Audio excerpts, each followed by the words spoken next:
So. Hey guys, what's up? Yep.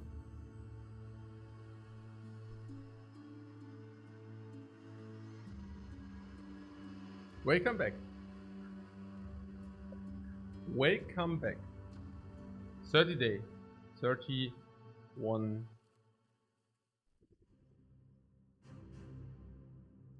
I do remember that we are at the moment leveling up our team. You are excited how Wolfgang's story continues? Yeah, this is kind of a meme now, right? Funny. Okay.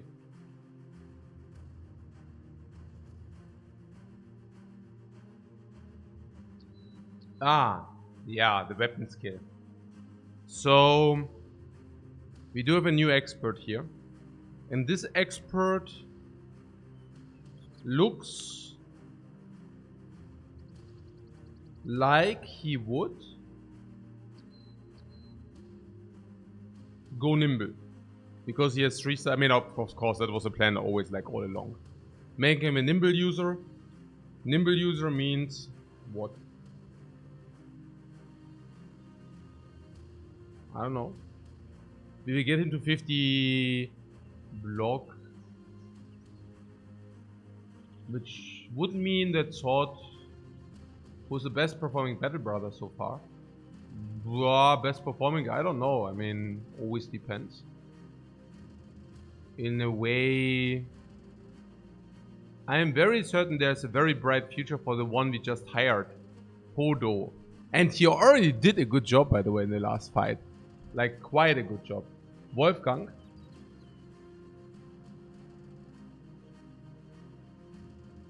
Yeah, no, Wolfgang. Yeah, it's true, actually. Yeah, despite garbage stats, he actually never dies. Yeah. It's true. From bad to Spearmaster. It's true. If he does not run away. I mean, sometimes, you know. But okay, we got a lot of wounds. Oh, yeah, I know. So there was some fight, right? Yeah, there are some undead auxiliaries, and I would really like to farm them. The problem with the farming is our entire team is still wounded, right? So, I mean, partly they have, like, ripped ears. Partly they are, like, yeah, having deep torn, you know. Yeah. So, I mean, we can keep these in the back, though, so I don't mind these too much. We also got some pole arms. Honestly, these shouldn't be a problem, and if they are not a problem, we could also take the easy way and just give them pole arms. Somebody said these also give hit chance or what? Yeah, 10% hit chance as well, and also higher armor penetration. So there was something that we might want to keep some pole arms for some fights, and some in, like, I mean, we collected 2, and yeah, this is basically the 2 we have. Against auxiliaries, we shouldn't have any kind of problem, so we can, also any kind of problem in a way that they cannot approach our backline. So what does that mean for us? It means that... Oh yeah, there are also tower shields. If you wonder whether tower shields are better or normal shields are better, normal shields come with durability 24, ancient tower shields as well. But ancient tower shields also give you better melee and range defense at the cost of the fatigue. Which is... yeah, which is acceptable. The coffin shield... basically doing the same. I mean, same as a normal shield, just 5 range for 2 fatigue. 5 range defend for 2 fatigue.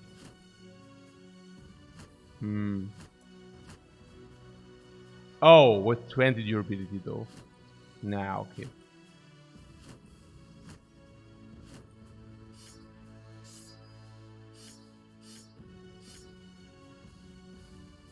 Right. So...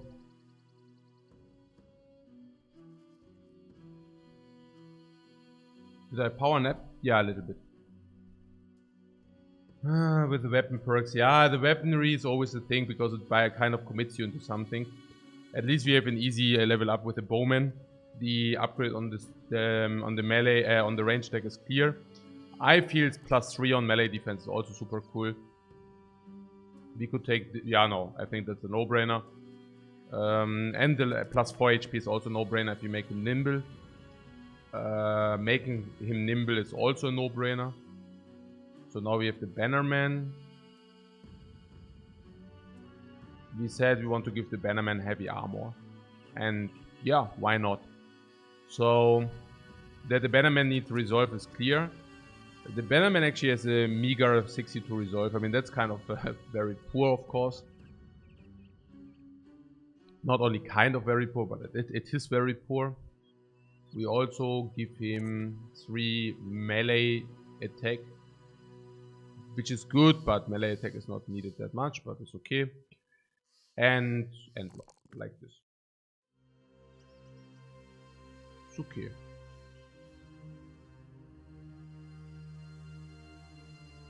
We could give him 4 health instead of 3 melee attack, but I don't know. So we are doing this, and now we got a perk. And we already discussed something about Battle Forge, because we will be able to rotate into some spot, which we saw, for example, in the last fight. There's like some spot which is surrounded, we take a lot of heat, we rotate into this spot.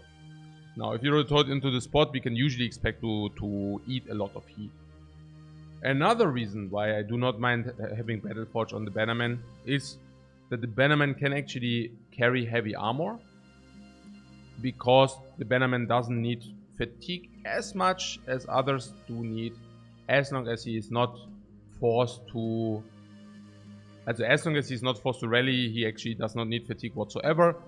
And maybe if you need the rally, you can still think about equipping him a little bit lighter, but that's kind of the idea. So we give him Battle Forge, or first Battle Forge, and we are currently only receive 95% of any damage to armor. Well, yeah. Once we swap the armor out, this will be already 90% at least. It's not much currently, but there's also some idea that we... I mean, honestly, we could give the armor Hodo is currently carrying for the time being, and then for some fights we might swap it back. But for now, this looks reasonable.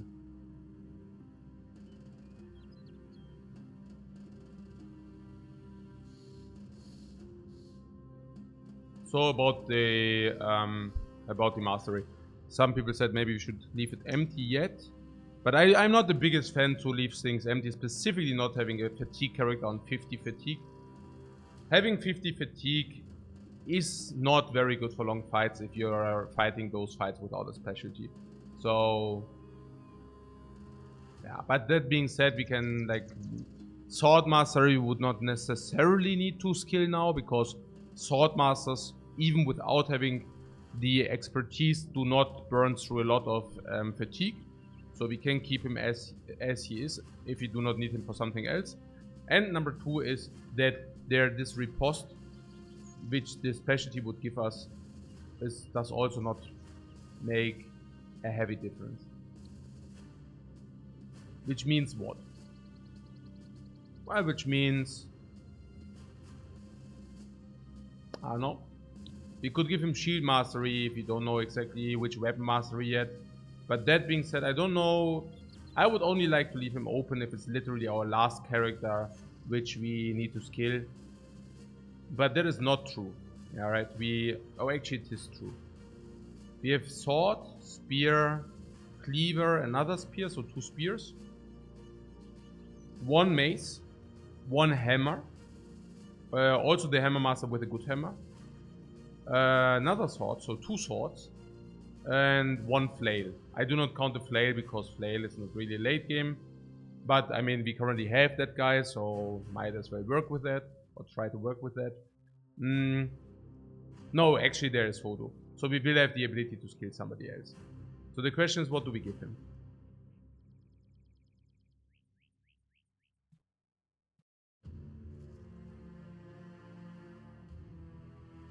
We could give him basically the mastery he currently has, namely Sword Master. Maybe we should really just wait. I don't know.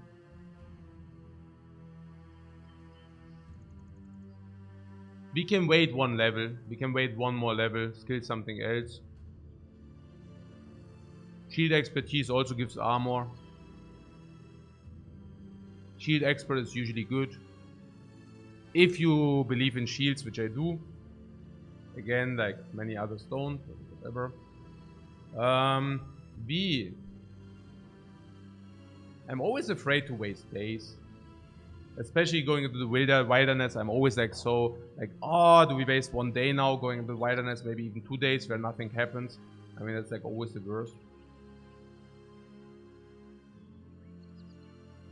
But yeah, I guess we will need to live with that. Which ones are heavily damaged? We can take these into the backline, which are heavily damaged. This is heavily damaged.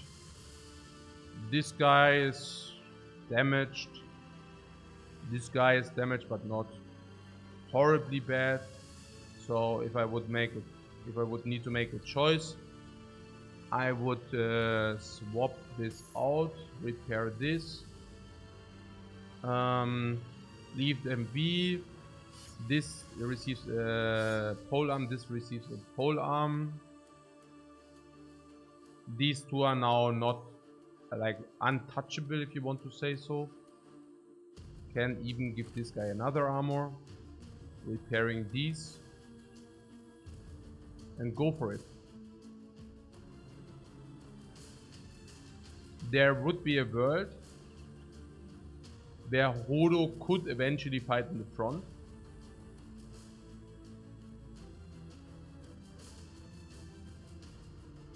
But the Cleaver Master also does have like Survivor, so I guess it will be fine.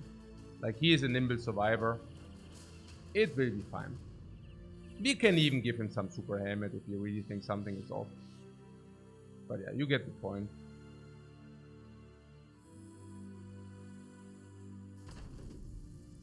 Right. So yeah, this is basically the fight we just had in easy. That's what it is. Literally.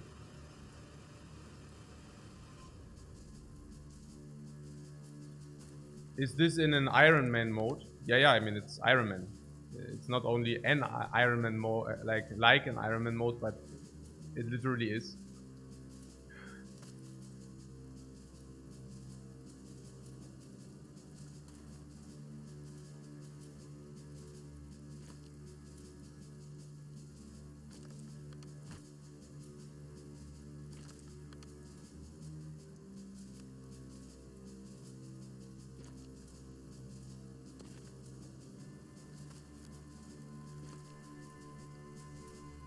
Yeah, we have the high ground. We said that this guy is still vulnerable, so let's not overexpand with that dude. Just pass some. I love high ground. So where are the ones which have armor? Also which have currently armor? We should attack those. Now this guy goes here.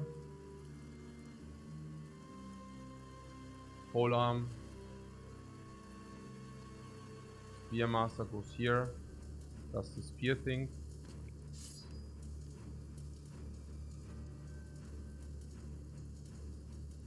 I'm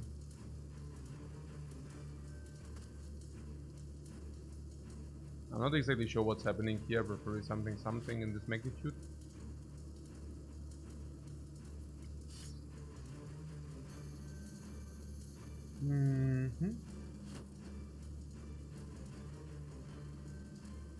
Yeah, damage polearm stays on top of the hill. This goes here in order to help on the top. Probably more important that he can help on the top. I'm curious what they do.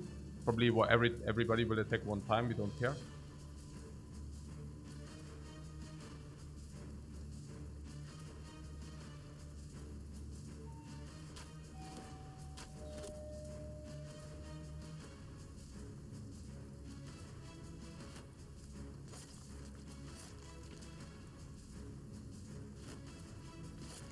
But how many archers are too much in a good team? Hey, do not ask me. I'm not the biggest fan of archer. I mean, I have the feeling that the archers you can hire are all committable, like not committable, but you're basically committing yourself into the archer. It's not like hire and fire, but you pay for an archer and you have to run him no matter how bad the stats. And I don't like that because they are also not cheap. It's not like you pay them for like 200, 300, but for the bad archers, but for the not so good archers, you pay like already 500, 600, and good archers are setting you behind 1000, 1500. And if they suck, it's also that they are not good immediately. They become like you need to carry them, you need to drag them along a long time. And I do not have the feeling that this makes a lot of sense to breastfeed them so long for them not to be completely busted later. Yeah, this full stop.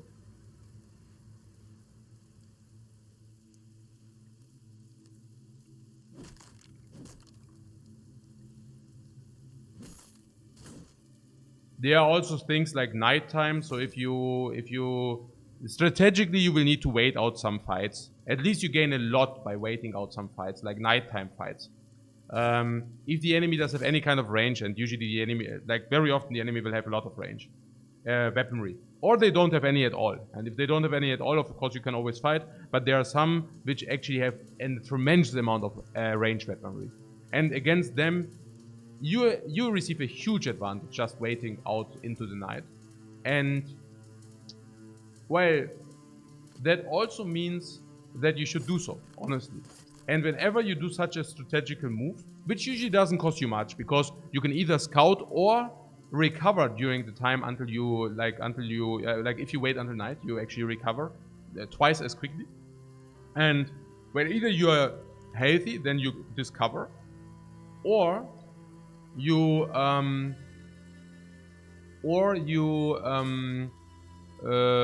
camp if you are wounded, but then it's super amazing to wait anyways. And whenever you fight in the night, archers do suck.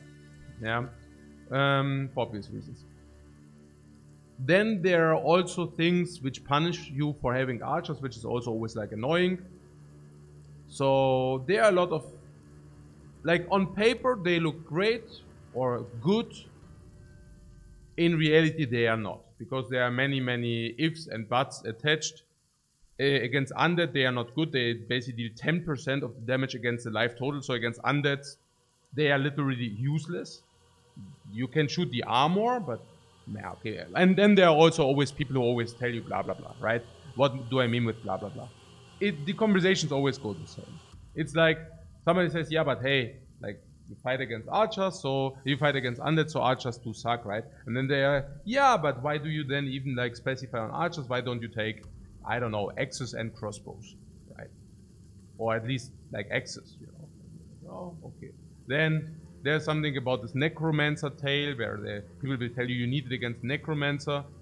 I don't think so. Usually, like, there are zombies which stand in front of the necromancer, so usually they are not even that good against necromancer, rather the opposite, because thing is, against necromancer, I would love to just stay back and let the zombies come, right? Necromancer comes to zombies, so my strategy is rather to let the fatigue game play, letting them come, killing them, necromancer resurrects them, we kill them again, rinse and repeat, succeed in the end. At some point the zombies are double dead, right? And others will, with archers, they need to move into the zombies, probably dealing less damage to them in the process, and if the archer doesn't snipe the necromancer, it's like really bad, right? For example, yeah, or yeah, it's basically the conversations are always like, there are some people who tried it out with the archers, and then these people will of course be very often disappointed, and then they will tell you, yeah, okay, like they will post something and will tell you, oh, I tried archers out and they suck, and then people will tell them how they actually just suck utilizing the archers and how they actually should have done this or that or C or D. Yeah, and maybe the reality is simply them being so conditional in so many ways, like need to use them not in nighttime, cannot use them if they are engaged, need to position yourself so that you cannot become engaged. Using ammunition, like ammunition utilization for your first bowman doesn't matter because you receive also ammunition during the time, like during the run. We even bought ammunition despite having only one bowman, but if it's a crossbowman that would be fine. But once you have like 2 or 3 archers, you need to buy ammunition all the time, which just sucks. You know, like I don't want to spend money on ammunition, honestly, if it's avoidable. Because on one day you fight like 1-2 times. If your archer burns through 10-20 ammunition, you need to pay him like 40 gold per day, which sucks. So stuff like this, I mean, need to be on the hill and not on the bottom, otherwise it sucks. If your team actually rushes into the other team, they do suck. Because then he needs to move with your team, otherwise he doesn't have clean shots, right?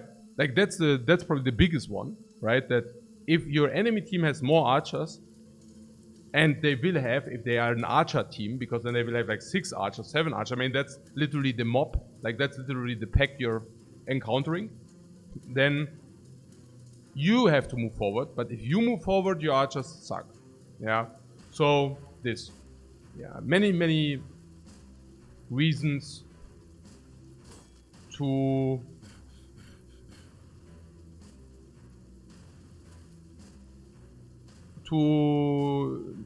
not be the super Omega fan of archers. Yeah?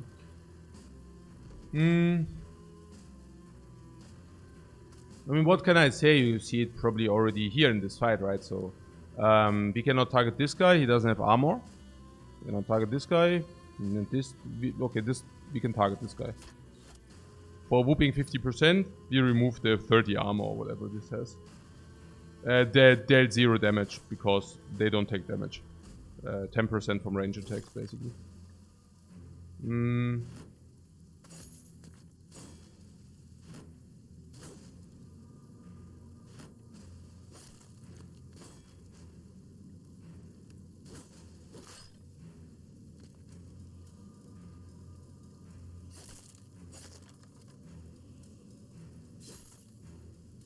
Yeah, I'm spewing a little bit here. I mean, what means ja, jetzt halt schon. Ja. Aber wobei eigentlich doesn't matter eigentlich.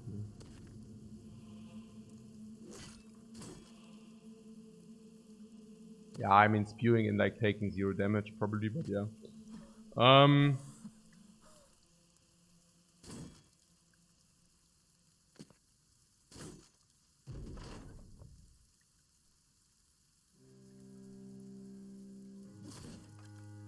Yeah, there's a small difference between legionnaires and auxiliaries. Auxiliaries having much lower attack stats, much lower block, much lower everything. Still giving you 150 XP. So, very juicy XP wise, you know. You get an amazing amount of XP for basically fighting, fighting what you just saw. Vielen Dank, mein Schatz. Oh, wirklich? Das ist wichtig. Boah. Ja, nee, super, super. Ich freue mich. Dankeschön.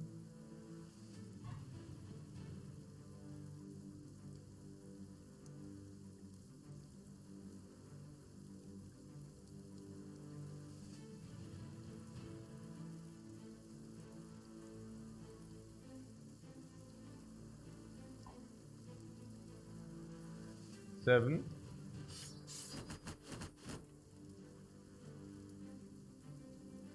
Lecker Kaffee? Nee, das ist jetzt chinesischer Super-Tee.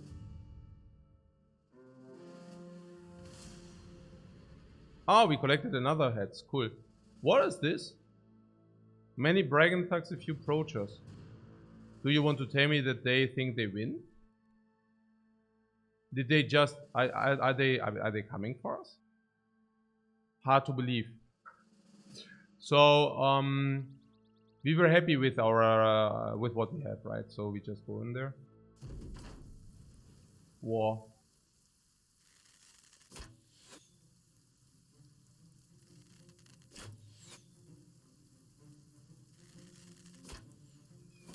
FAQ. Yeah, theoretically yes, but practically I have you guys also answering the questions. We have always done it this way, and I'm actually very comfortable with this. I know about this FAQ stuff, but honestly, I'm also not a believer in like watchers who just sometimes watch very shortly. You know, they usually, hey, copy decklist command, you know. I'm a big fan of people who watch me longer, to play this game longer than 1 hour. People who don't want that, they don't need to, but I appreciate it. So, appreciate it in a way that it's a journey we do together. And everybody who watches longer than 30 minutes knows what's up. Okay, 30 minutes is basically only one stat screen. So let's make it 1 hour, right? This. I mean...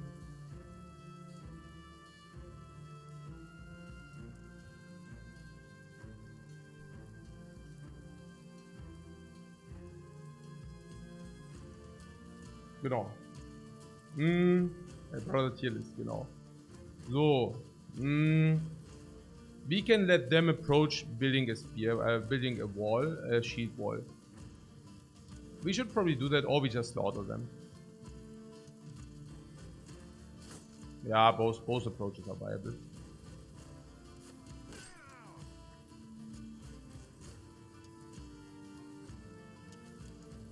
Yeah, this is versatility depending on which one we did not kill.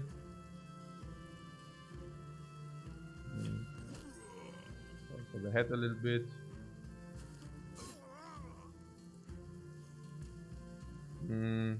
Okay. Yeah, he's also a little bit damaged. I don't want to make too fancy moves with this dude. This goes against armor. Or not, if he hits the shield. This guy was also a little bit wounded, but he could recover himself a little bit. So, what is this? 77. One shot, one kill.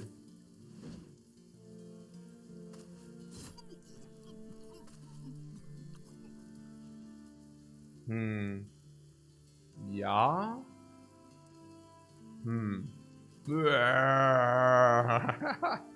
Yeah, they will be a little bit afraid. Rightfully so, guys. Rightfully so. So this guy in the top to swap out.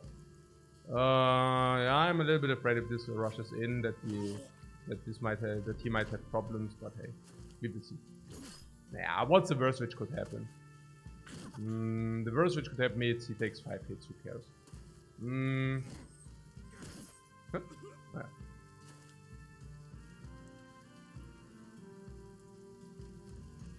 Mit dem Beast and Exploration? No, ich spiele ohne DLCs. Damit halt jeder auch genau weiß, was Sache ist. Ist am einfachsten, ja. Die meisten Spieler haben einfach gespielt ohne DLC.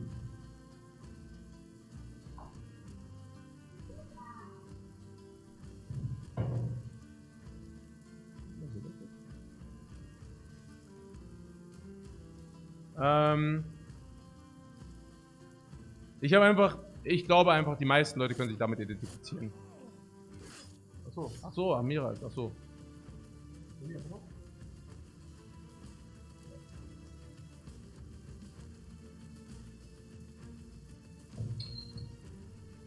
Ich glaube einfach, die meisten Leute können sich damit identifizieren, so. Genau. Naja, aber die meisten Leute das einfach so gezockt haben, ne? Also die meisten Leute, die Battle Brothers kennen oder lieben oder was auch immer, haben das, oh nein. Haben das halt genauso gezockt und deswegen will ich halt auch genauso zocken. Ja. Damit du auch eine Referenzgröße hast, da gibt es halt irgendein DLC und auf einmal sind deine ganzen Truppen mega stark, ja. Und dann, okay, hey, guck mal, ich bin so super duper. Und dann, aber im Weit nehme ich einfach halt das DLC und das DLC macht mich OP, ja.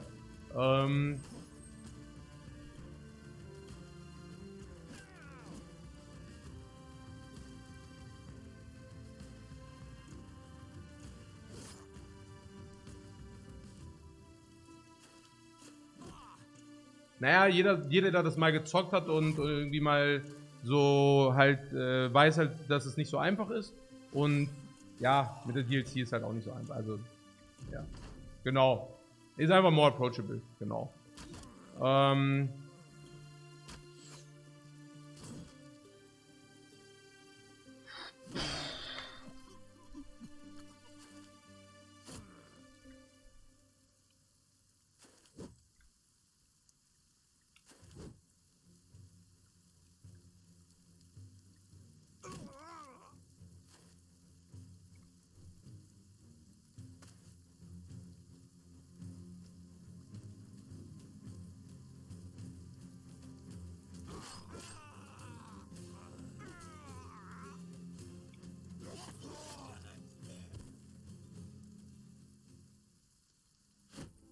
Yeah, the Lord will be happy because we get the full pay. Naja, the full 25 heads, no? We are happy, he's happy, everybody is happy. What does the fortress give us? Safe roads, give the armor nothing. There are some good armors in there, but nothing of interest. Hire and fire. Again, I'm not the biggest fan of hiring if you already have our team filled, which we have. Marketplace. Tools for 240. Oh, very good prices. 84 for pelts. So I'm pretty certain we get very good prices here in the marketplace. We should sell everything to this marketplace.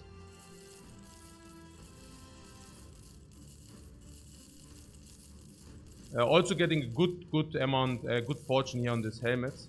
Why do we get so great prices here? I mean, this is really good. We are rich, guys. We are freaking rich. 5,000 gold immediately, just from the plunder. Ah, here. Look at this. It just got raided and there's rebuilding effort. We give them all.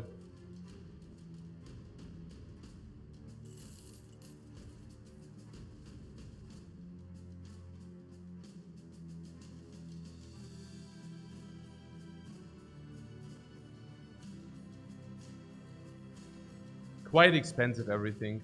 Let's not buy. Maybe just hire somebody and he comes with a weapon and then we can utilize the weaponry. Or we find another tier 3 weapon and then we utilize that. Or we find some hire with an armor and we hire this guy. The worst is if you already have the armor and you hire somebody and you cannot utilize the armor. That's literally the worst. Oh, we need to repair and once... Oh yeah, we got upgrades. Oh, wow. Whoa, it's Wolfgang. Hey, Wolfgang is really a sicko man. He doesn't have stars and you all high rolls full. Wolfgang, man. No, like seriously jetzt. Der rollt ja immer Max, man. MVP, ey, der Dude, der high rolled every time, man. Ja. Dead next battle? Nö.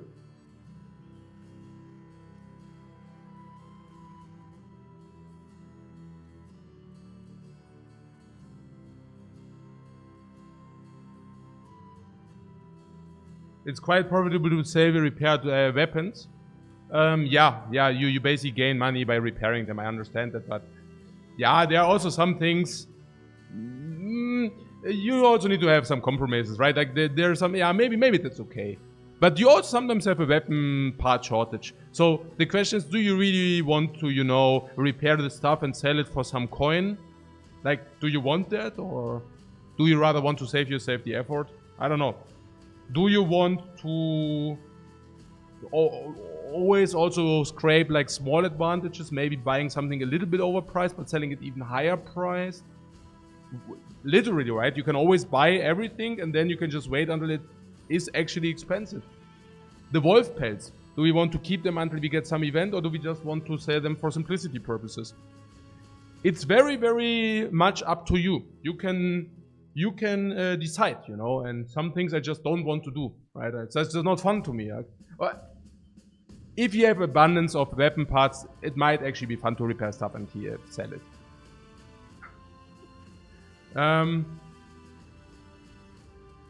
So maybe we come back to that. So Wolfgang Spearmaster has the option to, I don't want to get the head up, so we can maximum fatigue or we can resolve. Yeah, fatigue it is probably, because resolve we can maybe push later, right? Because the resolve also has 1 star. Right. So he is Spearmaster, should we give him a learning? Did he just make him a freaking student? Hey, he gets promotion after promotion after promotion. Hey, he doesn't even know what's happening here. Okay, Talbach, maybe go to Eisenwald to see different things. Maybe to see whether there's some... Oh, actually we can go directly to Talbach. We can also scout here a little bit during doing this, so that's better.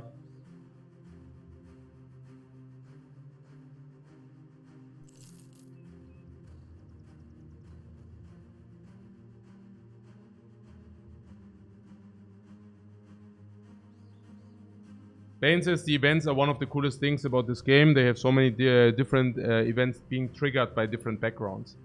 That is correct, yeah. That's why I also do not like to hire militia that much, because militia literally does have no events. Something is burning here. Maybe we get a good quest there. So yeah, it's also good to know what are the what characters give you which quests.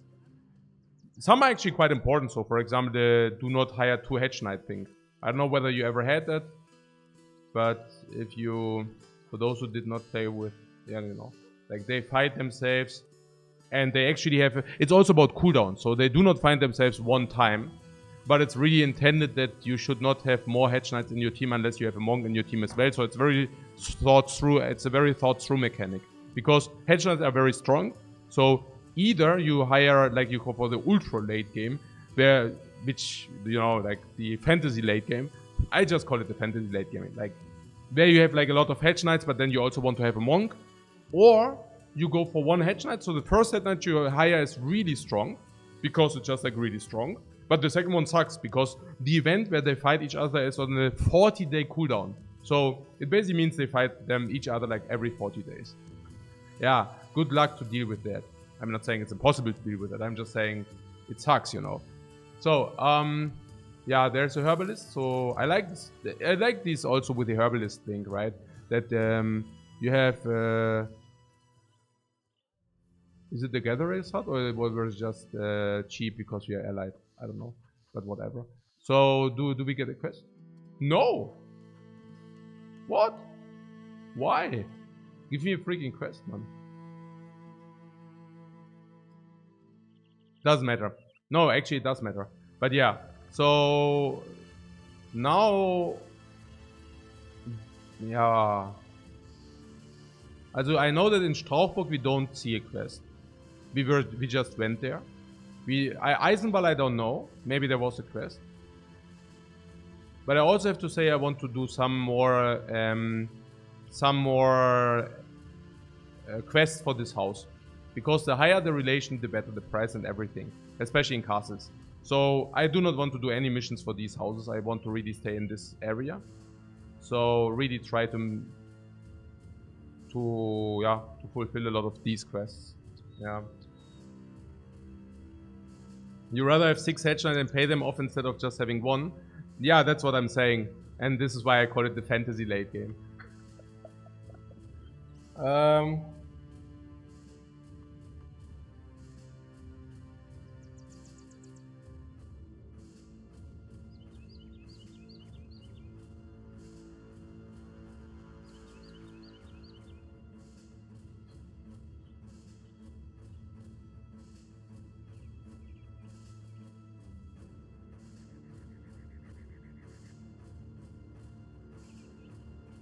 Okay, so Eisenball.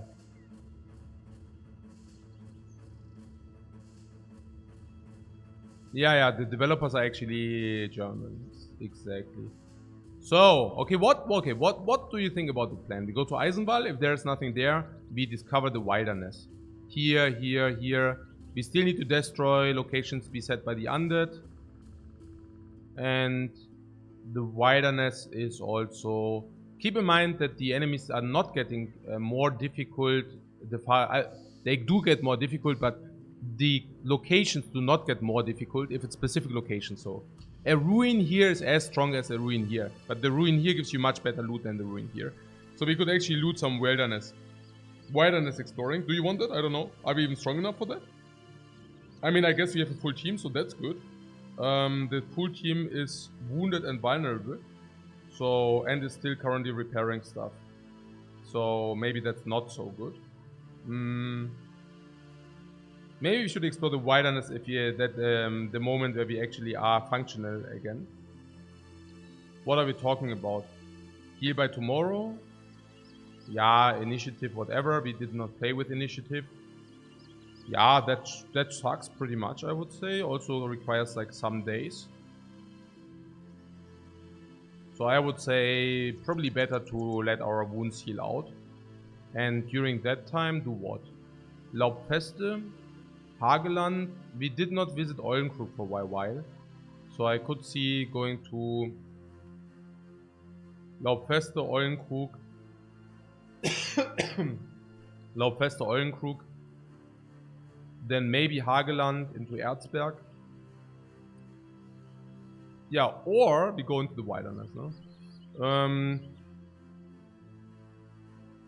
Yeah, the wilderness calls, right? The call of the wild, if you want to say so. How damaged these are these? It's okay. Yeah, let's explore the wilderness. If you do that, more contracts? You want more contracts?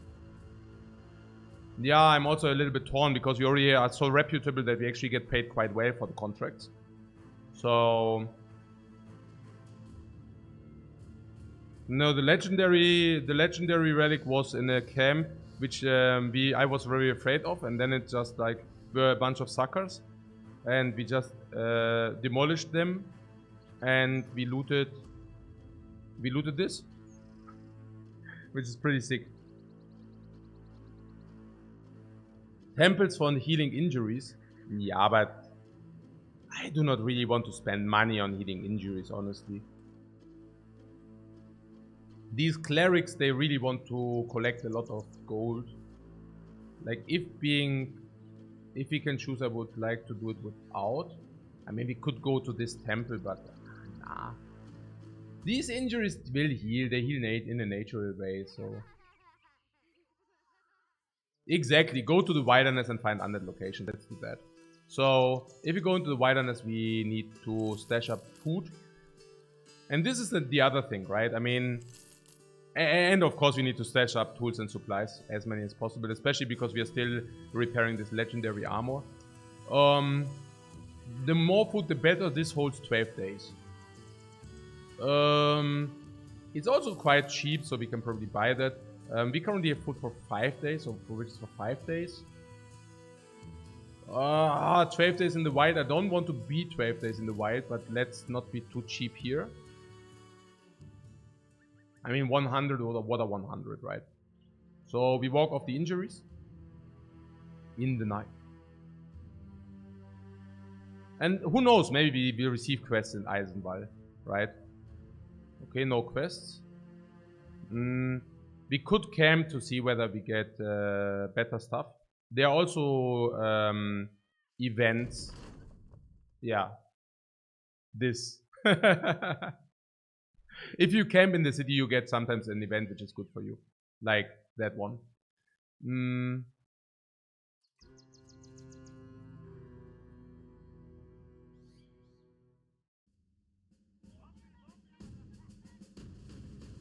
Wilderness pronunciation check. Thank you very much, guys. It is always appreciated, literally. Is it wilderness? Learning every freaking day. It is wilderness. I had the 50-50 and I pronounced it wrong. There is a falcon. Honestly, I don't even know. Because the falcon actually costs you stats. So at the beginning I was always like, yeah, falcons are great. And now I'm like, I don't know whether they are really that great. Because if you use him... Okay, but we have pathfinding, so we can probably use the falcon. We can still bail out, right? So if you give it the archer's in the backline anyways, we give the archer, we send the falcon, and then we can bye-bye still. Yeah. Alright, so what do I just want to do? More food or what? I just purchased food for... Wait! We can sell the food for 98. I just made a bargain. I just made cash by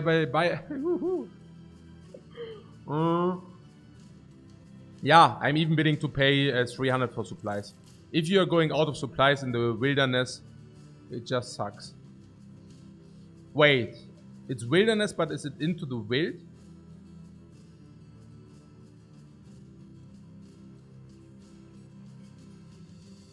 Probably it's into the wild, I guess, but yeah.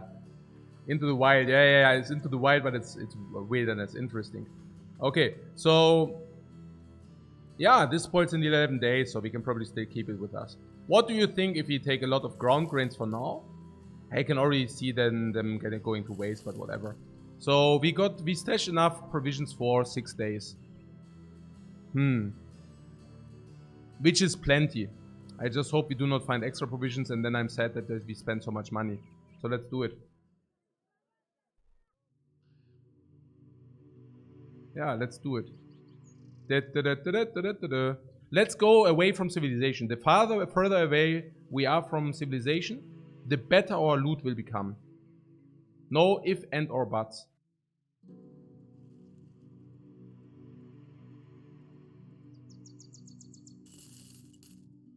Okay, did we just heal some injuries? Apparently. Goblin hunters, where are they? 5 goblin hunters. Yeah, they are suddenly really quick underway. Yeah, I can understand. Yeah, so he still has like these things, but most of them did heal. Yeah, our healing game is really on spot. Also our repair game. Where's the super duper tank here? 47% already. Love it. Right. So Goblin Hunters 5 is XP. While still exploring. We explore still! Toast. They are toast!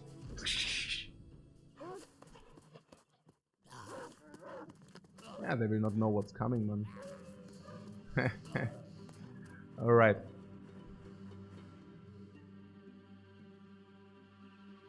They will not know what hit them, guys. They will not know what hit them.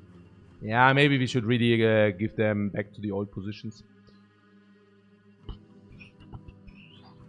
Tuck, tuck, tuck, tuck, no? Could even. Yeah, sucker for high positions and such, man.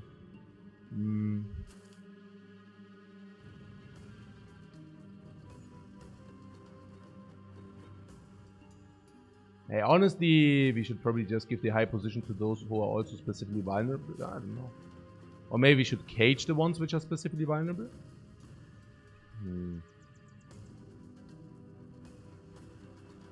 Okay, slight confusion now here. Gee, I'm not sure whether I know what I'm doing right here.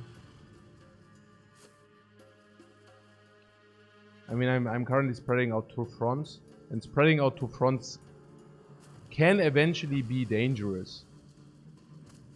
Eventually, we will see. So, but these are good positions, it seems, right? Ah, they feel well on the positions they have.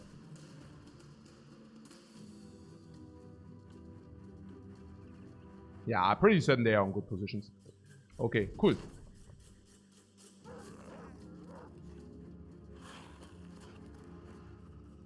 Goblins are having a bad day today. I'm not sure what they are doing, man. They are like, it's crazy, right? I mean, they are like the dancing wolves, man. Also literally. Oh, yeah, okay. No. Yeah, it isn't this, my friends. Okay, so yeah, also the archer needs some protection, it's clear, no? At this point, I also have to say it's relatively obvious where they are heading. So I think if we just cage the archer, in a way, at some point they need to approach. Do we want to keep the high ground or not? We don't necessarily need to keep that high ground. We can keep the high ground with this guy though. With this guy as well.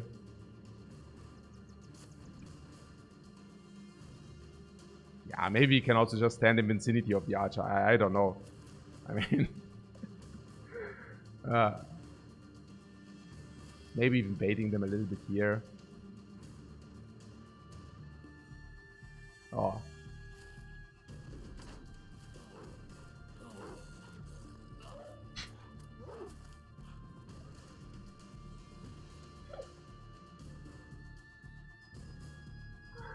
Oh.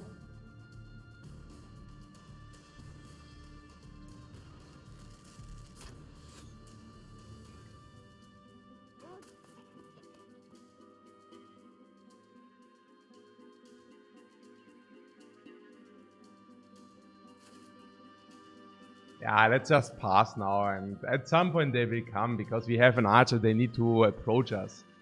Yeah, they need to come and not... yeah, come through. Yeah!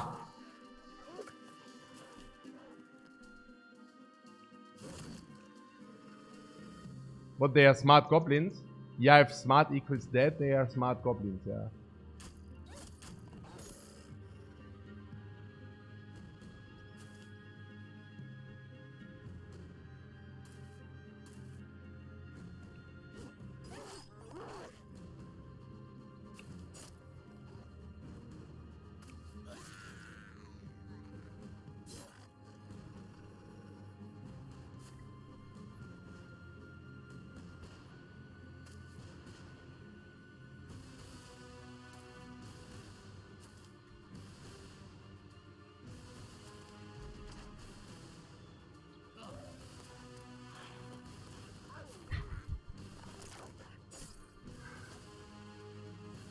Yeah. If I would need to make a guess where they are heading. Okay.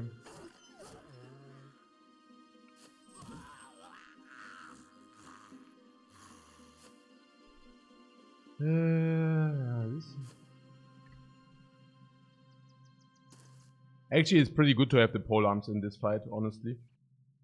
Yeah, because otherwise that would be super annoying, you know? And with pole arms, you actually really have the necessary range. So that's super cool.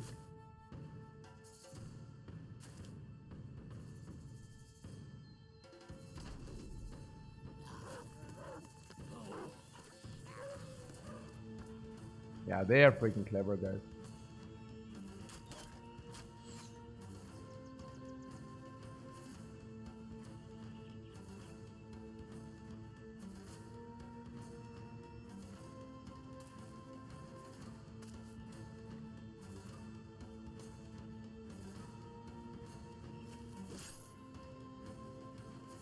Yeah, good stuff that we can always lock them in by approaching them into melee. So once we have a melee position, they cannot escape any longer. Yeah, which is good. I like that. Yeah, let's just get them into melee and drag them. Honestly, I think the other thing also just takes too long. Yeah, that was a relatively one-sided encounter. But it still gives a lot of XP, specifically these Wolf Riders. They are relatively, yeah, they are XP heavy. Okay, I could have charged in there, but who cares?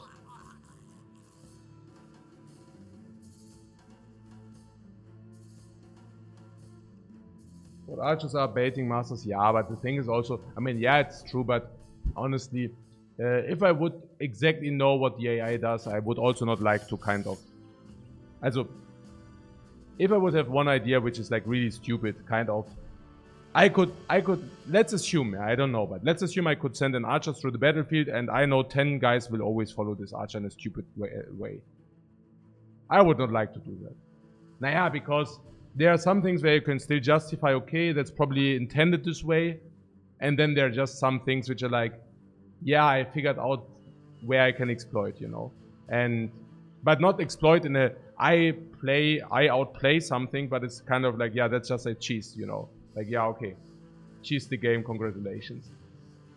I mean, this is literally the way how to make yourself the games boring. Specifically games in this kind of fashion. You have like a cheese, and then you're like so proud because you can do the same cheese against every enemy, and then like your gameplay consists out of, yeah, I go into a fight, I cheese, I go into a fight, I cheese, I go into a fight and cheese, and then people are wondering why the game becomes unfun or something like this. But then they're like, oh, look at this, I beat the game, you know, like so dumb. Okay.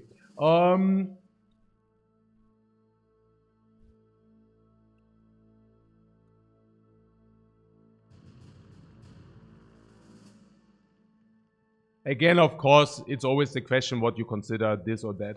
But I think in some cases it's just blatantly obvious, right? In some cases it's just blatantly obvious that like what I think it's just like human thinking, right? I mean, like obvious thinking. Some things are obviously broken, and I don't want to use the obvious broken things. Whereas I have to say in Bad Brothers, I do not encounter that many broken things, honestly. I am surprised how well the AI actually does behave. No joke. No joke. Yeah. Literally. The rally field of the Senate. A few goblin ambushers. Few is always a nice thing to hear. Keep in mind that this location is very far away from civilization. Now, that is very good. I just zoom out next, yeah? So that is very good.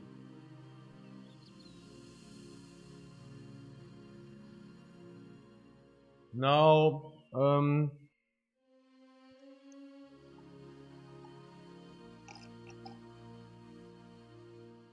can we do this? Or can we not do that? A few goblin ambushers. I could not care less. 2 or 3 ambushers. What I am afraid a little bit are these skirmishers, right? I mean, there are many and they throw garbage to us. Heal up first. And not only heal up first, right? But also fight them in the night. Maybe we should also get ourselves back into the formation. I mean, Polans are nice and such, but they are not what we want to work with, right? We want to work with... they had some other weaponry beforehand.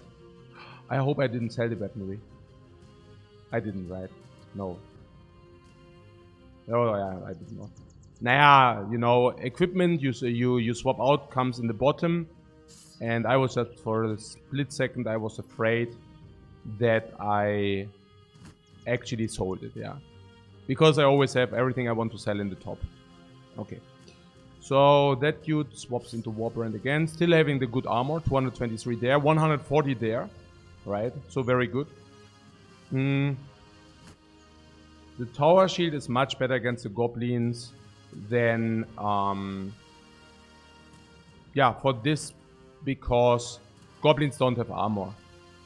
On the other hand, fatigue does matter because of nets. So maybe...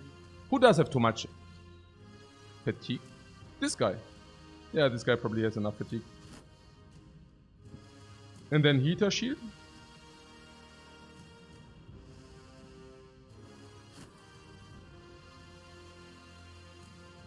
Like this.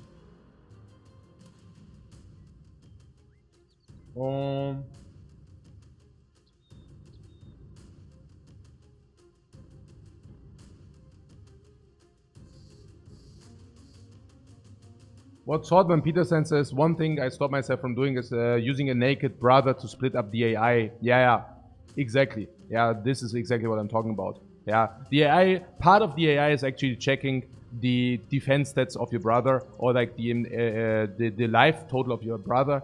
And yeah, if you know that, you can, you know what I'm saying, right? I mean, you would not get the idea unless you actually get that knowledge. And every normal entity would just adjust. They would like say, here, like you are doing this, so I just don't react to that. But you know it's an AI, so you're just doing that. I mean, whereas I have to say there's some kind of...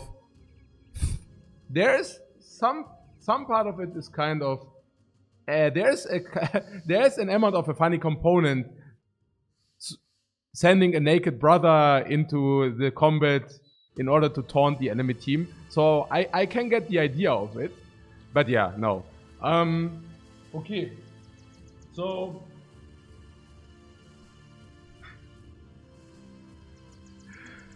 You have a few guys which are super close to leveling up. Yeah, let's wait for the next fight. Maybe they are not leveling up whatsoever.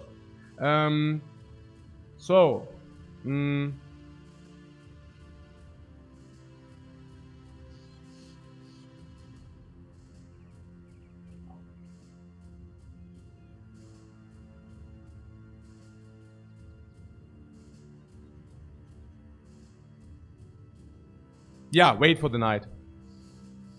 Wait for the night to arrive. Repairing this armor even more.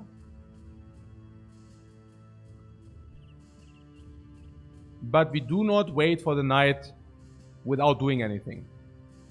But we wait for the night scouting. Because we heal and repair during the scouting time anyways.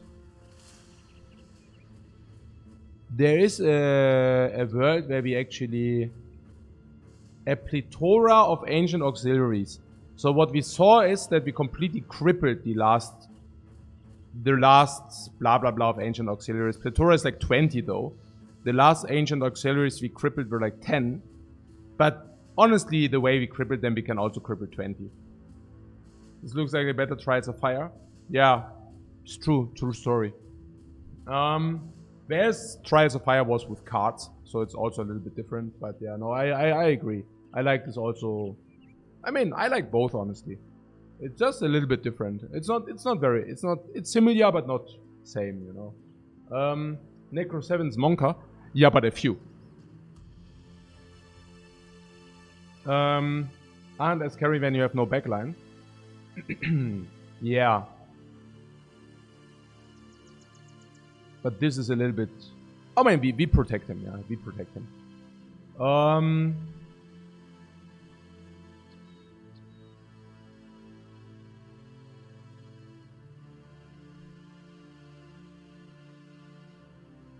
What Trials of Fire? The highest difficulty. Yeah, of course. I mean, all the records were from me. Yeah, I mean, literally. I don't know whether you saw a record table, but that was kind of... I ran out of challenges, and then that was like my challenge, yeah. So I did. There are different challenges, and I actually took the highest record in each of them. Different categories. Okay. And then I streamed it. Okay. So, what's going on here?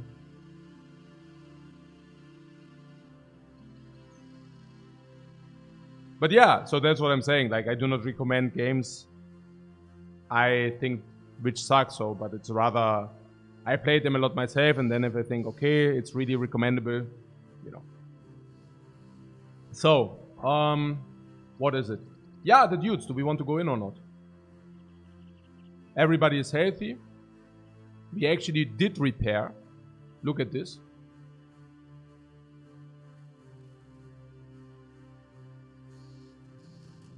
All in.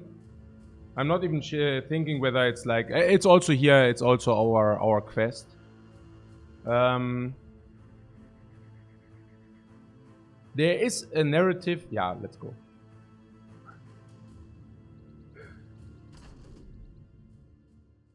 Yeah, that's fair. I actually, honestly, was thinking that we can even handle more. I was thinking... 2, 4, 6, 8, 10, 12, 13, so 3, what? 3, 4, 5, 6, 7, 8, what? It's 14, right? 2, 4, 6, 8, 10, 12, 13.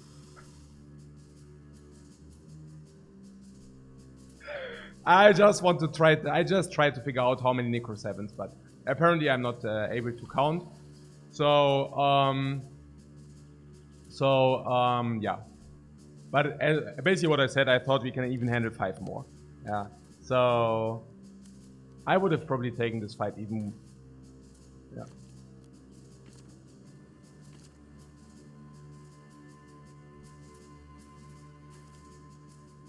What isn't it at the top of the screen? What is on the top of the screen? Ah, no. You need to count the enemies to see how many Necro 7s there are. Yeah. So that's kind of what I tried to figure out. I could see a world where we actually do protect our dude. Necro 7s do not have that much armor. So I don't think I want this guy in the back protecting the archer. But I could see 2 others. What egg is that 5 Necros at day 34 with your gear? Dame, you're confident. Well, actually it's 3 Necros. Number 1, like 60 minus 3. But second, I think we'll be fine. I mean, now if you frame it that way, I just lost a little bit of confidence, but yeah, I thought we will be fine. So, like what I said, I want to protect the...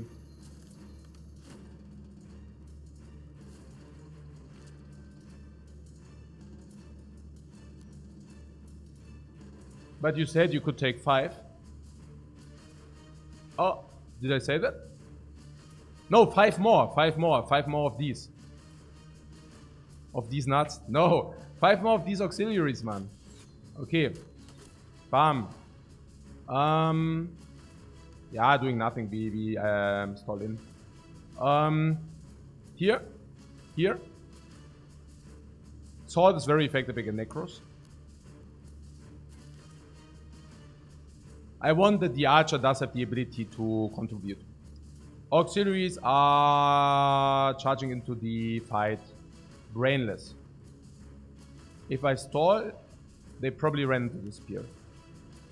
They probably ran into the spear. I could move here to let them run. Actually, that makes a lot of sense here. Actually, it does make a lot of sense. And then this guy goes. I think I like this a lot. Like, a lot. Did I already mention that I like this a lot? Okay, so Necro 7s can be stunned. So I feel that's a very good approach to put the Maceman in the back.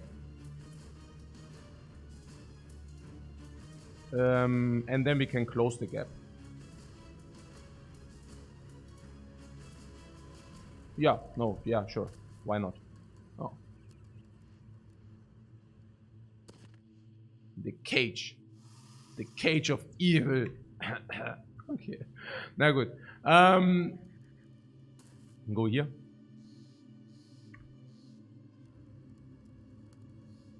I hope I didn't mess anything up, but I think we are fine. Whoa. Let them come. Oh. Oh. 140, huh? Oh.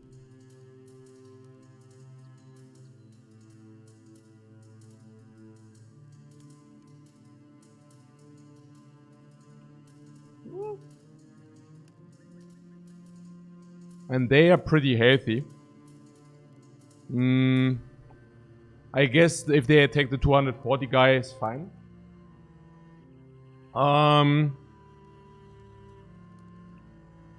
27, schon little, ne?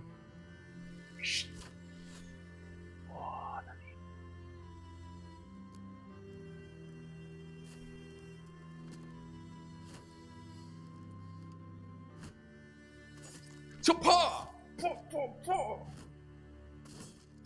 Oh, komm schon.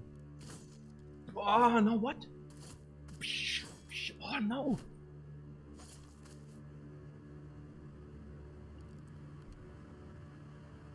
Yeah. Not ideal, right? Everything. What I'm saying is we caged this guy and now... maybe caging the archer was not the best idea right there. Slightly in regrets now. Yeah, for obvious reasons, no?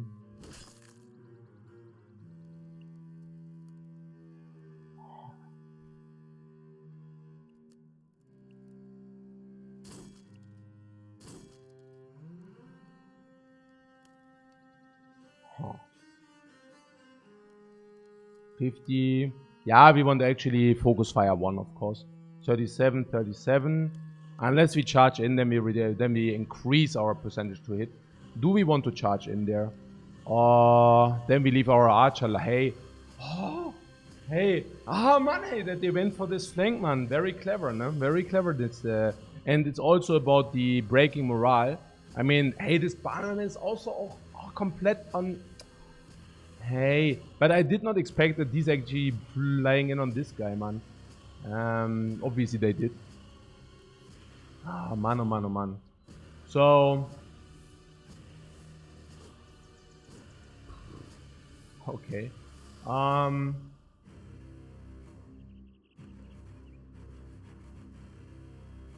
Wait, did they already move?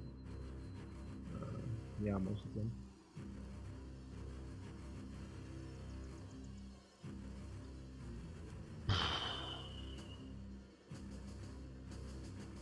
They are too smart. Ja, indeed halt, ne?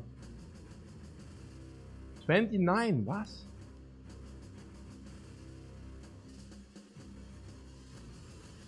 Yeah, Mace guy behind for the archer. I'm just having a little bit... Then we stun them. That's right. Then we stun them. I actually thought... Yeah, that was probably overprotective. And not maybe, but it was simply overprotected. And these, yeah, okay, we have a 52 there.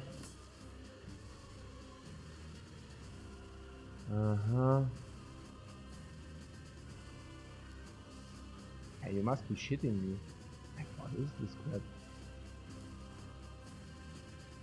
Okay, here we go. Can go for the head for 52. Yeah, I mean, that we one-shot is not a surprise, honestly.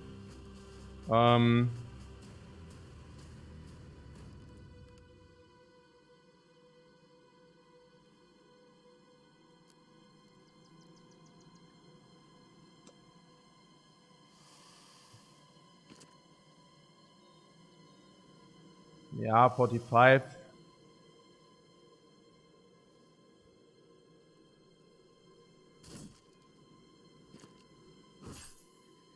Oh, man. Hey, you know what I mean? Hey. Oh.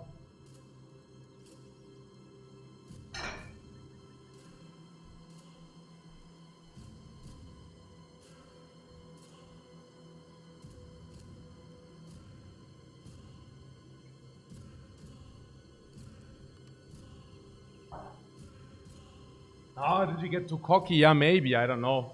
I mean, I just don't. I mean, we also simply do miss everything. I mean, that's the other thing. I mean, I'm not so sure about too cocky, but I mean, hey, holy crap, man. We can even move a little bit up, I guess, because then we go closer to, you know, to the top, which are fleeing now, which is like stupid. But these are blocked, so that's good. So now this can rush in there. Do we have a benefit of rushing there? Maybe we have a better benefit of blocking this here. Leaving Archer open, but Maceman goes here. This Bannerman, he doesn't have fatigue, and we need to rally these. I mean, we don't necessarily need to rally this because obviously he's fleeing now, which basically means he will probably, because he's a tank, he can probably junk out. We just need to make sure that he doesn't have too much enemy contact, and then he will flee, and then he will eventually come back.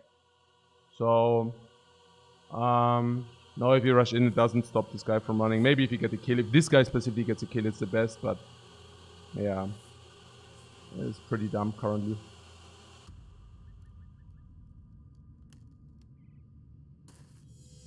I also have to say that we are missing everything is not exactly helpful. We are currently missing a lot.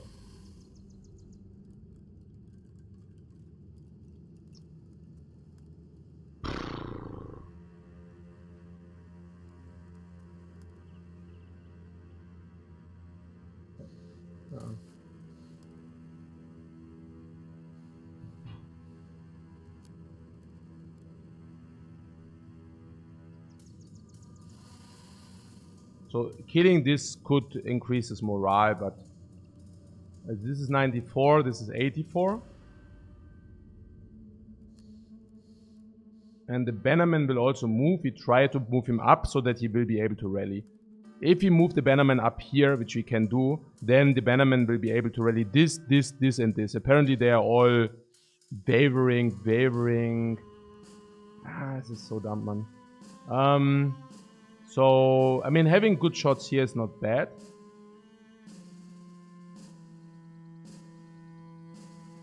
This guy will also be able to move one time.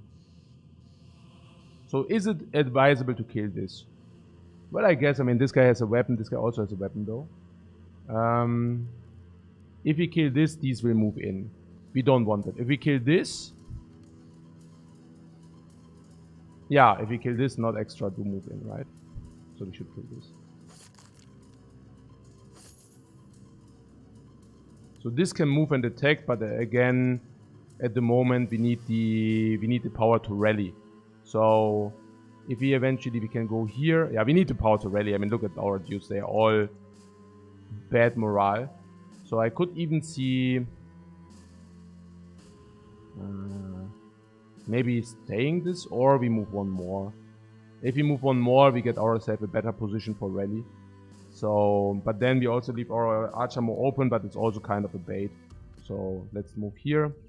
This is one more shot. No, actually he has 2 more shots. So can... Hey.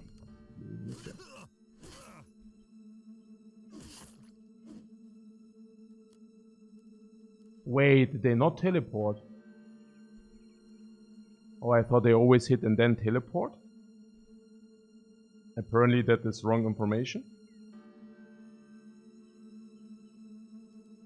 Now the Maze Master is staying there doing nothing another turn.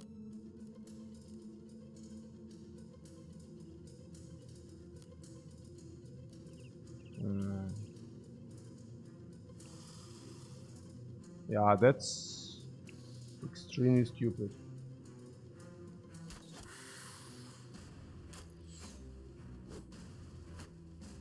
They only teleport if they deem another target suitable. Yeah, I actually, I can see. So this guy is surrounded. Surrounded is not good. Now they will all act soon. Unless we kill them, but then others will move in. But at least we do not get like 2 hits. This Spearman, yeah, I mean, I just also broke our formation. I mean, breaking the formation was also not exactly clever here. So... Wavering, but can wait for a morale call. This guy's nimble, so it should not...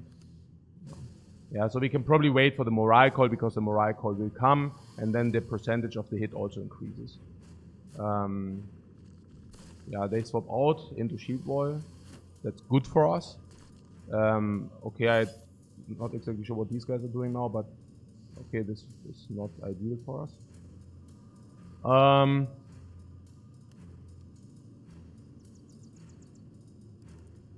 Okay, we wait again.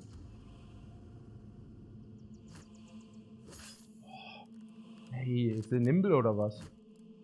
Oh, he's not nimble. Oh mein Gott.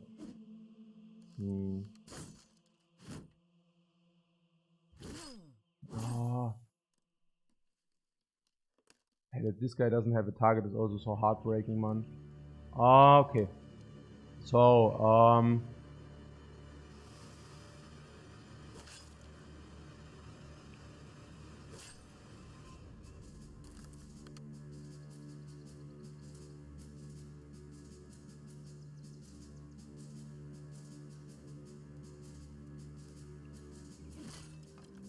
yeah, that was good. We move in, we increase our percentage hit chance. I think it's quite important.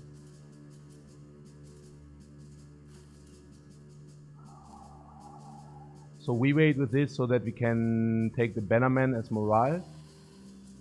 These 2 are fleeing. This guy also increases morale. So that actually did work. So that was very good. 40% chance, 30% 5. So hitting this guy and then hitting this guy for the armor. Because the armor, like the hammer does have an armor breaking component. Also, so this guy is in trouble and we can double attack it with 45% each. Yeah, we should do that.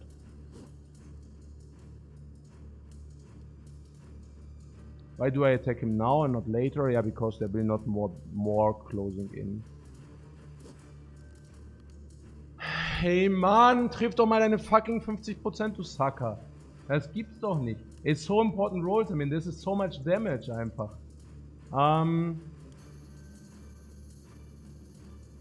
Yeah, we are missing roll. I mean, of course, if our team is hitting nothing, I mean, of course we get freaking wrecked. What is that? 35 with shield wall, 35 with shield wall, 76 and 45. Shield wall. I mean, they will always have shield wall.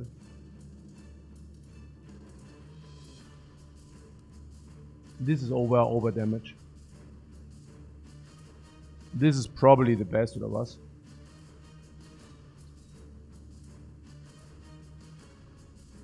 Damage wise, we should probably take rather a target like this, honestly. Is this turn in 4? He will kill this with 1.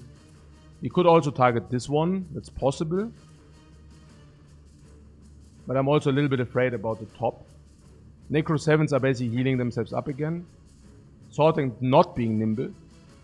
So, I mean, it would be great to hit 35, honestly. It's not huge, but it's a good hit, you know. Like, it's the one we want to hit.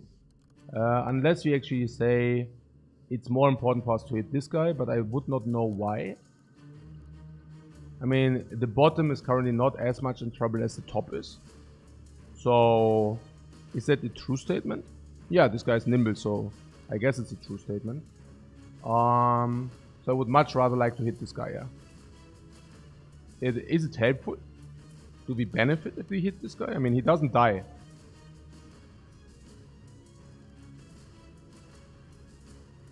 It could be more helpful to actually hit this guy, honestly.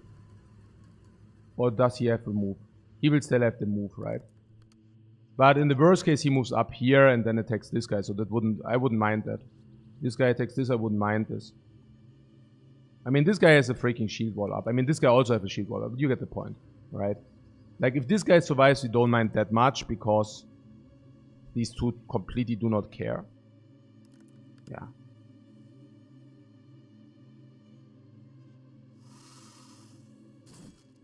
I mean, if he hit.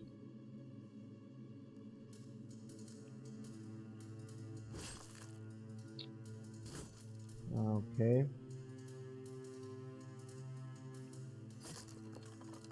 Okay, they at least got a confidence boost, so that's good. Yeah, attack is the best defense, of course. Especially if it reads 84%, might even boost the morale. Hi, this is like nearly a tragedy, man. Really. Maybe if we bait them into here, that's even good for us. Because this, I mean, I don't know, man. Oh yeah, now I actually can go here and stun. So we should definitely do that. It's 70 freaking %, man. Hey, don't give me this shit. I mean, we are literally really missing a lot, you know. Like, a lot.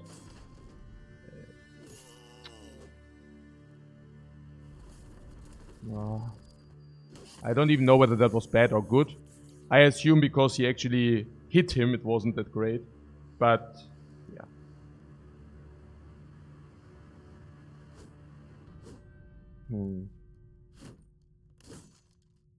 I don't even think we are doing it that badly. I mean, we are also baiting on them around here.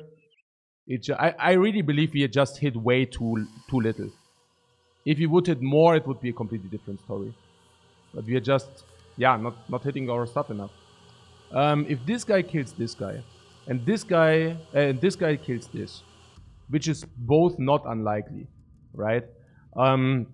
If this guy kills this guy, or this guy kills this guy, and this guy kills this guy can go here and hammer. This guy can go here and hammer the armor. And then this guy can hit this guy, but the archer is first, right? Yeah, the archer is first, so we need to, if we actually have this in mind, we need to hit him now. 58.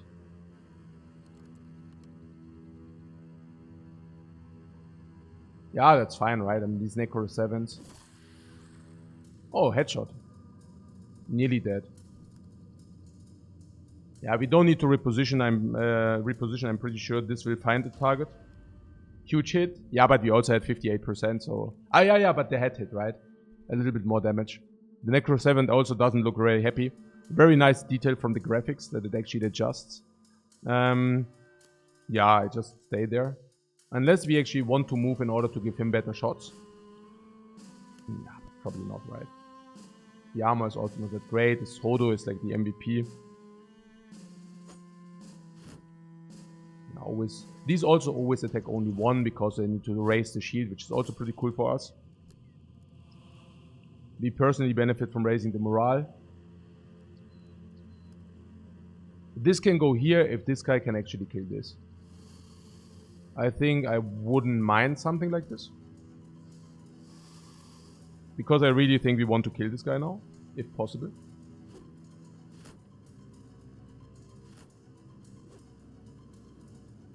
I mean, that they are missing all the time is also not exactly that surprising. Look, we have a tower shield and are confident. And Tower Shield is a lot of melee block, right? So we are talking them, if they miss, they very often miss the 8%, 20%, sometimes 40%. But our hit chances are supposed to be quite higher than their hit chances. Okay, so that this guy gets freed is rather unlikely, so we might as well cleave with this guy. Can even do the super cleaves, like the cuts, like the head chops. Chop chop. Can we? Yeah, we can. Zack. Now it's less. Now we can actually do this and then head chop on this guy. So no way can actually know. We already attacked. Never mind. So what did I say?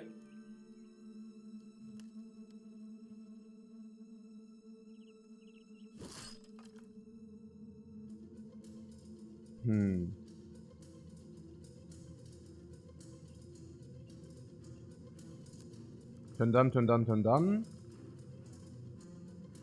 52 still armor. Oh, they actually did a headshot. That was lucky for us because the helmet was actually not wounded. They hit, but they hit the helmet. Super cool for us. This guy wants to take this guy. We said something, if this guy gets freed, we could go here and attack the Necro 7. I'm not even sure whether I want to hit the Necro 7. Maybe it's better to... Oh yeah, but then we need to swap otherwise. And this guy does have a weapon. Yeah, but it's also bad if this guy stays away with a weapon. I mean, this is... but this is also 76%. This is an 8, this is an 4. Okay, but this can also go there. So...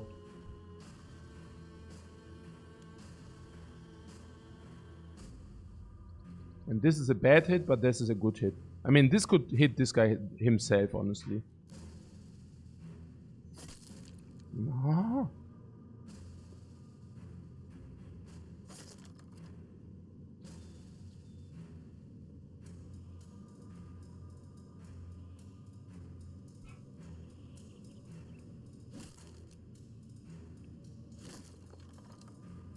Okay, that was effective.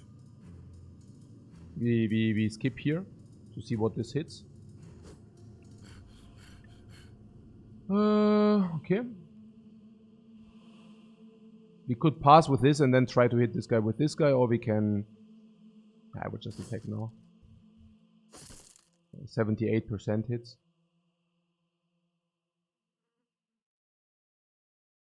So if we pass this, this attacks this, we can go with this guy there.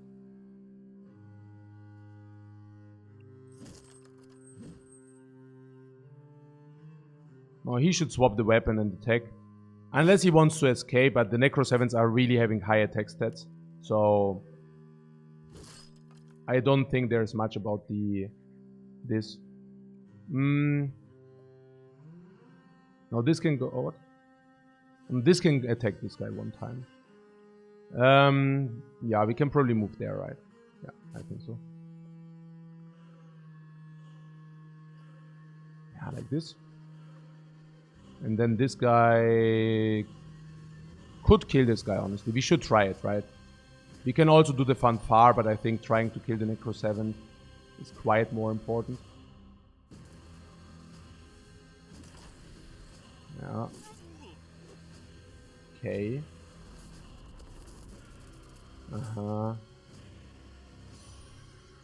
This guy is 20 and sorting VIP, where is he? Sorting VIP here. He is not bleeding, but he will lose 1 hit point per turn. He doesn't have Neko.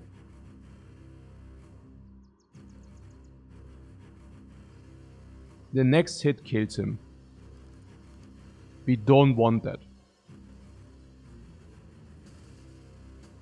What does that mean? We need to swap him out, and then this guy can still attack this because of mobility. But at least he does only have 1 attack and not 2 attacks for that then. In 3 turns this will act, we don't want that. And there are no other targets to hit with this X anyways, so might as well. Move up, obviously. Unless it blocks something vital, but I don't think so.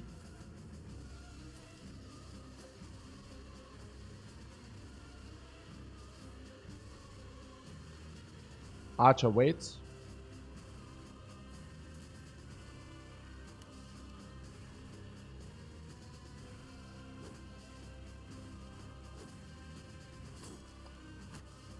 Hey.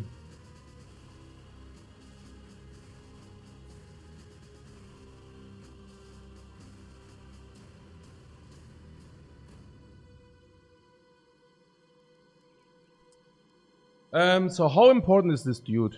There's Bernfried the Sword Tank VIP. What? I mean, I already like kind of, we can already make you know, nice that we had you in our team thing. So this guy was a brawler. And he came into our team.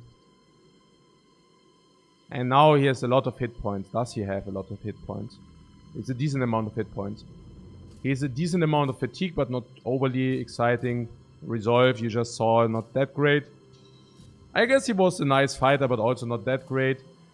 I guess his very strength was a melee defense. Unfortunately, he didn't hero that often. Yeah. So honestly, maybe we degrade him. I cannot do that. Too good. Pre-mortem. Okay. So, the jokes aside now, what do we do? We could go, with this guy, we could go here and swap out. Can we do that? Cannot even do that. He will do one attack and he needs a headshot and even then he doesn't survive. Sacrifice. Yeah, I mean, but what means sacrifice? I mean, there's literally no way how we can save him. Yeah, that probably is how, yeah, that probably means sacrifice, yeah. Okay.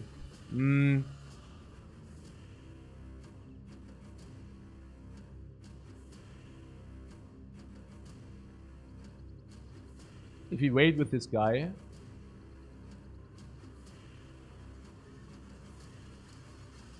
Nah.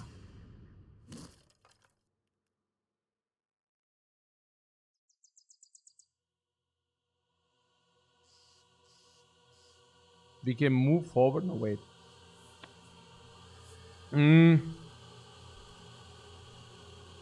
So this guy moves. No, wait. Okay, so this guy moves and can attack. I don't think we mind too much about the morale things. What shield master? Sad as not carrying a shield as a shield master. Yeah, that was a mistake. I actually did not respect it. That being said, you also see the downside of two-handed weapons right now, right? And now you might say, yeah, but maybe we should have not dedicated this guy as a two-handed weapon master, you know?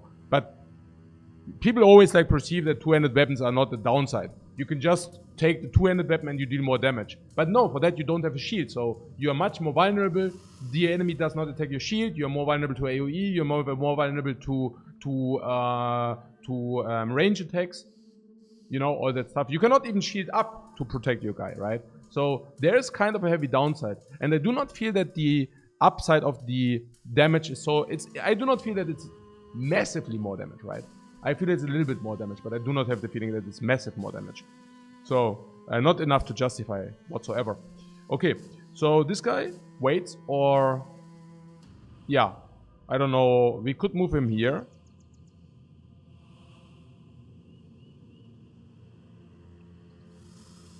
This archer wants to swap out and shoot one arrow.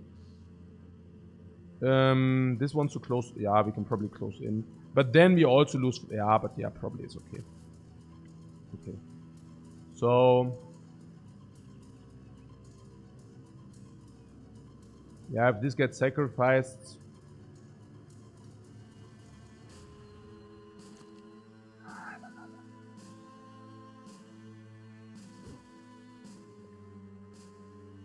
Also missing freaking every roll, man. It's really depressing at times. So, if you wait with this guy, this Hammer Master, this against this is a fair fight, right? Can they fly it down here? Not really, right? It's too much. Maybe just go up. Yeah, he will manage. Swaps. Hä? Was war denn das denn? Ja, right.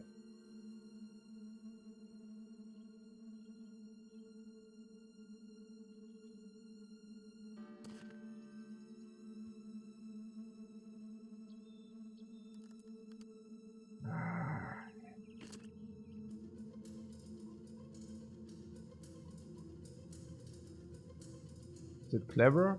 Probably, yeah.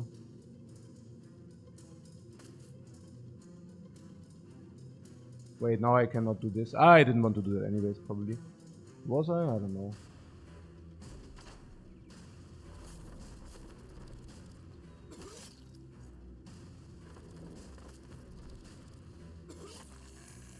Hey, we actually saved him, guys.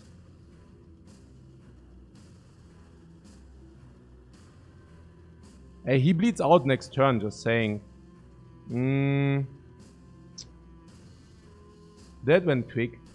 Quick death right there.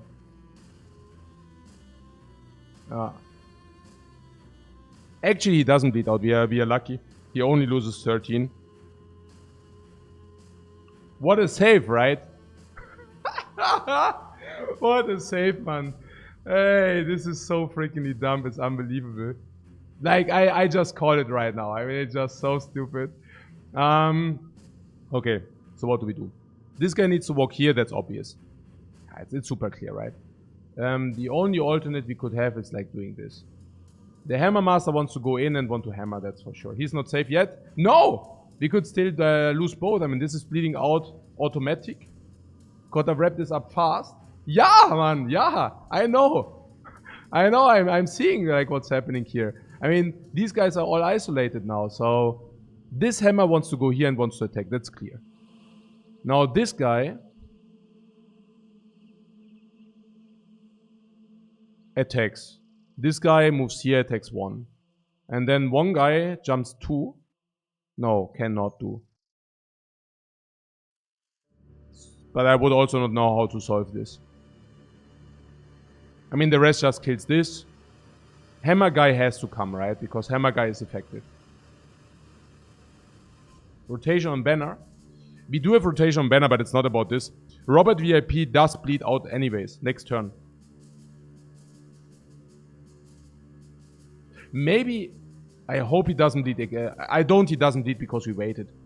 I mean, that would suck. Oh no, actually he will bleed this turn. And then... Yeah, Robert VIP, he will die. No matter what. Yeah. So he needs to step for his life. I'm not even sure whether we can step this to death. So... I do think one attack of this is more damage than one attack of this. And what does he carry? Erland? I think the hammer has the most damage. And then this will probably need to wrap it up. No bandages on anyone. No. But even if... It's... Usually it's not the bleeding which is the problem. Yeah.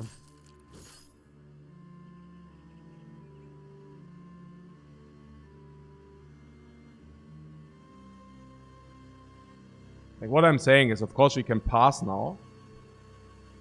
Bam, bleed, yeah. It goes already to... We need to pass anyways because we need to try to lose initiative, right? So this guy needs to die. If we move here... Okay, we can increase the hit chance by moving here. Which we should also do.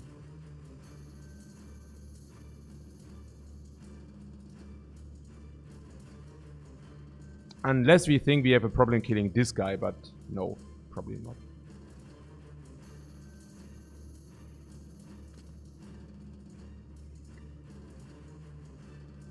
Right.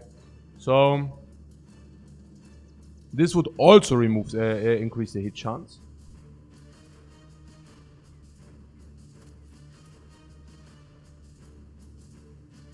The question is the dagger enough on this guy?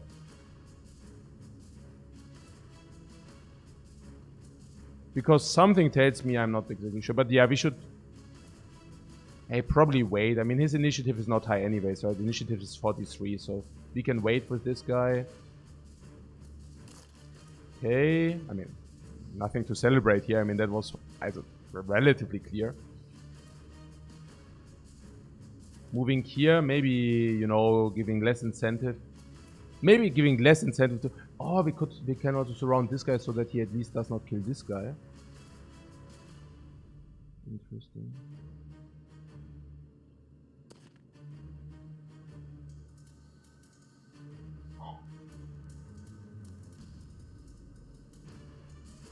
Or can we even flee, maybe? Can they fly that far? Not really, right? No. They cannot fly like this far. Okay.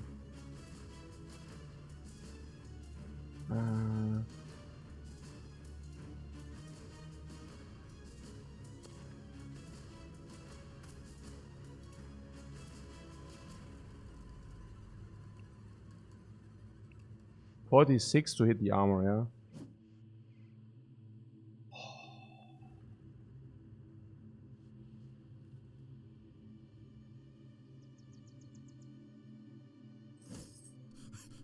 Oh, 9. We also need to kill this dude, by the way. OMG, man. So...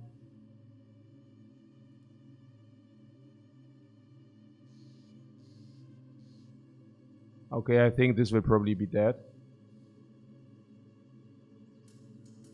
2 jumps, but don't attack. Okay, he could actually jump there, but then he doesn't attack, and then we can attack or what?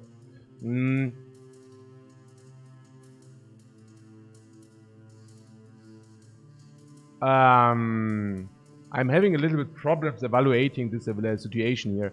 I believe this wants to hit this. But I'm really not willing to leave this alive, so maybe we just accept the fate. You know what I'm saying? They act first anyway, so... Let's kill this guy and accept that Robert VIP is... We cannot save him, right? I mean, there's literally no save. If I hit this guy, he doesn't never die. If this does not die, we can then kill this with this, and then this also... It's very unlikely, and even if it happens, I'm still not sure whether it's enough damage.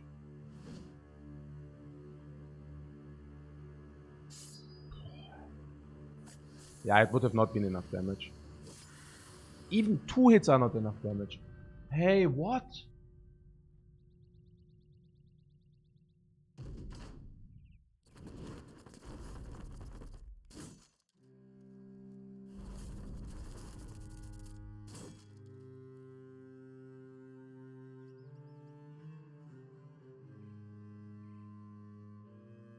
Oh, what? It had 9 lives proc?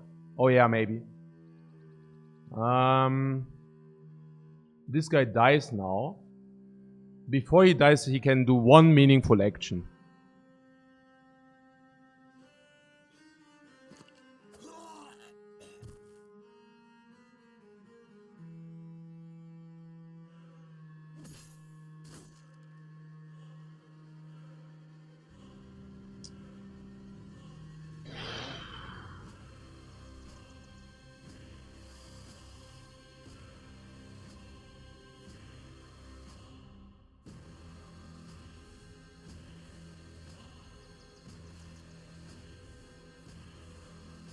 Yeah, these still fight the fight on the of the Titans.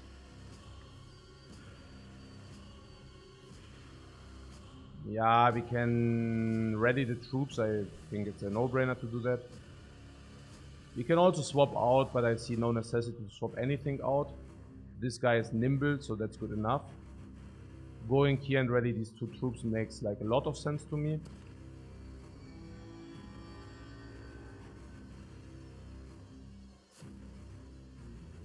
And someday, guys, we will get them.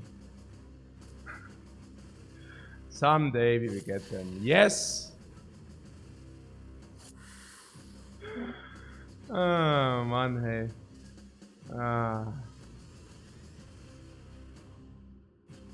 The Hammerman is not that important anyways. At this stage, I really have to wonder whether we just... I mean, where does he fly?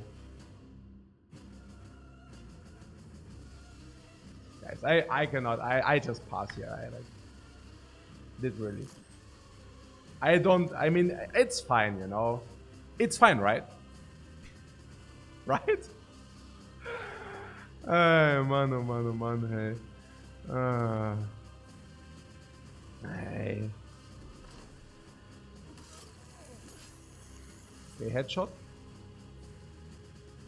Okay, now let's send this thing where it came from. Yeah, I increase the hit chance to the max, and then that sucker is gone for really. Yeah. I also do not care who gets the kill. Yeah, and now we stun him, you know. I mean, okay. Is everything fine, man? At least the archer got struck down, right? He didn't die.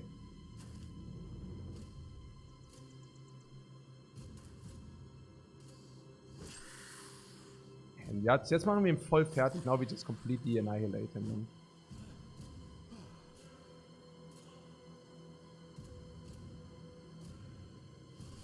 Okay, actually this stun was important. 9 lives, okay, fair.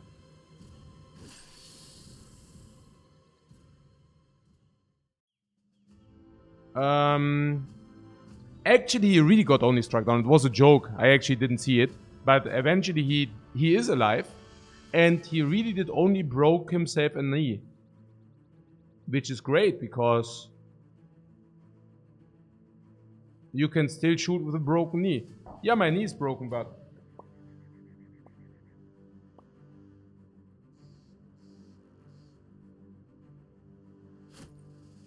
the loot is crap, guys.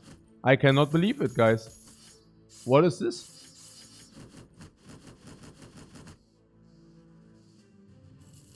Or is the loot crap?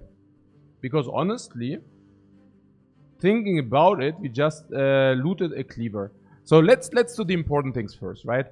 So number 1, yeah, 2 Koppisch. Spotted them too. So Koppisch, they look the same, but they are actually very powerful cleavers. Also much more powerful than the cleavers we are currently carrying with us. So we can just ditch this Karamax very, very comfortably. Because just look at these stats. Now, the Koppisch, this is what it does. It's a one-handed cleaver, and it deals 45 damage, which is already pretty good. But it also is effective against armor. So it's basically an armor effective cleaver. It's very good. Also a lot of damage. The two-hander shield, abso-freaking-lutely. I cannot believe that the two-hander doesn't have a shield. Yeah, also not with having shield mastery. I mean, somebody said it makes him cry. It actually also makes me cry. Literally. I just wasn't aware of that fact. So now we give him the blocks. He's a little bit demolished. But he will recover. Yeah, I mean, we also utilize quite well, right? I mean, 60 tools only. Yeah, you go into the wilderness with 130 tools. Do you know what happens next? You have 1 fight, you have 2 fights, and then you need to go back because your tools are empty. Provisions forever. I would really love to do the goblin camp still. But, yeah. Somebody say cleaver. Yeah, honestly, we might. I mean, these also sometimes do break, though, at some point. But I'm also thinking, before they break, we swap them out with the dagger. But I also do think I want to maybe get another cleaver specialty. Depends. Let's take a look what these do first. Yeah, VIP levels up VIP stats. I wouldn't mind to make him nimble. He has a lot of HP as well.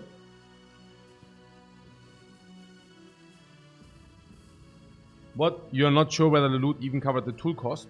Yeah, but we also... What saving on tools is a great benefit that dogs provide? Yeah, because they die or what? No, but seriously.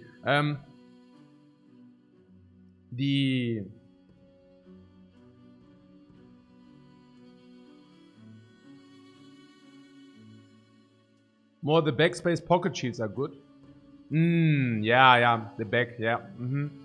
Pocket shields. Yeah, but nets is also there. It all costs fatigue.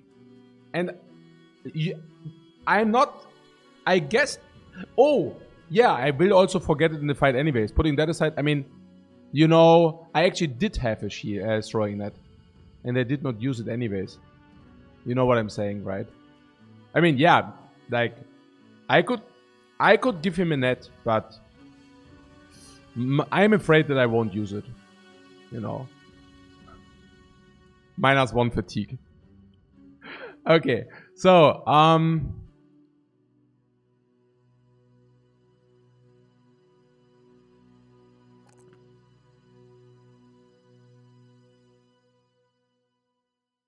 yeah, the experience is kind of good. So if the tools are covered by the loot, we just level up our brothers, and that's super important.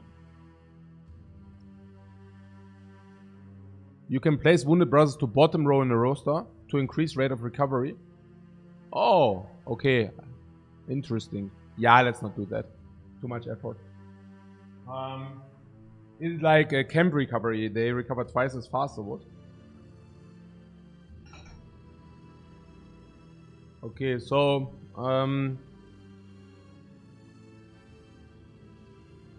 so what do we want to level? I do see fatigue and health, or I see melee defense. Not exactly sure whether I want to have 2 melee over 4 of these stats. Like it's a 2-to-1. What is a legend mod feature and it doesn't work in the base game? Yeah, thanks. Because I also didn't... I would have not liked if that would have actually been the case. So, what is the most important and why? What is this guy doing in the future? I smell a little bit an attack stat of... Does this guy have attack stats of 80 already?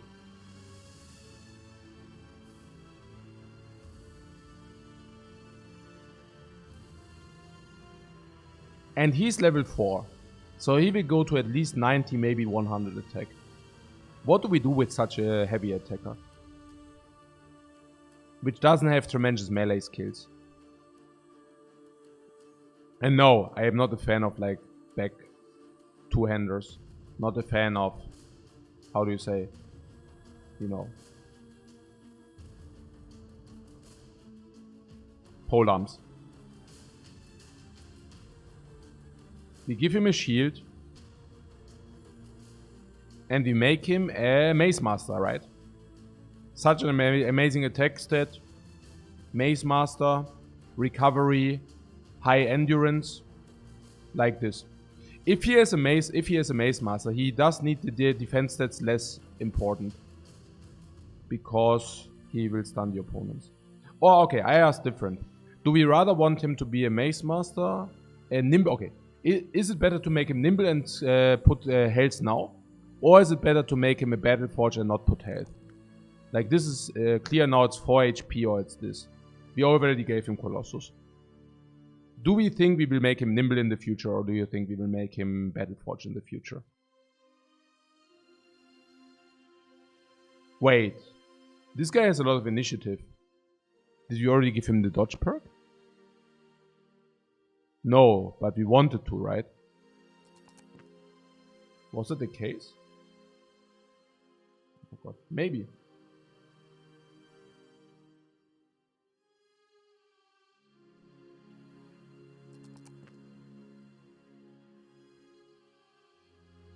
Would it matter?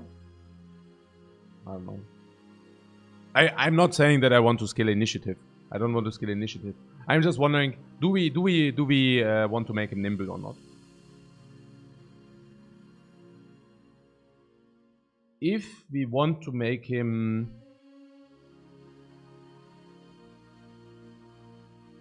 Yeah, if we want to make him a recovery with the mace, we would like to make him nimble. You think it's like weird to make this guy nimble?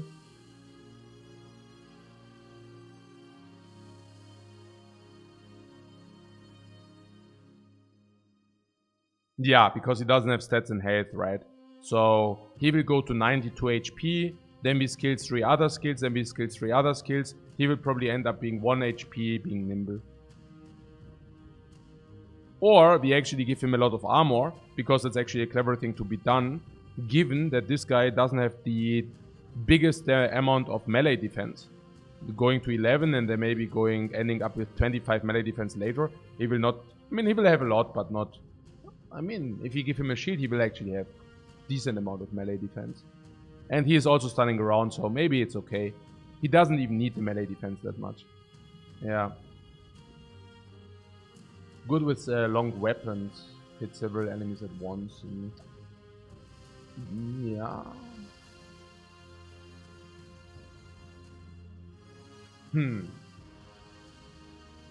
No, I think we make him nimble, and because we do have enough Battleforge users. Do we have enough Battleforge users? Let's check. So this guy nimble or not?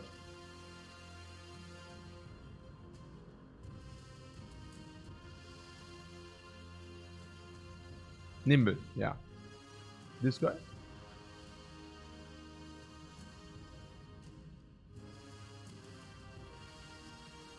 I don't know.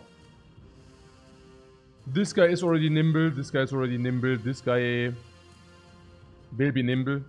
This guy is already nimble. This guy will be Battleforged. 1 Battleforge user. This guy will be nimble. This guy will be nimble. This guy will be... Yeah, we don't know yet. This guy is already nimble already. A good stuff that he was nimble. He survived with 1 HP. No, actually he didn't. He got killed.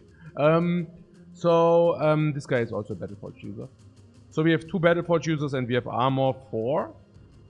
Well, this is 1 heavy armor. And we have 2 heavy armor. Is this maybe also nimble utilizable? 16 fatigue. It is not really nimble utilizable. I mean, it is, but then you waste the armor stats basically. So we already do have, and of course we do have this, but this we want to give to newbies. We don't want to give to Battleforge. But the next big armor we loot or we collect, we won't have a Battleforge dude. So I do think we can actually go for him Battleforge. Yeah. Can we build a lot of ways he's easily your best bro? Yeah. And if it's the best bro, we do not want to... like, is there something like, if it's the best bro, we want to rather have him nimble or we rather want to have him Battleforge? Because I believe once he's level 7 at the current... yeah, at the current moment, we would probably increase the survivability, make him Battleforge, right? Yeah, probably. And it is 2 melee defense over 4 hit points, right? It's very hard for me, you know, because like this is kind of, I mean, 2 to 1 is, I'm not even sure, like, can we make the math behind that? So let's say one of your bros will get hit per fight 5 times or something. Let's make it 6 times. No, actually we need to calculate it different. We need to calculate how many hits does a bro actually need to die, right? So if you have a user, he will probably need to have like 400 life to die. 400 HP is probably 8 hits. And we also bleed for real HP, so maybe it's like 7 hits he takes. And 7 hits being taken is usually 20 hits being inflicted. So a 2 armor basically prevents 0.4 hits multiplied 50 per fight, so probably prevents around 20 HP. Now it's maybe 15, but it will be more than this, right?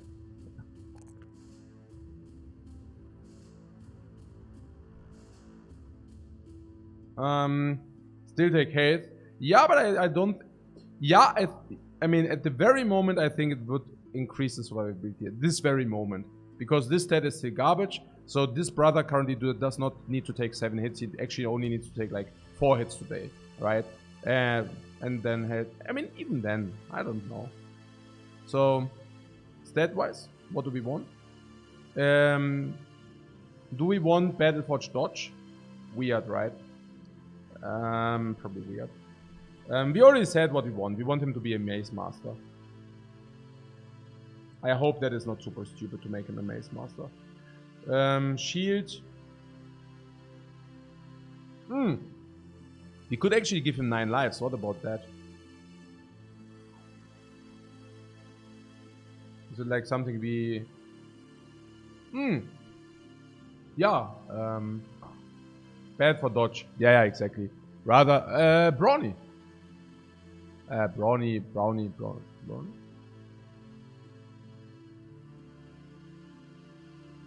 Not yet. Currently, this would do the most, or we could do Pathfinder. But we don't... I mean, with the current loadout, we do not need Pathfinder. Do we need to give him Mace Mastery quickly? We don't even have a Mace. No, we probably don't give him Mace Mastery quick. What do you think about 9 lives? Cannot be that bad, right? But we don't really need it, do we? Crippling Strikes. On the Mace usually doesn't inflict that much damage, so Crippling Strikes is like... You like Brawny or Pathfinder? Yeah, then it's Pathfinder. Because we do not need the fatigue right now. Gifted, I think we will overstat him if you gift him.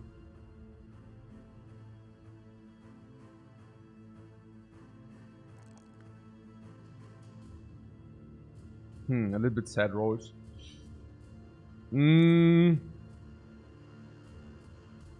Resolve over here health because we have no Colossus and we want to make him Battle Forge.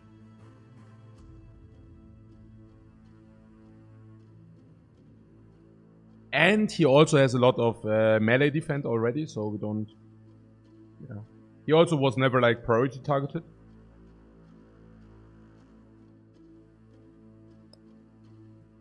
Don't need the resolve too much as well, but 62 HP is very good for a Battle Forge user. So might as well take it. The hammer is very important to have front load fatigue. It's not very important that you can actually recover because at that point the enemy doesn't have armor any longer.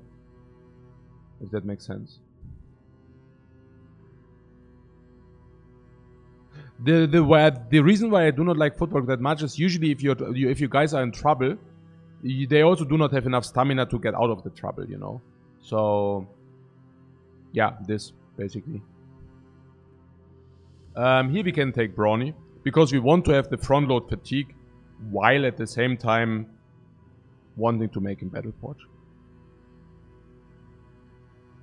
It's this or Pathfinder.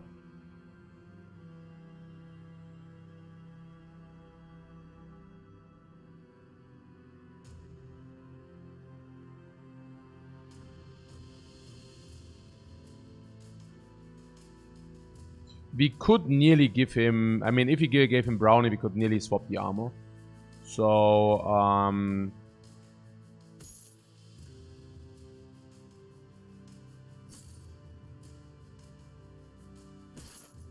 yeah, no.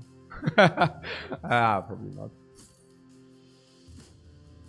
Yeah, the fatigue is also of the Bannerman because he's wounded. So, what Brownie is usually worth, what? 7 to 10 fatigue? No more.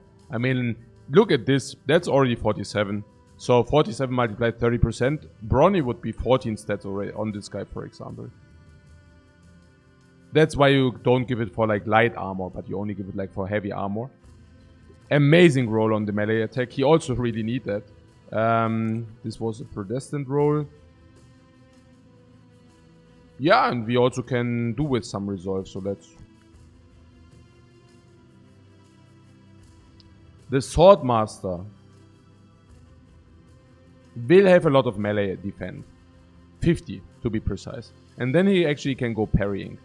Now, if you want to go to parry with this guy, he will probably stand in between many enemies and then underdog is a thing. Like this, you know. Going out and then parry, but also being prevented from the underdog. Nice roll here, 78. I wish this would not be flail now, but... Wow, nice rolls here. Hey, look at this. He was VIP before, and this is our freaking comrade. Fat guys. No fat shaming here. But hey, look at this, man. Whoa. Okay. Is there a world where we actually give him another weapon trade? And quick hands or something like this? I mean, currently we have flail, right? So what weapon does combine very well with flail?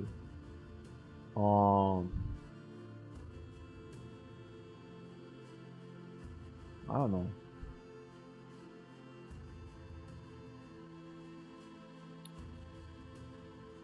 Not really. Second flail. Polearm? Ah, not polearm. Why would it be polearm? That's, I guess simply nothing. Nothing really, at least. What I'm saying is, if this guy has a lot of fatigue and he has a lot of accuracy, I could also see giving him a mace, but we already have enough mace masters, and it's also, if you have the mace, we don't need the flail. So yeah, the flail doesn't have any major weaknesses exactly, but it's also not very strong. It's just like very mediocre plus. Yeah.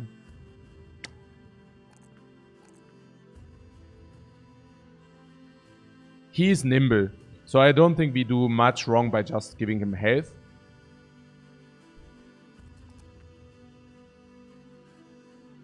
The bottom perks, yeah, I mean, Indomitable, I think it's quite expensive. They also don't need to attack the guy you make Indomitable unless you also get taunt. Killing Frenzy seems nice, because this can also sometimes land a kill, and then your guy suddenly deals more damage. Especially the first Killing Frenzy you take, you can then manipulate, right? So if you have two guys who could go for the kill, you can give the one kill to the one who actually wants Killing Frenzy. So this will definitely increase our, like we talked about adaptation, right? How this increases your damage by 6-7%, maybe 8, but Frenzy will increase more than 8%. This will increase by maybe 12% over a fight, 13. So I wouldn't mind giving this, because this is also one who actually wants to do finishing blows. And is a good brother. He will maybe get some kills. Can we go for the Goblin Camp?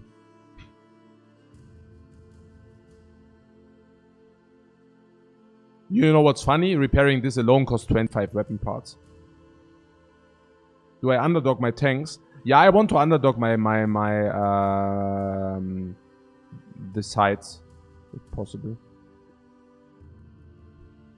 Robert is ready for the goblins. Robert. Okay.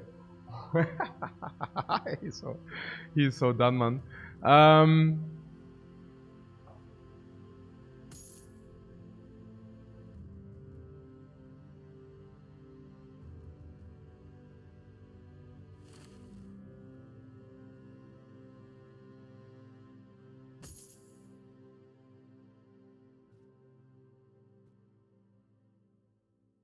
So you're saying we are not ready for the goblins. Did I hear that right? I mean, we killed another undead location. But I don't know. I mean, are these not relatively easy? We could still go for them if we get actually a goblin quest, right? So we don't have like that much rush to do this, especially given how healthy our team currently is.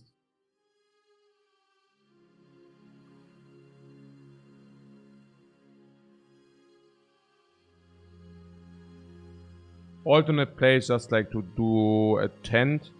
Yeah, it's a little bit sad with this, like, that this requires so much repair and everything, honestly.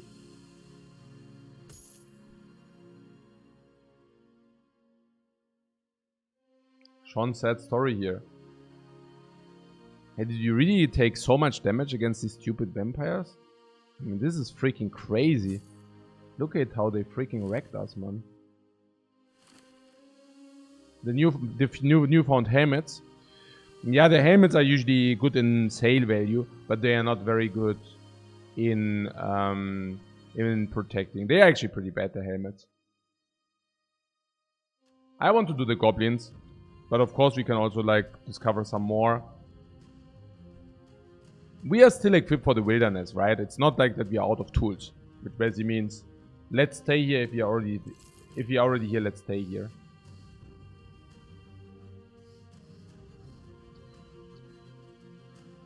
Let's stay in the wilderness until somebody says, let's get the hell out of here.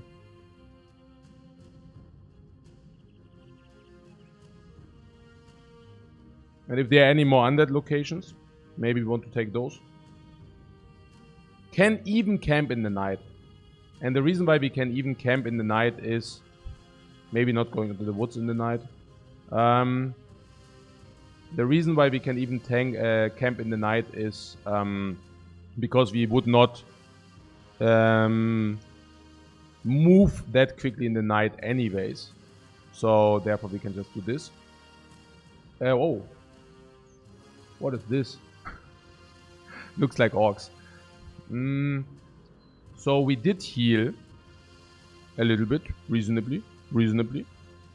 There are some wounds which require a little bit more attention. Minus 40% damage inflicted is not exactly what we are looking at. Straight to 6 days. So that's heavy, but all in all, I think we are in a fine position. Yeah, this guy is taking care of his armor, which is good.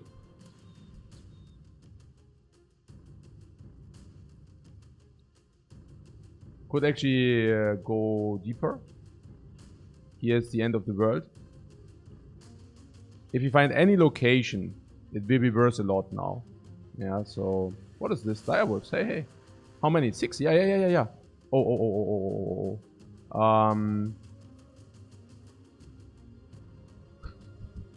Yeah, we found them before you guys.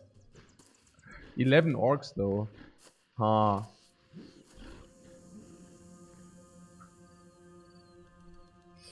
Yon! 6 direwolves. They also come. And they want to give us XP, guys. The direwolves are really eager to provide us with XP, and this is something we like to hear. Ooh. Huh?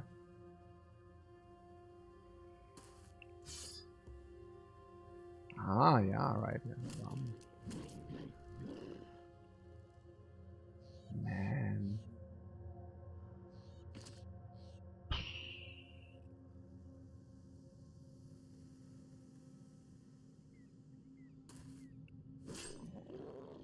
I could have actually waited with this guy one turn, but hey.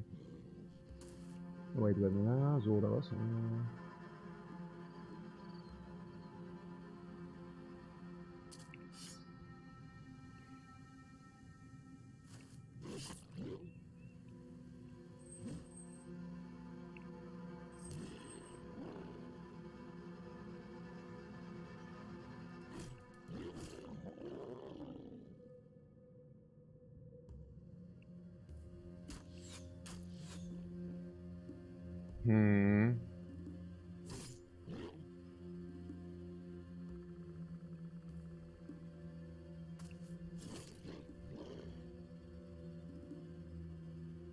Yeah, some of these guys do not exactly like what's happening here.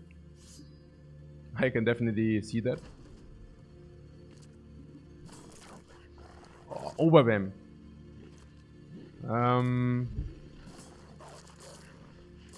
But really low hit chances.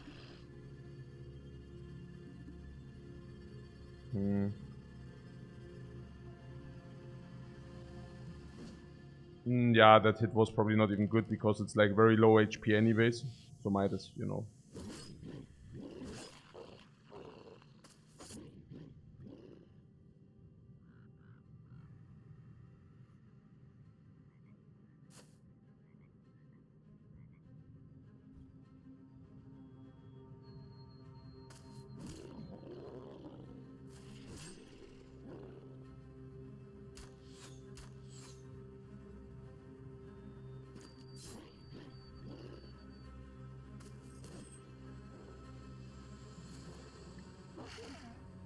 I could have increased the hit chances slightly by, you know, by turn order, but it's 5%.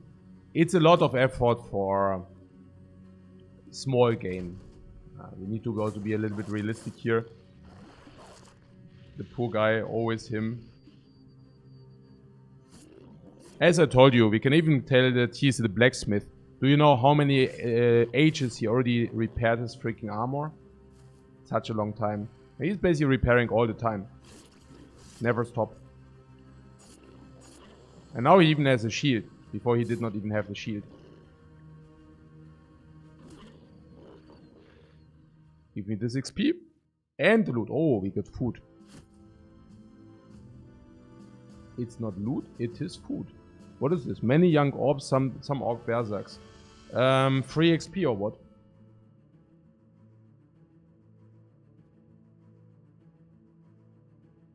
But did I skip the rotation for the brother with the long axe? Yeah, to see what kind of targets I want to have. So, it's more versatile. Yeah, that guy is more versatile.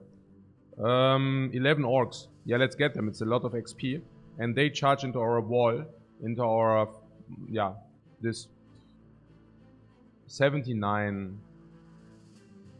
Is that the moment where we give him a freaking polearm? Because we are afraid he might die otherwise? Yeah, probably.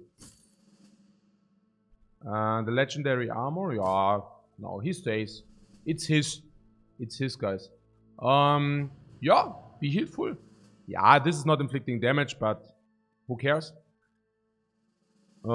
This guy, yeah, he's staying behind and tries to do his best. This is a good attack, hits also as well. This hits, this hits. Okay. 11 orcs. So one of our guys needs to be as strong as one orc. Is one of our guys as strong as one of these orcs? Well, I guess this guy is certainly stronger than one of the orcs. I guess it's true, right? What is this? Some orc berserkers. Many orc youngs. We are talking 7 and 4, what? No, we are talking 8 and 3. How is that? Is one of our dudes as strong as one orc young? I guess some are. No, wait. Yeah, yeah. Some are, especially with the hammer. Armor is also not the problem. This can headshot the ones which... Okay, here's the thing. This is good against armor, and this is good against armor. So they should not stand next to each other. And they also need to charge into our shield walls. So that's certainly cool. We can combine cleave and hammer. Hammer hammers the armor, cleave kills them. Also lets them bleed, which is super good. It's also a very potent weapon. What else?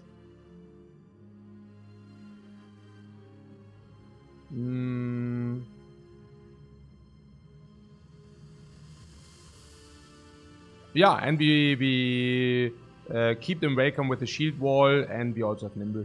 I think we do it. Wait. They are thinking the same, right? Orc yums are big time cowards too. Yeah, but they kind of also approach us. Like, if they would run away, I would have a much better time right here. 30 tools to repair. Yeah, that's the legendary armor most likely. They also want to know it. Okay, so...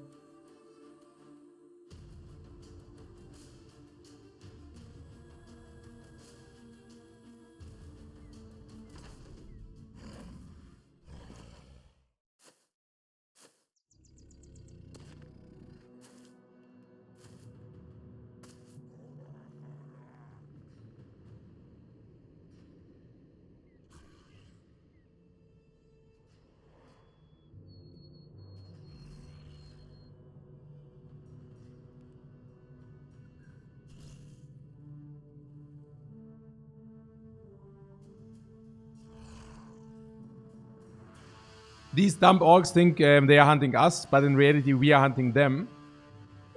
Yeah. Right? Yeah, honestly, we can fall back here. This is so much better terrain. What, 2 flails versus shield wall? What do you mean 2 flails versus shield wall? But yeah, I think we wreck them hard, right? We just move here and then they are goners. Yeah. What, 2 orc flails? Yeah, I mean, is it flail? It's like chains, right? Like 6 AP for, is it a double hit? Is it not like, yeah, is it like a flail? Okay, so the way I see is we can fall back into here. How strong is this position? Yeah, it's amazing, yeah.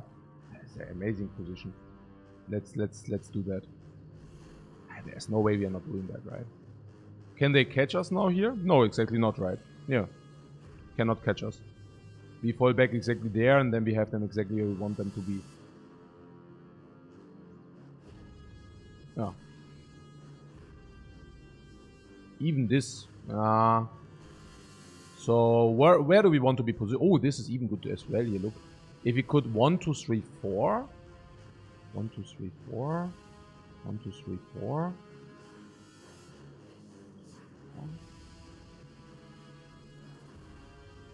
Those bushes will restrict movement, but might be risky. They could catch up. Yeah, but they can only catch up if you're stupid, right? Also if I'm stupid, like if I'm doing something stupid. That's why we are checking out whether they can actually catch up. I mean, they can only catch up if, you know, what right behind the bushes. Yeah, but look at this. This would be the best, right? So 1, 2, 3, 4. 1, 2, 3, 4, and then move here. They can still not catch up. So move here. So one moves here or here. One moves here, one moves here. And then, yeah, like this is the battle line, right? Yeah, I think so. Yeah, we are splitting too much if we do it different.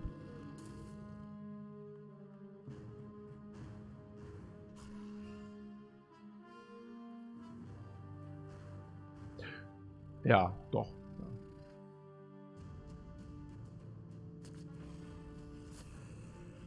Wait, how many berserks? Is it 4 berserks? No. Actually, it's 4 berserks. Yeah, interesting.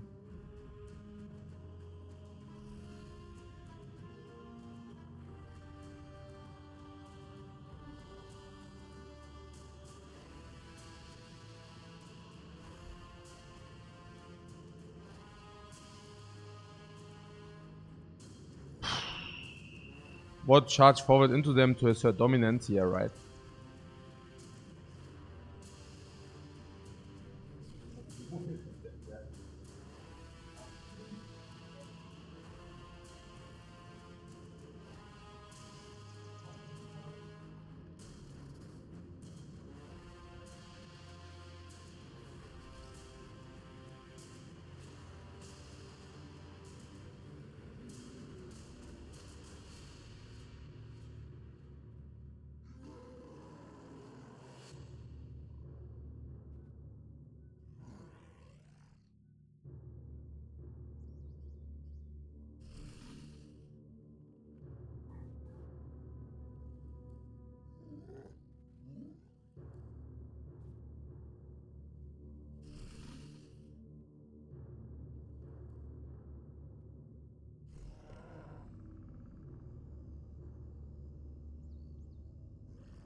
Some orcs will switch to javelins. It's not only to javelins, but most of them, I mean, one shield wall's up and he is also so sad, but yeah.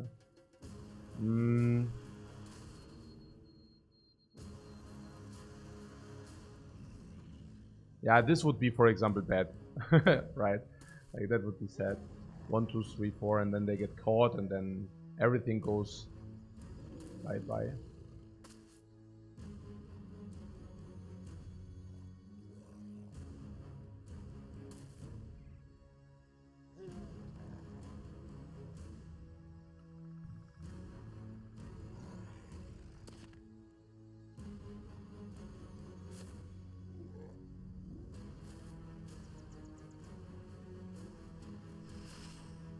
Yeah, they do think we do a retreat, right? They do think we retreat. The fools.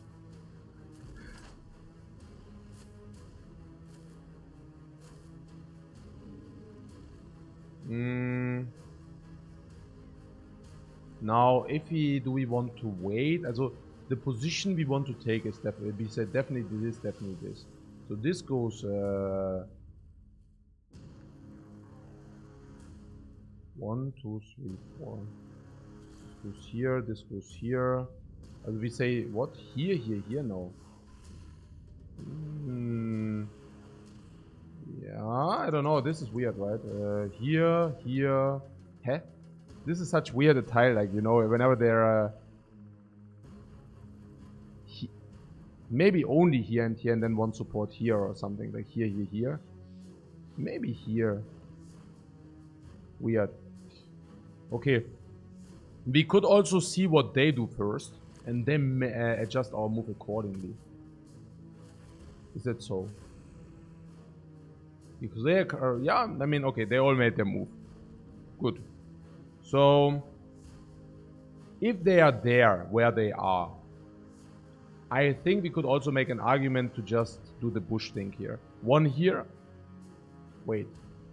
Or, we, okay, but this is already tricky, right? So, probably one here, one here.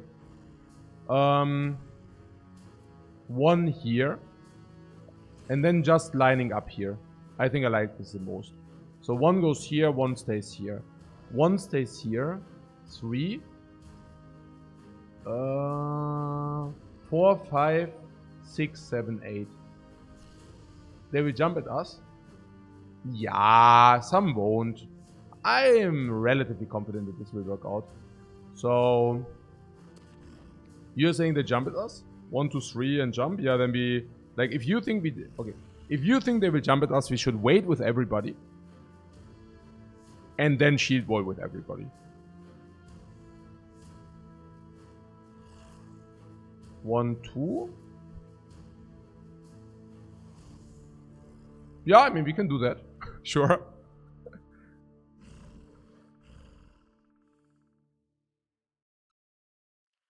So, how many front, how many in the back do we have? 1? No, wait, how many? 3? 4. So, we have 8 in the front. 1, 2, 3. 4, 5, 6, 7, 8.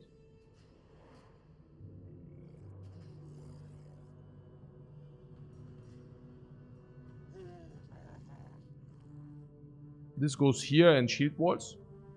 This goes here.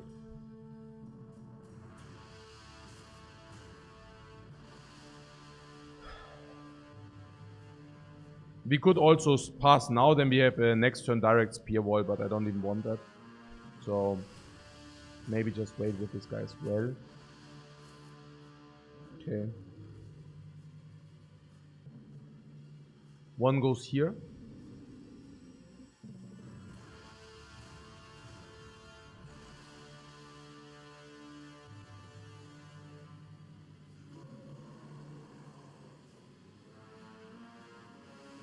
With this, I do not even want to go into a shield wall because fatigue and such.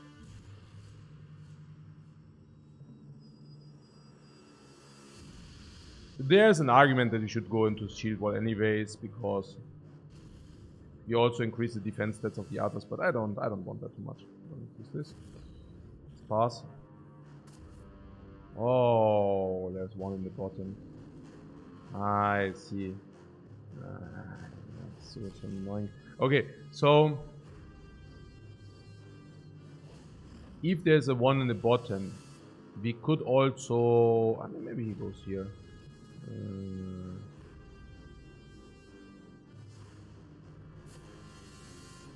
At this very moment, I don't want to completely change our approach.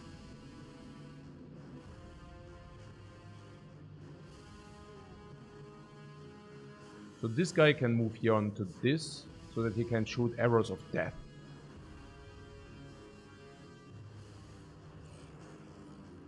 Or we just shoot now and move 1 back. Yeah, we just shoot one, like we shoot now and move 1 back now. Yeah. They don't know what hit them. Feels like bee stings. This guy...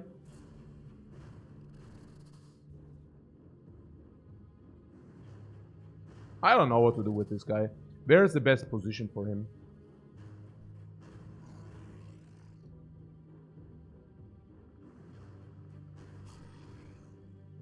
Right where we are? I don't know.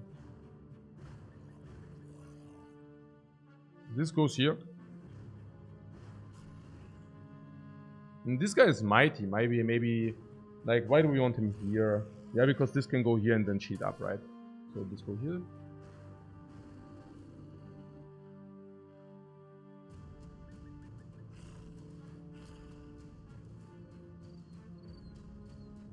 If you want to swap somebody, where do you think we have the highest necessity to swap?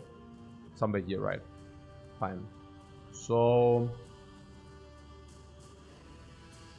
we could go there. If they actually close down here, we have very good shots. Shield wall.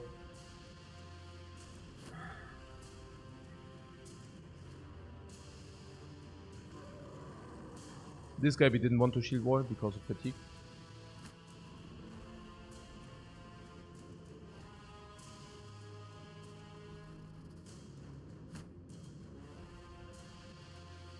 This is such a good feeling. It's like really this brace for impact feeling. You're like, brace for impact.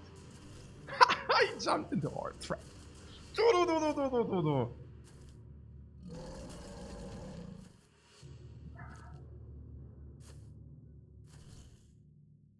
Yeah.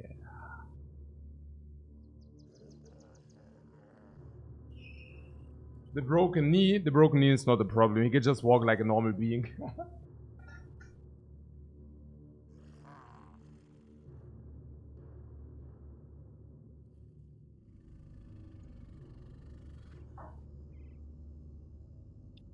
Okay, so we pass everybody. Never have the chance to write in test because you almost watched the videos. Interesting. You love the passion. Nice to hear that, man. I appreciate it. You tried it and you absolutely love it. Great. It's good. Yeah, very nice to hear, right? Very nice to hear if the recommendations actually do work out for you. Okay.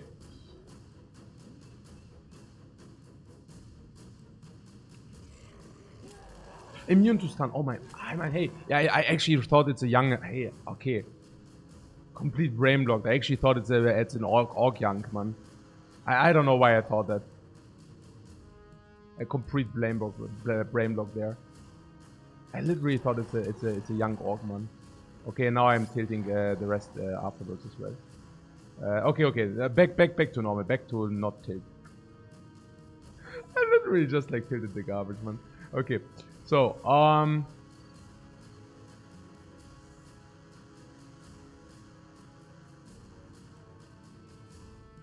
okay, here's the thing. So, we can move here and we can, of course, punish the armor. Now, one will move in, the others won't. They will probably be stuck there, so they will probably come to here. We do not even need to shield this up because he currently does not have fatigue. He would actually like to chill. Men are going to be split. No, we could go here, we could go here, but I don't like that. I want to stick and stay on the high ground. I do think we bait them in. Yeah, I could have actually passed first with everybody instead of just killing the Berserk. Did I pass first with everybody? I don't know, cannot remember. But yeah, I just assume they will come for us as well, so we should stay on the high ground there. On the other hand, we could have been here, because we can actually move up and then still attack, not wasting our attack. Now we actually wasted our attack, so that was pretty sad. This guy could just do a shield wall. A spear wall, I mean. Yeah, why not? 95%. Impale, heavy impact. 1, 2, ja, es ist halt... whose turn? Like, this is still hitting. We bottleneck them. This is also hitting. This guy should probably go there. If this guy goes there, do we lose the block? Yeah, I mean, we lose the block, but I mean, how bad is this? 1? Oh, he cannot go up and down. 2, 5, 8. So... shields in the entire front line. No, people actually think 200s are better. But yeah, I like this. So this will come up, so shield up is also good. Same run as yesterday. Yeah, that's the same run. So one benefit if you go here is this guy cannot go here. The problem is this guy can then jump in and we have the very same problem, right? So honestly, we can also wait with this guy and then riposte. I mean, this guy has underdog. So yeah, I just shield up both. Okay, this guy already hit. Cleave. Oh, the 81, man. Oh, that's schon important. Yeah, same principle applies here. Don't need to shield up if... I mean, we could shield up with them. Yeah, fatigue-wise we should not shield up, so let's not shield up. Same here.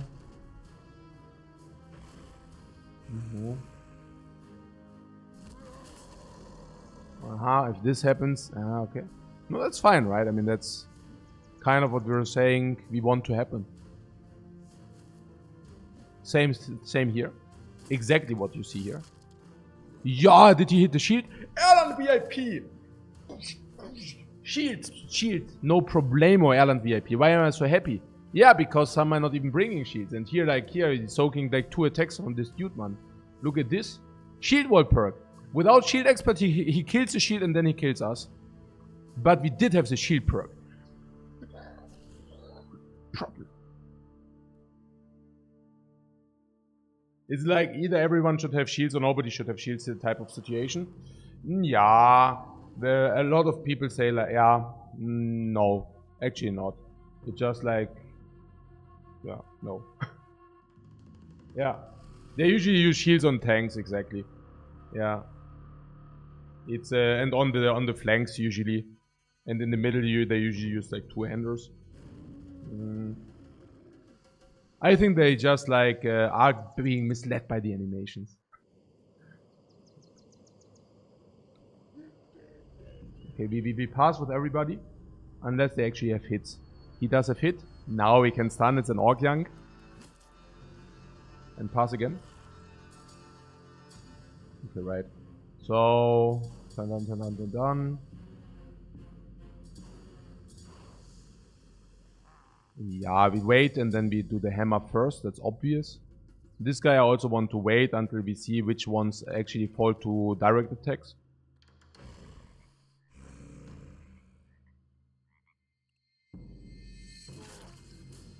Yeah, we are the Reapers.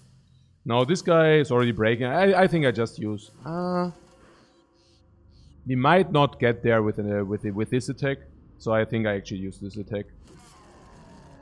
Even this attack didn't get there because we had a headshot, unfortunately. What can I say? The one time where I'm not so happy about the headshot. The hammer of no armor. Like, he doesn't have armor. So, Spearmaster and then think about whether we need still one hammer health or not. We can choose.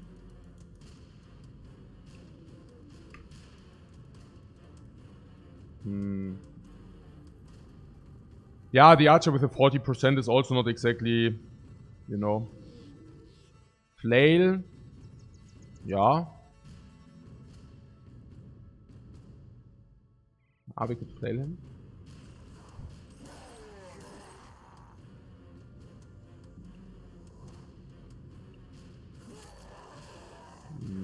Yeah, pretty good if you ask me.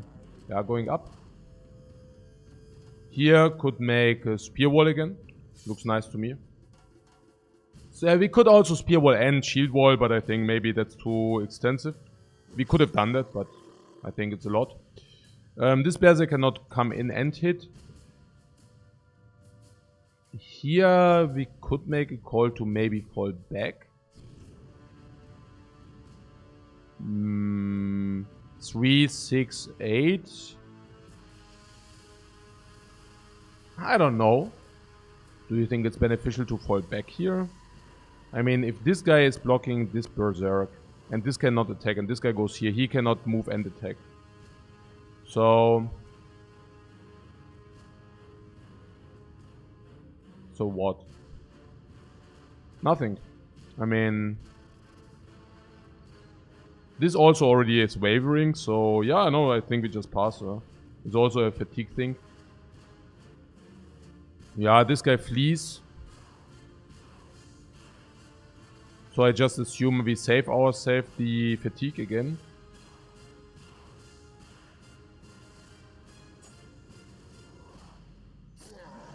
What?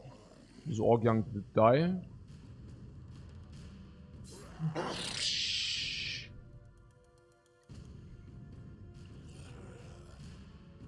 Could shield up. Not so sure whether there's a necessity for that. This guy cannot come in here, so I think I save ourselves the fatigue. Oh yeah, that wasn't ideal. Okay, now this is a free shot. Yeah, I mean, I could have actually moved here and then I didn't pay attention to that. He's fleeing now anyway, so we actually didn't get punished. There are a lot of things you can actually do right, and there are a lot of things you can actually do wrong in this game, interestingly. I mean, which is cool. Okay.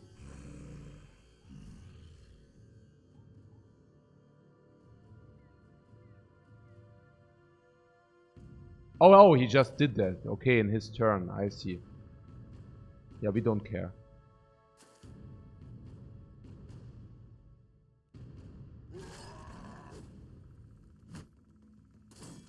Pam. Yeah, Hammer Master does comes first and then go the spear. Spear into flesh, hammer against armor. I would really like to, you know, this Berserk. If we can kill him, that would be great. Yeah, same principle applies here. Go here. Even, oh my god. Okay, you don't deserve any kind of roleplay here.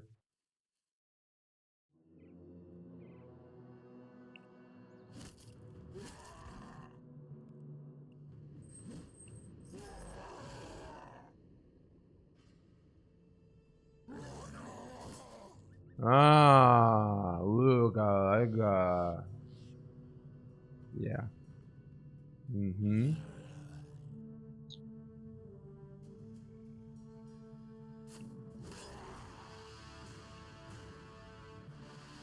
Aww. Yeah, sure.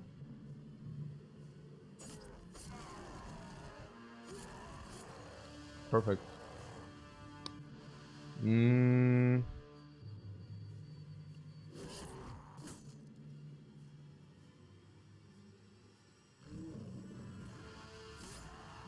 Oh. Ah, pretty good, huh? I mean... 105 headshot, man. These are so heavy damage, man. Okay. These are inflicting so heavy damage. Ah, that was actually not ideal. Yeah, spew. But we also already are very good in this fight, so, you know. I think we also earned ourselves a little bit of slack here.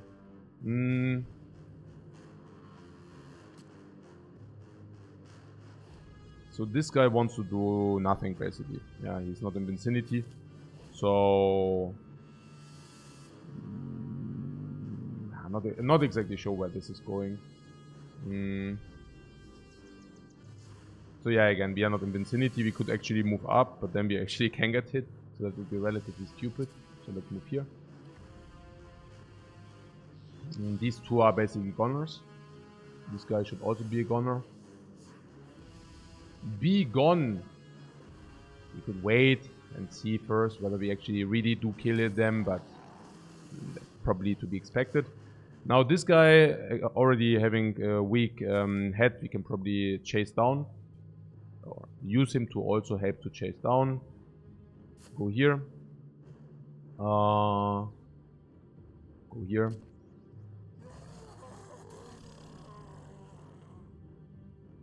This guy can stay. I don't see much reason to make him to move him. Here.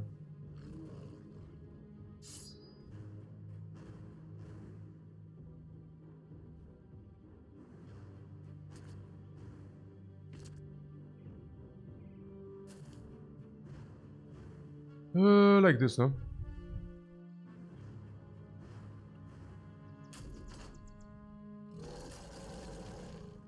Yeah, we understand.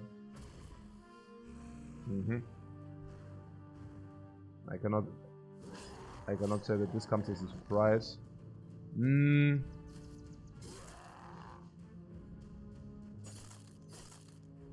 Okay, that was actually not spews, man. Hey, okay.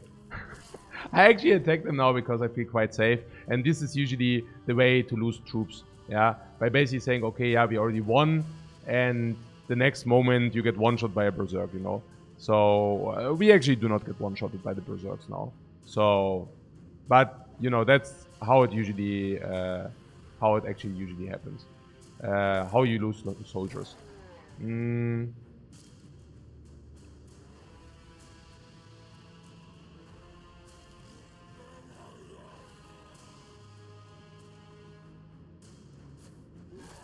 Yeah, fortunately we have also a hell lot of of pole arms.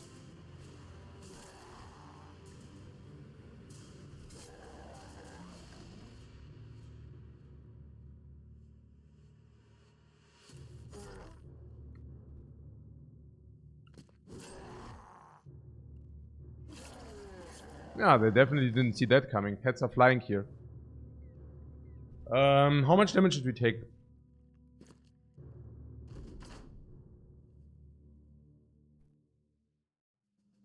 One hit. 21 damage here. One hit basically. For how much XP? Crazy. 3000. Loot? Strange mushrooms. Yeah, the loot sucked, but I mean it's more about the 3000 HP honestly. 300 XP. That worked well.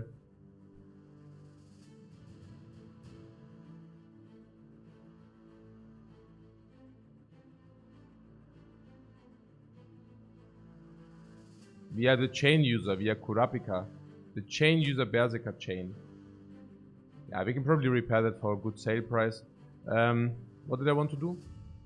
This guy was doing what? Nah, I mean now he has a pole arm, it's not that bad. Mansplitters are usable. Mansplitters are actually usable, yeah. You can give X Mastery and then you can use Mansplitters. Helmet? Which helmet? Did you also get a helmet? I do not mind like it too much, but I also don't mind it. I mean, it's pretty good against armor, of course, right? But even then, you still do not need, you still do not deal more than, for example, with this hammer. Not even kidding. Against armor, for example, right? 2 times 150 is like 300. It's actually a little bit more, but around 300, right? And if you take the Mansplitter, we lose the extra armor, the extra defense, the extra range defense, the ability that they hit our shield. For that, we can now deal 250 to armor. So this effectively does deal more damage to armor. Putting that aside, of course, this costs a lot of fatigue. Like, Crazy amounts of fatigue. Helmet. Oh, yeah, to replace it, yeah. And not only that, but there's somebody who lost his shield, right, in the fierce combat. Who was that? Here. Let's just give him a new one.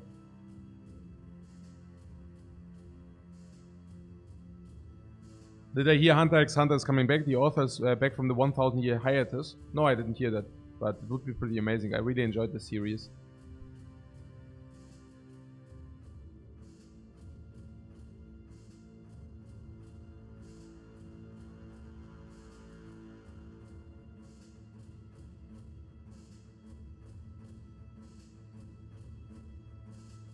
I don't even know where we were at, guys.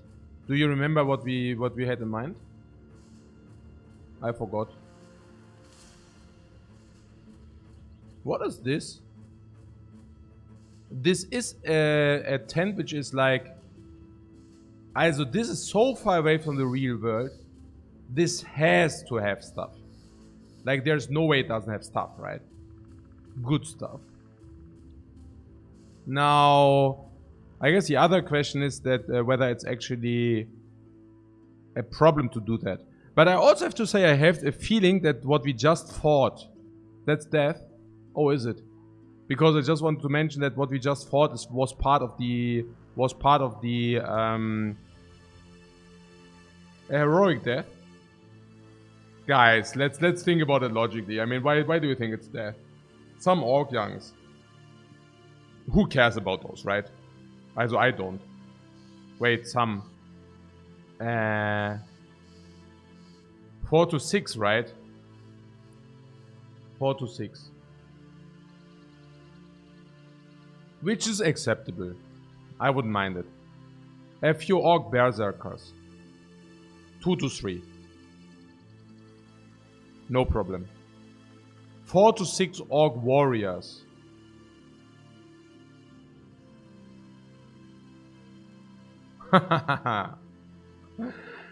And 1 orc warlord.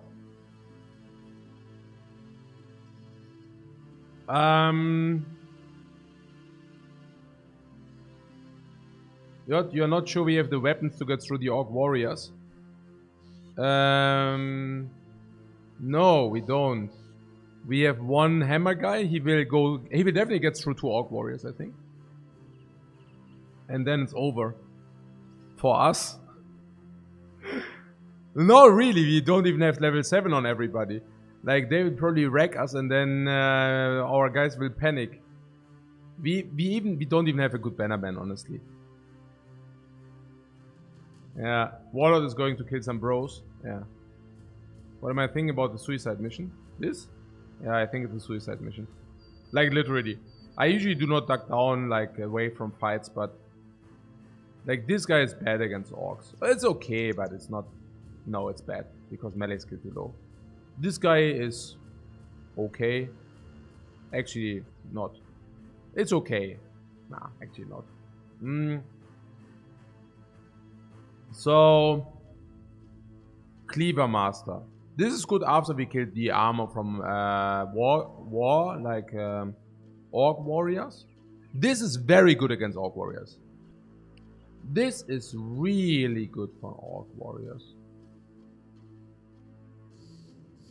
What day 34 days Sea of Tens are hard in speed runs when you are almost maxed out by that time. Yeah, but we are day 35 already.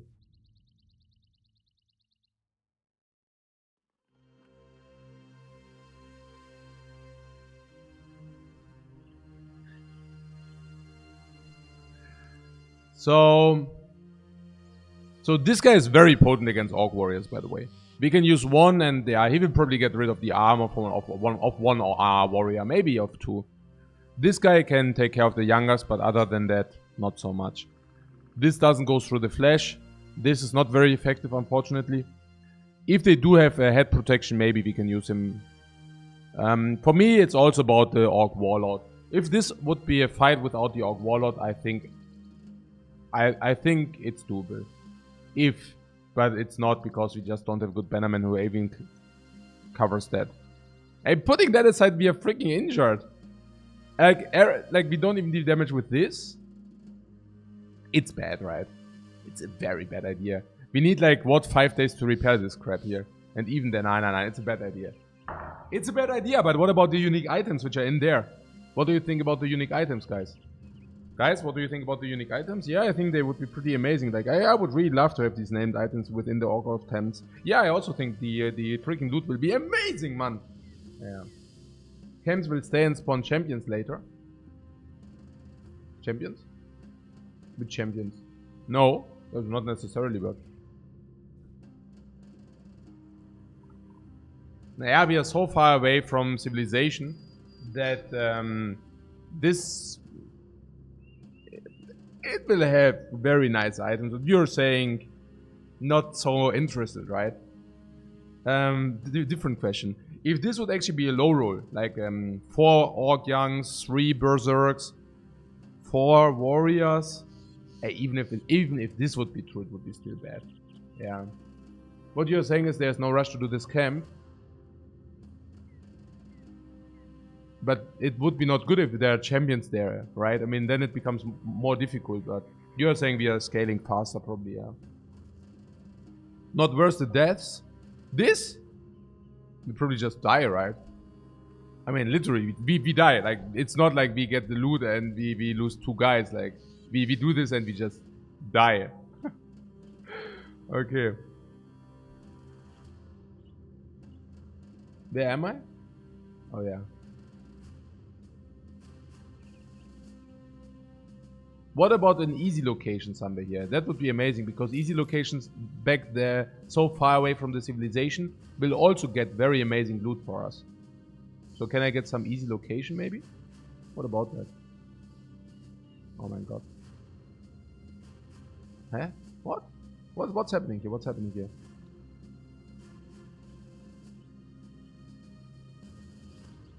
Yeah.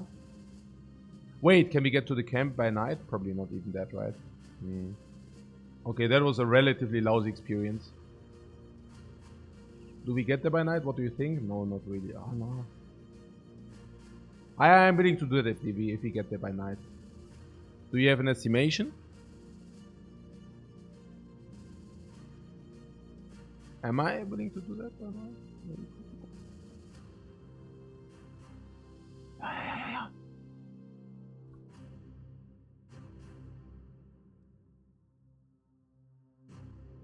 Yeah, I would like to do that. I would like to take a look at our group first. Now that's a doable camp. Yeah, that's why we are doing it. Okay.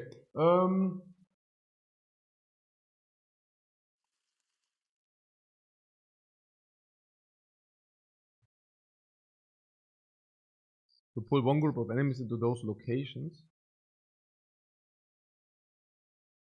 Ah, the group of enemies, and then yeah, no, that sounds like cheesing. Like, you mean you pull the enemies there, and then they help you doing the camp? Interesting.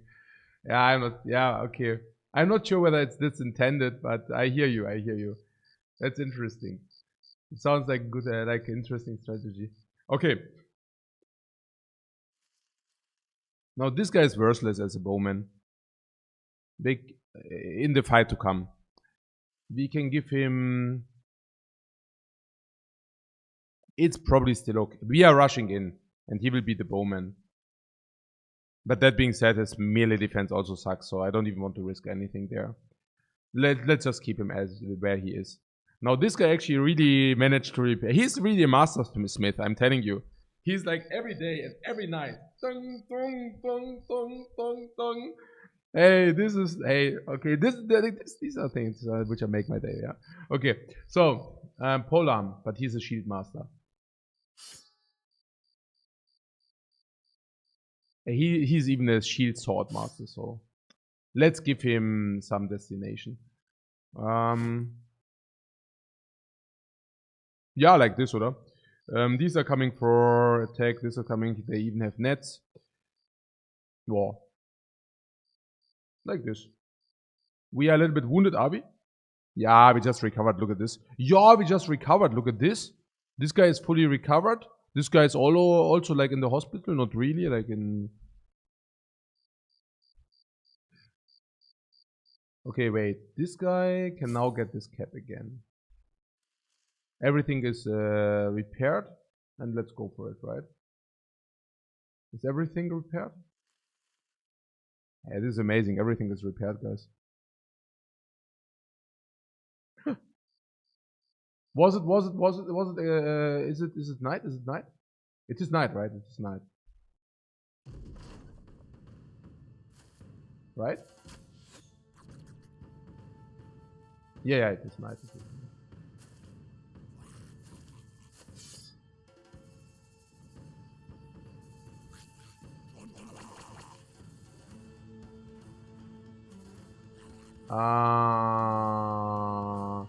See what they do, because they have higher initiative than we have anyways. So we will not... 14%. Yeah, I don't even know why I'm role-playing this crap. Okay. Ha! No problem. Yeah, even the bowlers are doing nothing.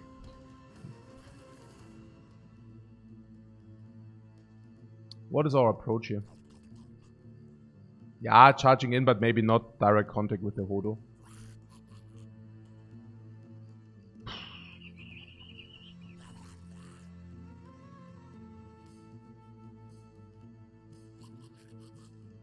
What Gobos? Yikes. Yeah, we knew that. We knew that. I mean, we knew that these are goblins. So,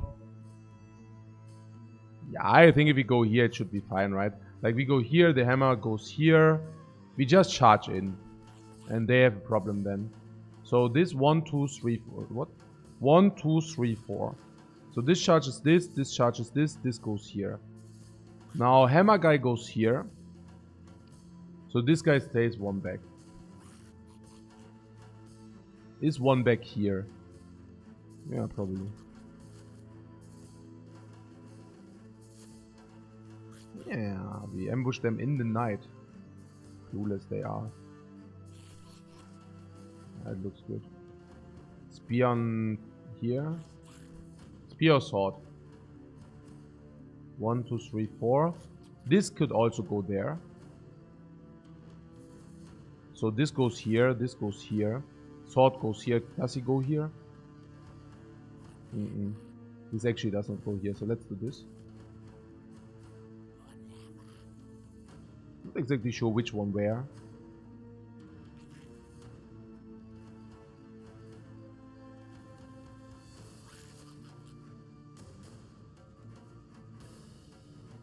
Probably this.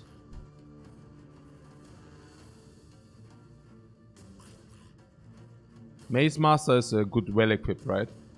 Nimble. Yeah, Nimble is important. Oh, I completely ignored that. I completely ignored that, guys. My bad. I mean, I'm not saying that I do not want to charge in anyways.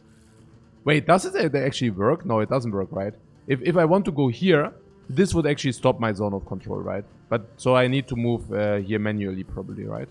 Yeah, probably.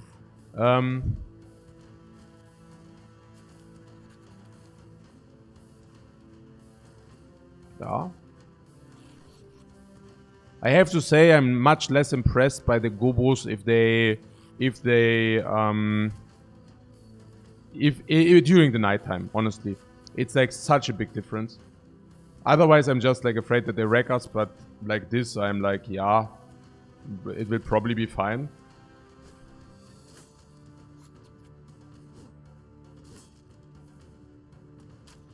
Yeah, like the shots are just missing left and right. I mean, probably accuracy, like usually they have accuracy 60 now, or 50, now they have accuracy 20, you know. Like it's, yeah, it's quite a difference. Also the bowlers, yeah. Also everything. Yeah.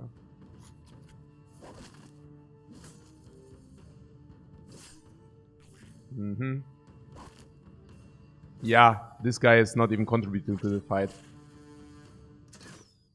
This guy can do piercing shots, but yeah.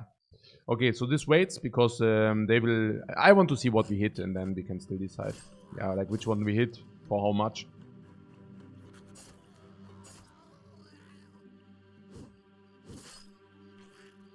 Yeah, Gobos, if you're in close combat, they usually run over. Yeah, I want to pass here and see whether we can kill this guy and then act accordingly. Yeah, he just shoots the arrow randomly here and he will probably hit something.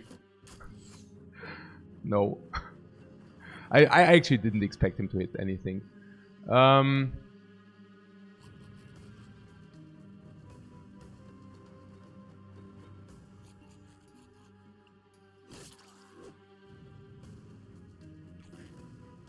29%.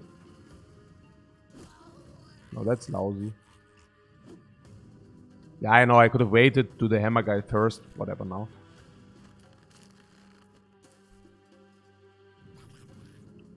I would rather like to take the hits, the attacks, and then maybe do the shield afterwards.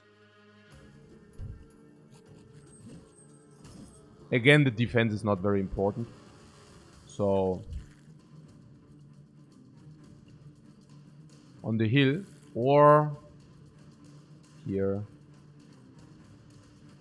This is overkill, right? Yeah, and if you don't hit it, well, it's whatever, but otherwise it would have been overkill. Specifically because this. Okay. So we can actually stun both. Stunning is pretty good against them because it takes away their mobility, and that sucks for them. Yeah, if they don't have mobility, what are they supposed to do about it, right? So yeah, good turn, right? All in all. We didn't suffer anything, they did suffer everything. I like. Not even poisoned, you only get poisoned if they actually deal damage to hit points. So there's this ability, they poison you if they actually deal damage to hit points, but if they don't deal damage to hit points, yeah, they are getting wrecked heavily. Right. So, yeah, this range attacks, so good. Even the overseer has how much? 25%, let's look at that. So lousy.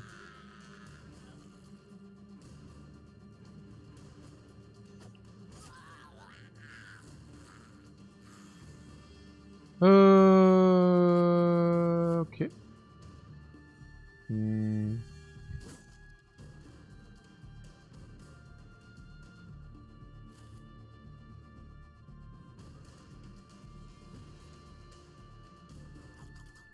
Would probably wait to see whether we kill. Same principle as before.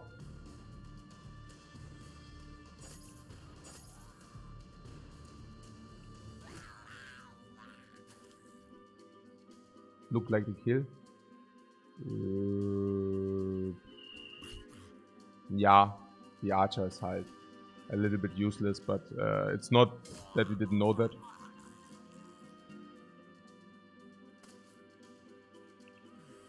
Yeah, no energy to stun, so if you don't have energy to stun, let's just hit this guy.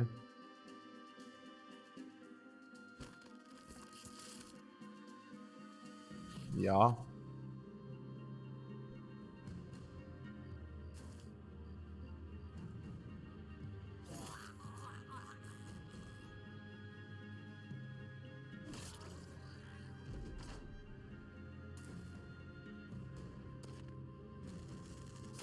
I would not exactly like to be in their shoes.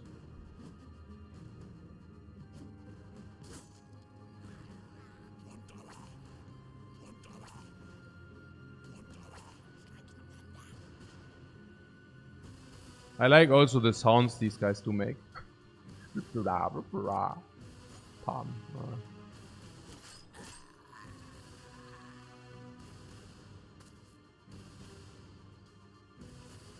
Oh, okay. He already conceded.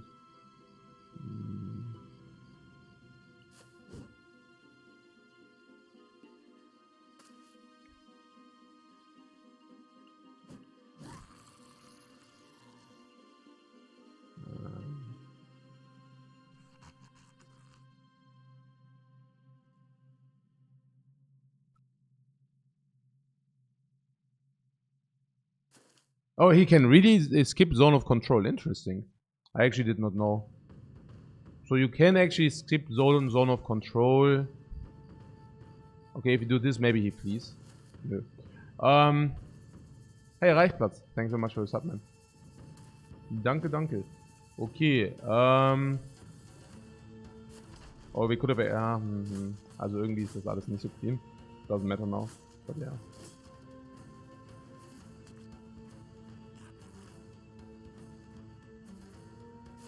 He tries to flee. We won't let him. Yeah, bye-bye.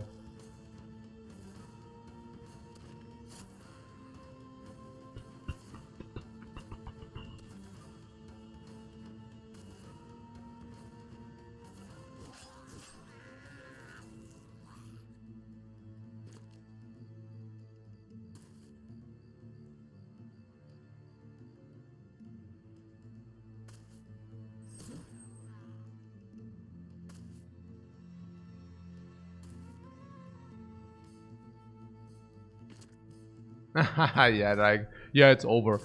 Yeah, right. Okay, nee. Okay, so, it is over indeed. For them. For them, guys.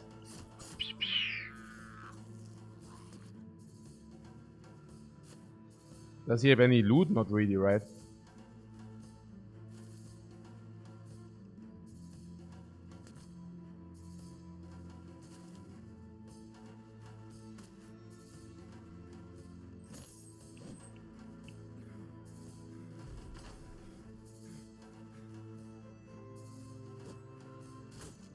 What crossbow this early would be nice.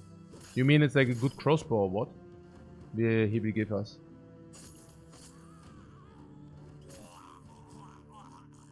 Okay, more than 200 XP per soldier. So that's huge. I love that. Where is the crossbow? I don't see it. Where's the named item? I don't see the named item either.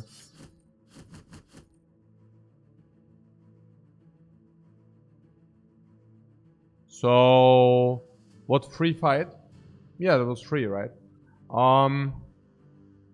So, yeah, we would still have tools, an abundance of tools. So, we just came from here, right?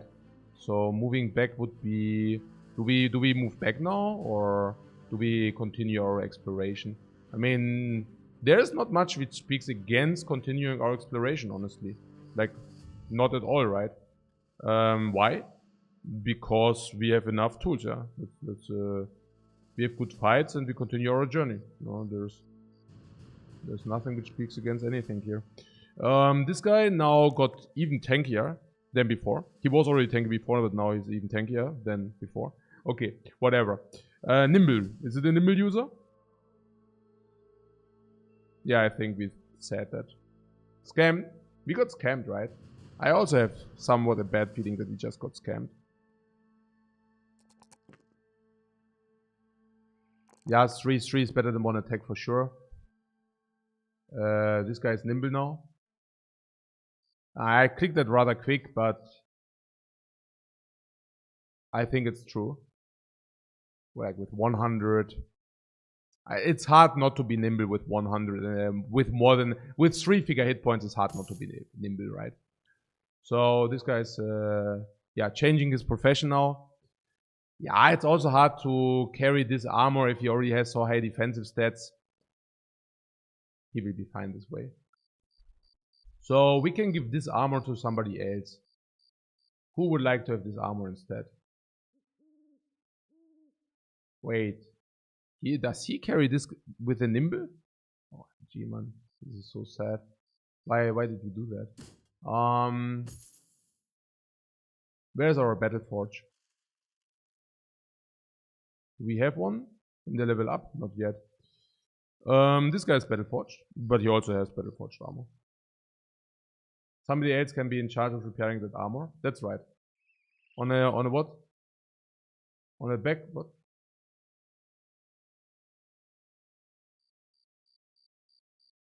Also what we do is we give it to some brother who is not prepared yet, like a low level brother. Not low level. This is lower level.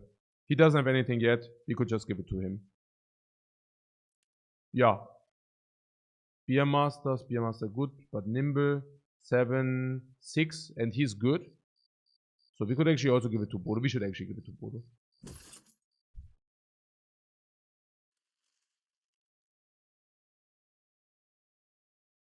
Why?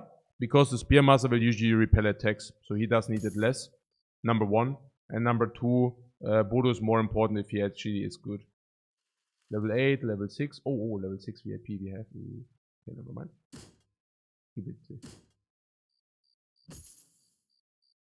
Yeah, like this. Level 8, level 8, level 8. Level 6 Swordmaster, but normal. Level 4 MVP. We could also have given it to this, but I'm actually happy with him being in the back row. Yeah, like this. Okay.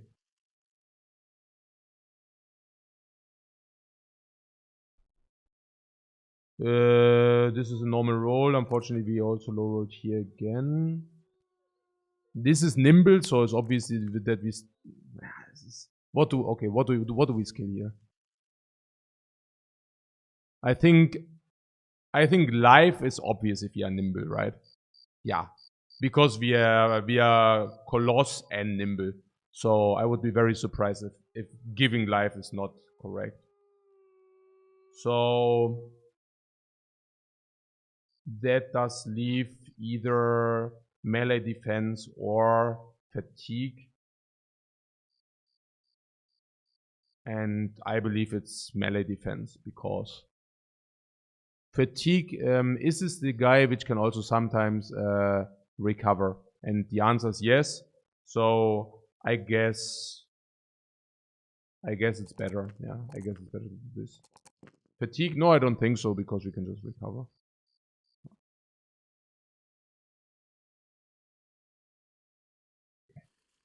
Perk?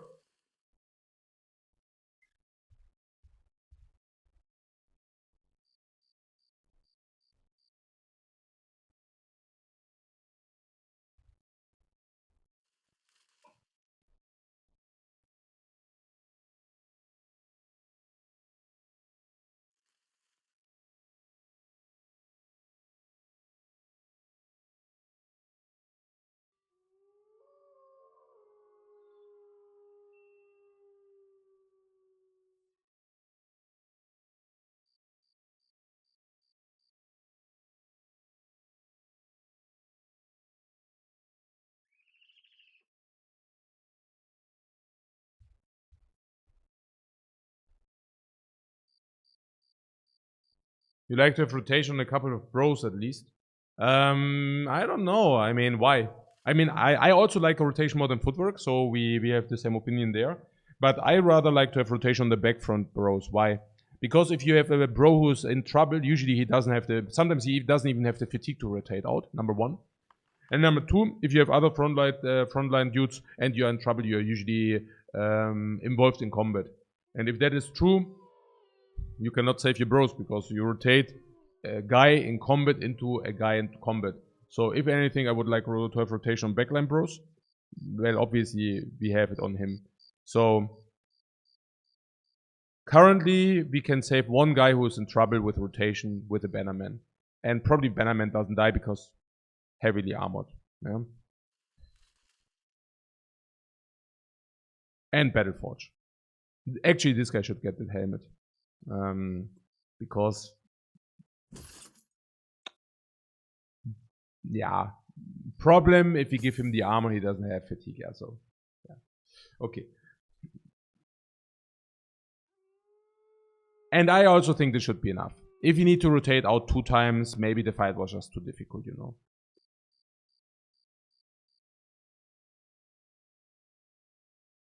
So what was this stat?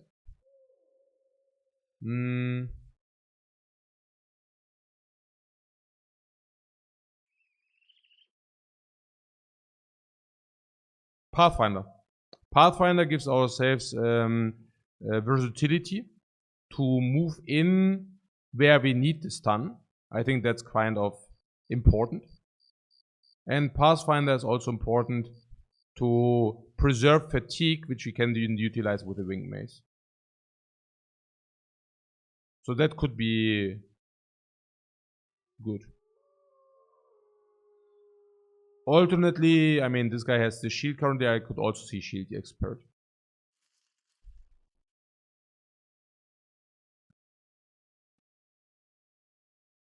Shield expert because we also don't want the shield to die, I guess. Alan VIP. The high rolled the attack. I love that. So that was great.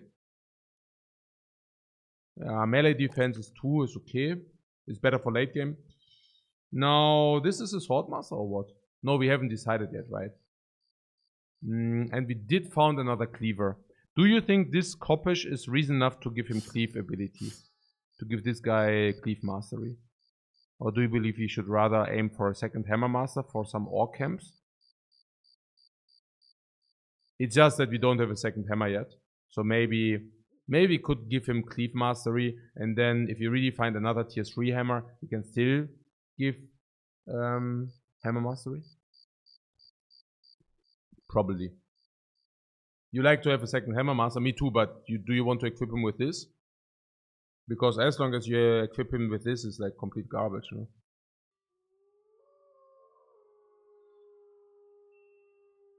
Fisher Master without what standards or talents? Yeah, because he's so cheap, look.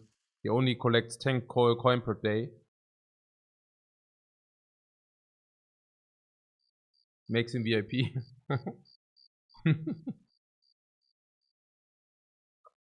Yeah, okay. So Cleaver Mastery, where is it?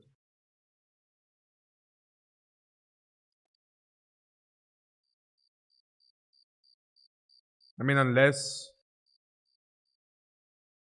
you want to make this a Cleaver Master.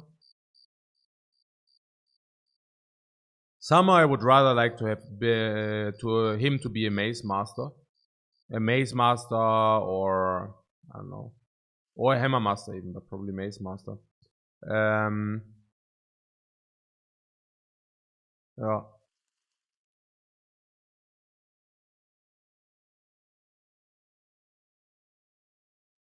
Unless you, yeah, basically this. On the other hand, using the, how expensive is it fatigue wise? Boah, 12 fatigue for a normal, no, okay, that's without the mastery. And with the mastery it's like 18. So actually okay, right? Kind of. Yeah, we will swap out the armor once he's level 7. We'll also swap out the armor again, of course.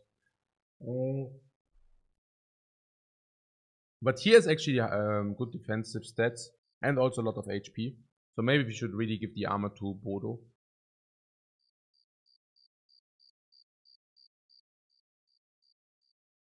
Maybe that was better after all. But this guy also has good stats. Yeah, but he is more vulnerable, so yeah, let's yeah, somehow this feels better on this guy. Oh, what am I doing? Okay, here. Here. Like this. Okay, so yeah, we will need to swap that out at some point anyways, but yeah, whatever. So this and HP because nimble. Or this, no, it's okay. We can give HP, then this 51 will become 60 because we give him a better armor, like a less fatiguing armor, so he will have 55 fatigue, and then 55 fatigue, and being on 55 fatigue, how,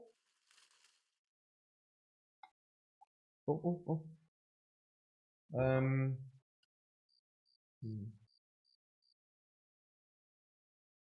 being on 55 fatigue, lighter helm, yeah, and lighter helm, that's true. So he will get like probably 65 fatigue. Yeah, and then he can be cleave master. 20, 25, 30, 35, 40, 45, 50 in a fight. If he doesn't use the super cleaves, and if he does actually use the super cleaves, then that's probably fine as well. And it is life over fatigue if you make him nimble, right?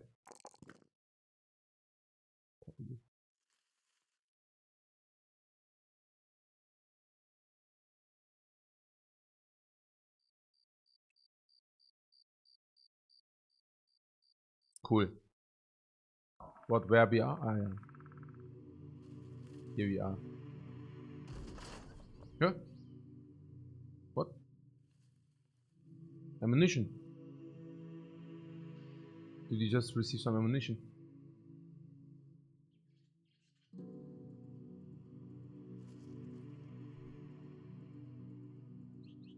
Okay, our injuries are healing.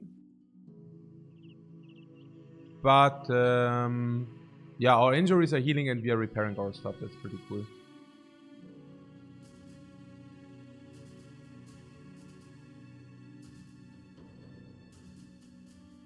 Hmm.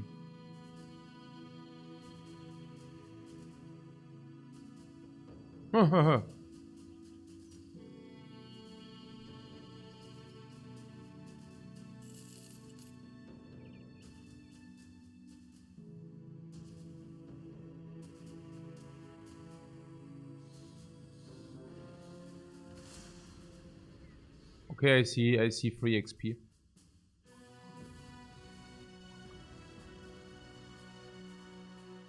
They know. They know. But I definitely don't want to fight them in the forest. I mean, that's just annoying to fight them in the forest. So let's not fight them in the forest. No.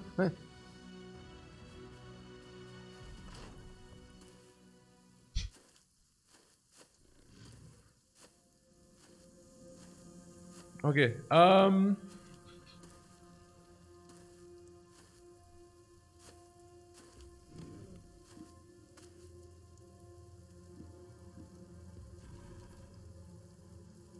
Keep in mind that Nimble, like bleeding still affects Nimble, right? So later you will very often bleed because of orcs or because of other enemies.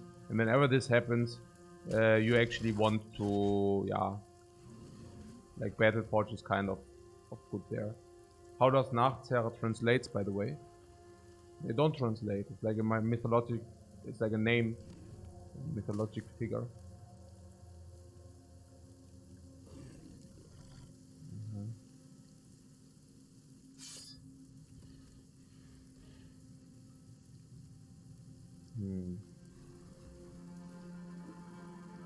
Yeah, I mean actually. Okay, interesting. Yeah, spearmen are a little bit displaced. Alright.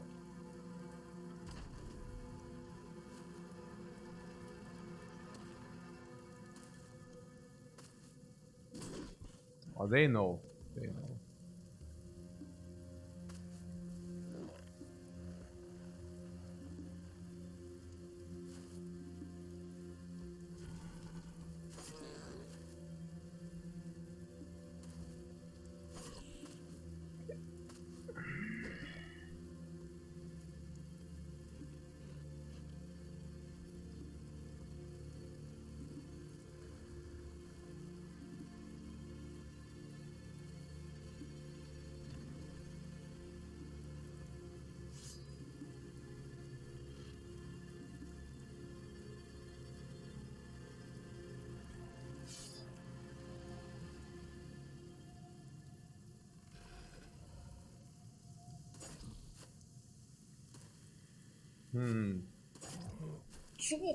So poor. Don't kill yourself, guys. What's happening here?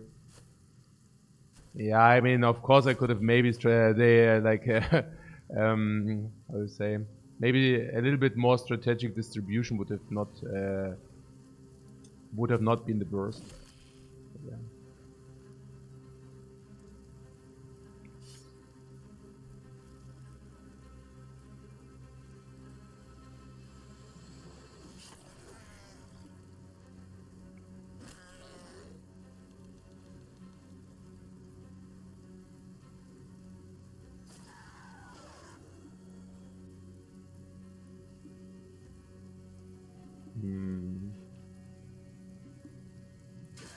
Ah.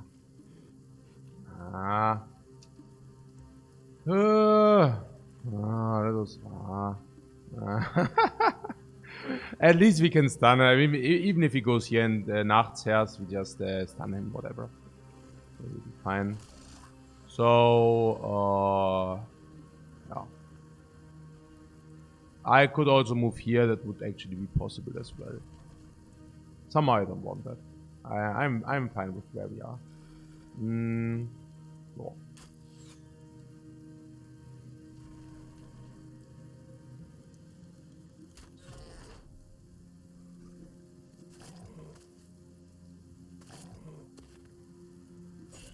They really try their best, man.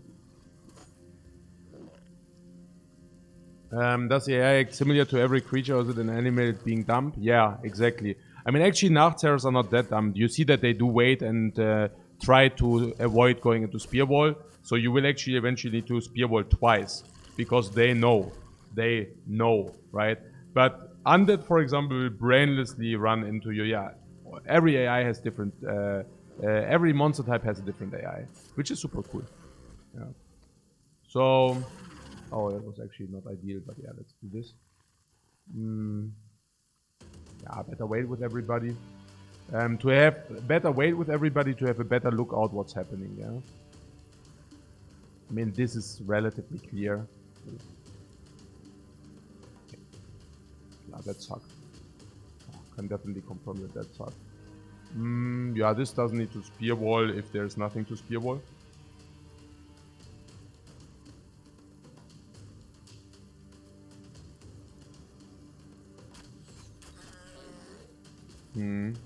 Yeah, I mean, if Nachtsers will get level 3, it's really bad because they have suddenly amazing health, amazing melee skill, and also eat your bros. So if you can avoid getting them to level 3, do everything you can to avoid to get them to level 3. What's happening here right now? What the hell? Huh? What? Did we already move with him? Oh yeah, we did actually, we did. Yeah, that's what I'm saying. Pretty sad. Okay, so this attacks here. Copper. Surrounded.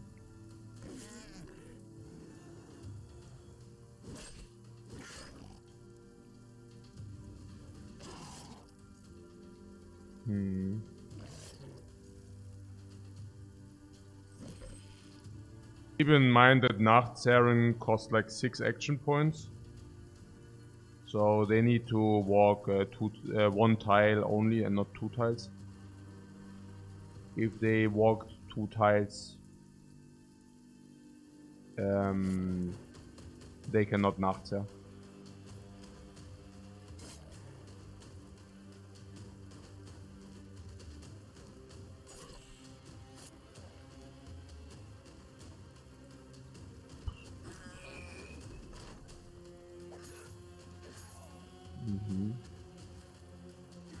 Yeah, Nimble Brothers are also very good because you save yourself tools, right? So if tools are for repairing, but repairing, like one tool repairs 15 durability, which basically means if you have a lot of Nimble Brothers, you do face tank. I mean, you tank some with your armor, but you also face tank a lot. And face tanking is good because face tanking you do not you heal back. Eventually you heal that back. So this, I mean, yeah, the 88 would be good to hit those. Right. So yeah, they are really doing it.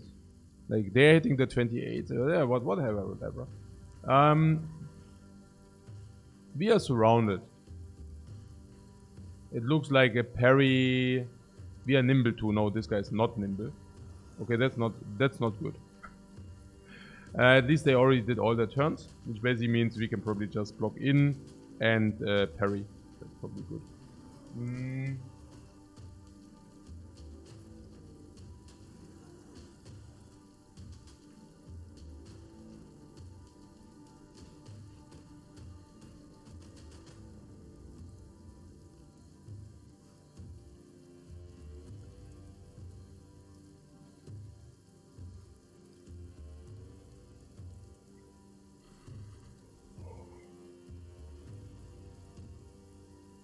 So if this guy goes here and also eats, that would be really sad. But currently, yeah, I would just pass first with everybody and then make a call. And the reason for that is that they will have priority no matter whether we pass now or not. So the downside of usually passing, we don't have the downside basically. Yeah, the downside of passing is that you lose initiative, but we don't have the downside. You lose part of the initiative. That's what I'm saying. Yeah, shields up riposte for perfect utilization. Yeah, if we can make this guy flee, that would be of course the best result. If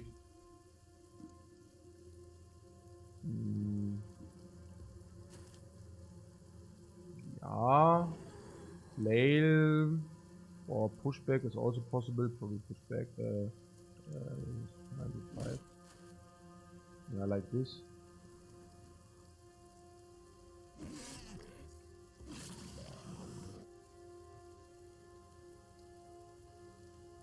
Yeah, we could swap out.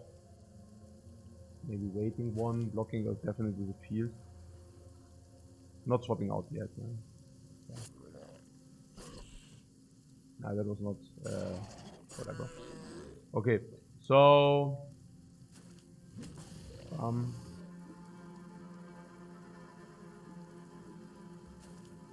we can terrorize them a little bit here.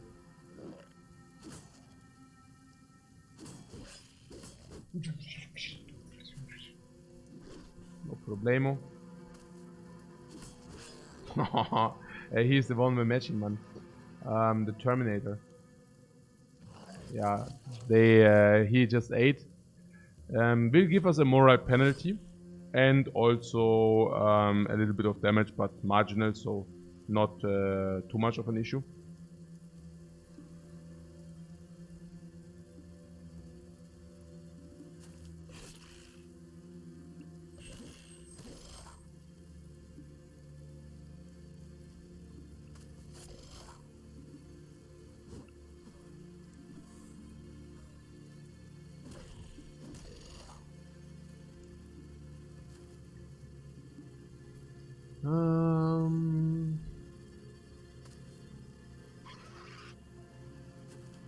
Yeah, free XP.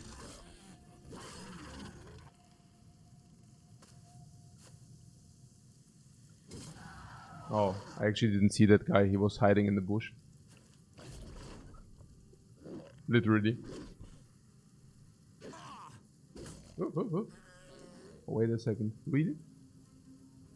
Oh, I did actually risk him die? Holy crap. I didn't even realize.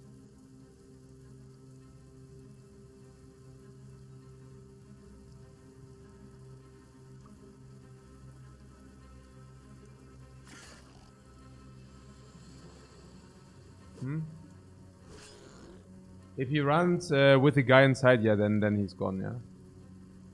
Then it's bye-bye.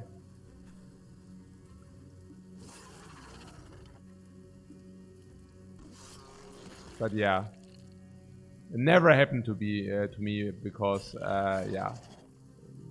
Obviously. If this happens, I mean, yeah, that would be quite sad, right? Like very, very, very, very sad. Yeah, got the loot is good.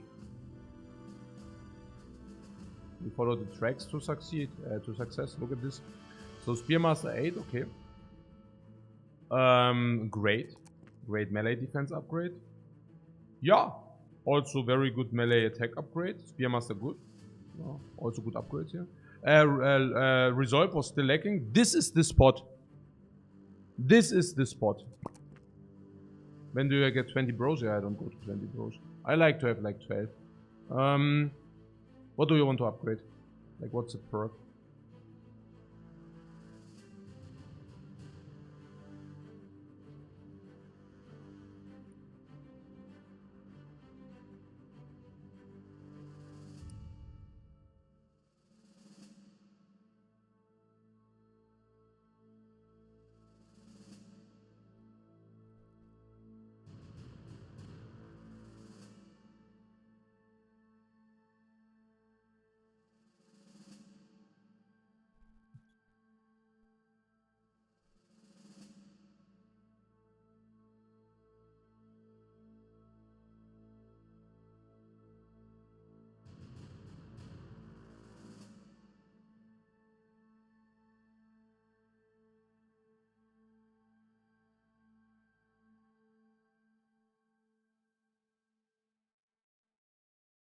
What, do you want to give him Berserk? Nah, right. Berserk is for kills. Well, if you kill, you get like action points, and the Spearman does not really kill that many. Crippling Strikes. You could give him Crippling Strikes. This is usually not hitting the threshold for wounds, and if you give him Crippling Strikes, it could eventually hit the threshold for wounds much faster. I think the one moment where you recover, they charge into the Spearman anyways, and after that it's really sad. Rotation is okay, but not... Like, once you go rotation, you do not have enough fatigue for the Spearmaster, right? Once you need rotation. I could have seen footwork maybe on the Spearman. Because what happens if you, for example, put one Spearman on the top and then they charge in, sometimes you miss your good shot. And then there's like Orc Warrior, for example. And suddenly he's standing in front of your face and hitting you and smashing your face, right? And when this happens, you might want to have some footwork. But I also think we did not have enough fatigue to justify footwork. Hey, tell me this MVP, he rolls like a freaking D-my-god. Literally. I mean, he is already a D-my-god. Like, literally, he's not even charging so much for being the D-my-god. He's charging 30 gold. Which is not little, but it's also not that much. And for that, I mean... Arnold, look at these stats, man. No resolve is already 56. So it's also very clear. We don't want to level up health because this will be Battle Forge. So it's also so easy level ups, right? It's also so clear what to do. Polo the Terminator.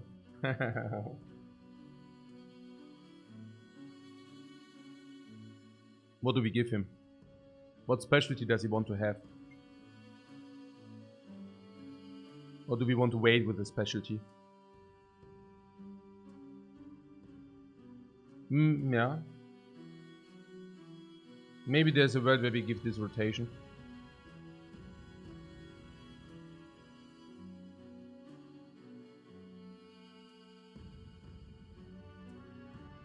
Yeah, no, I like Oath Keepers. I feel Oath Keepers have good stats, yeah.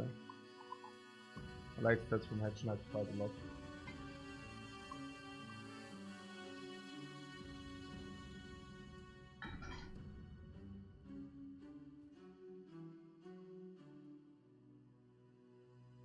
Okay, what did we want to do him? Mace Master? What's the idea? Or do we want to give him a lot of heavy stuff and then fatigue neutral what? Sword Master? No. X Master? Only with a tier 3 X, and even then it's like a little bit weird. Mace Master. A mace is really good if you hit all the time, because if you hit, you also inflicts like it also inflicts like temp fatigue. So if you invest into mace hits and you don't have very high aim, it's very sad, because you invest a lot of fatigue and nothing happens. But if you actually do hit, it's devastating. Devastating. But you know, it's like very good. And this guy will go 90 aim very quickly, or soon. So yeah, I would actually like to give him Mace Mastery. It's just that we do not carry any mazes right now. So maybe wait one more level up with it and give him something else. And what could this something else be?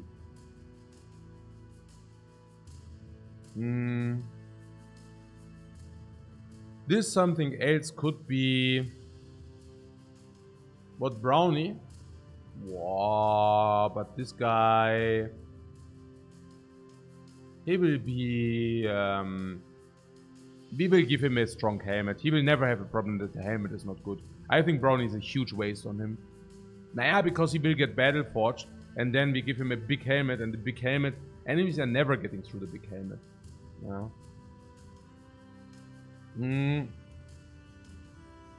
Oh, the less fatigue on heavy armor. Brownie. Ah.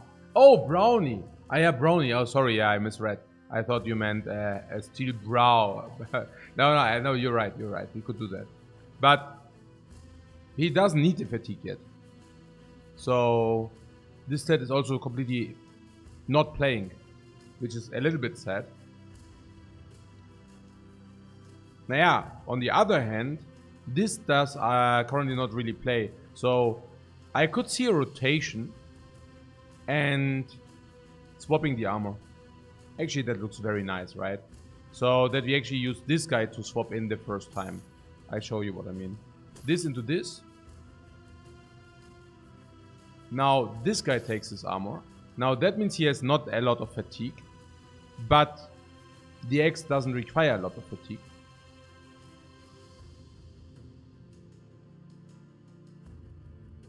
What? Weird that I gave the banner Battle Forge.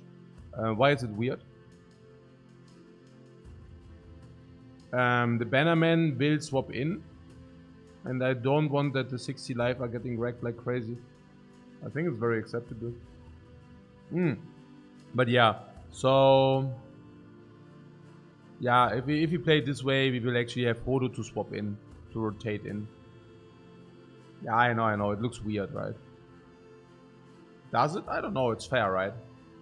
The problem is the moment where he rotates in. Yeah, no, it's perfect. I mean, fatigue goes to maybe 4, maybe to 8. He can always swing the X. And we can rotate in as long as the fatigue is not above 10. Which should probably be doable. I mean, I don't know, fatigue above 10. Actually, it's not true. It will go above 10. Yeah.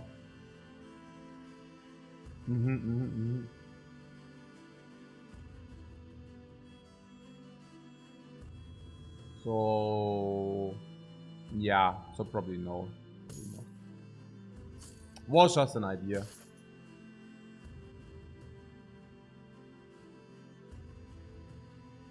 Yeah. It's sad. Let's not do that, right? 9 lives? How do you like 9 lives?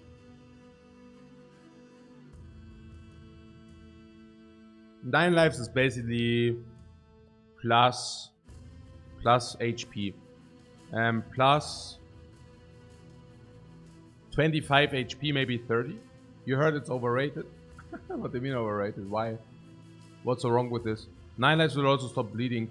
So, in terms of stats,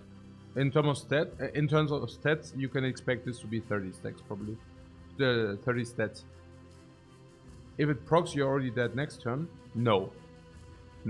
Like, why? It even gives you extra stats. So it is probably at least 20.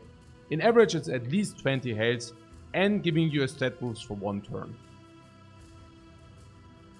I know, if it procs, you gain more defense, which gives you more life, and then you can rotate him out.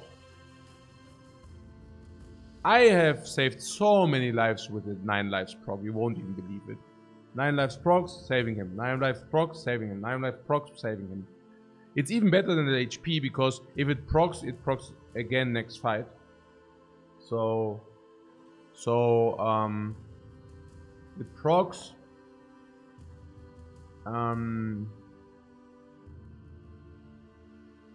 Yeah, and you don't need to heal it back, basically.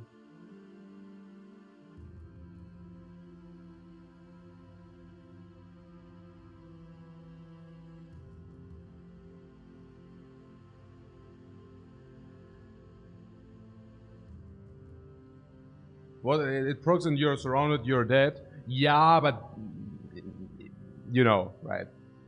I mean, you could say the same about Colossus 2, right?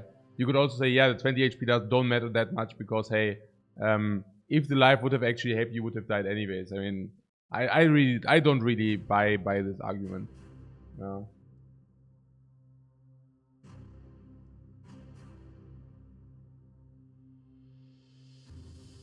What is level 6? Do you have some preference? Not really, right? No. So if there's no level 6 preference... Oh yeah, no, we actually said level 6 we want to take our weapon expertise, right? If level 6 is weapon expertise and level 7 is battle forge, we would actually need to skill Brownie now.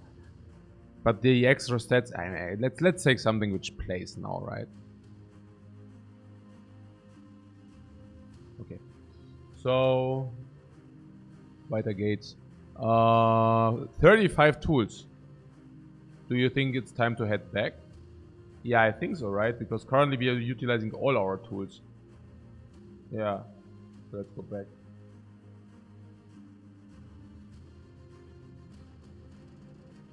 What do you think? Gifted is a good last perk to take. Oh wait, they're actually. Oh no, huh? No, never mind.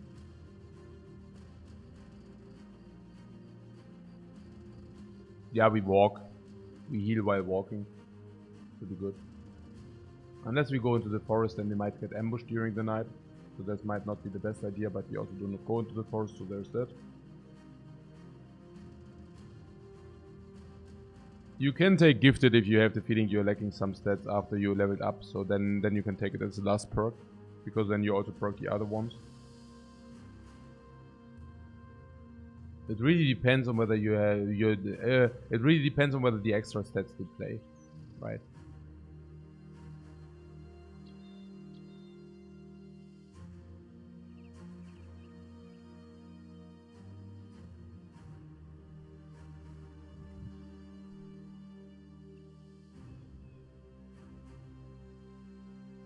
Okay.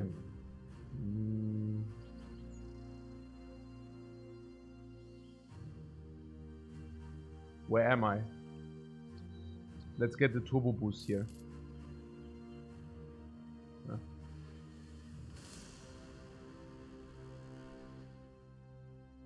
Some goblin ambushers.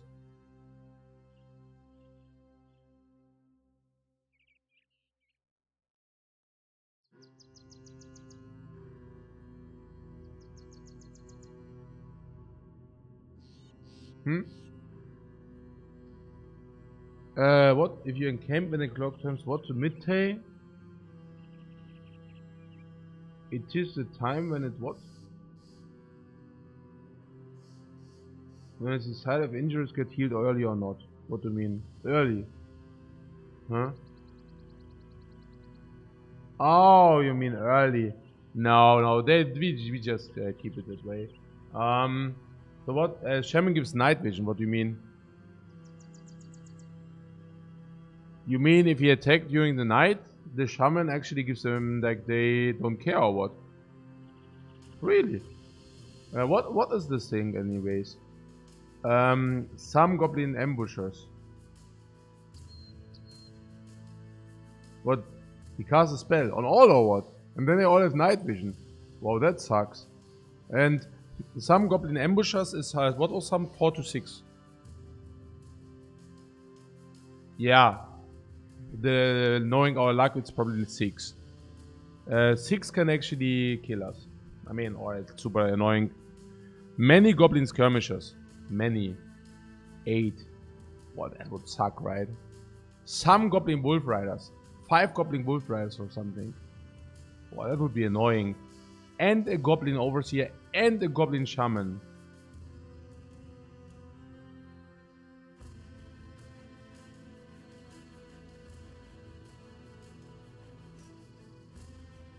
Not really liking the mental gymnastic playthrough, by the way. Cool stuff. Also very glad you're doing great, and it's day 37. The average players are rushing and wasting time. Yeah, I don't know. I'll be rushing. I don't know. It's like... I mean, yeah, you're saying average players are rushing. Yeah, I just don't want to waste time. Yeah, basically what you said. Yeah, cool. Oh... That place sounds like... Fortress! Yeah, Fortress. The location is also on a hill. You can actually see it. It actually is on a hill and also there's a fortifications. Yeah. Yeah, it's not good, right? Not Bono. We have injuries, by the way, and we are not even repaired. It's not good, right? It's a bad idea. Bad idea.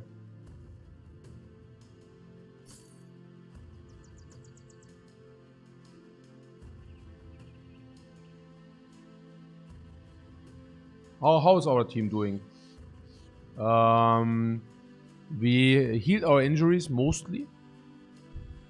Tools are fine. Provisions are fine. This guy is not even healed yet. What is our super armor doing? It's not even full. I don't like it.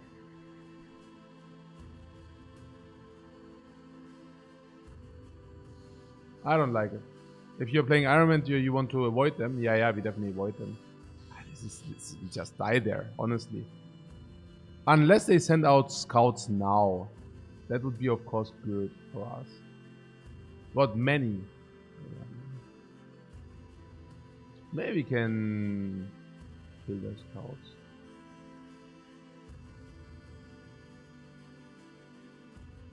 Man. What?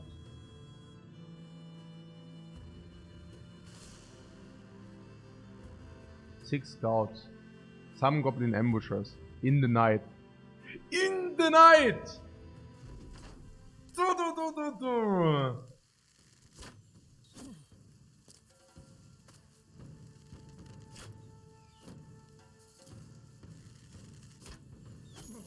Yeah, this fight would have been very bad against fortifications.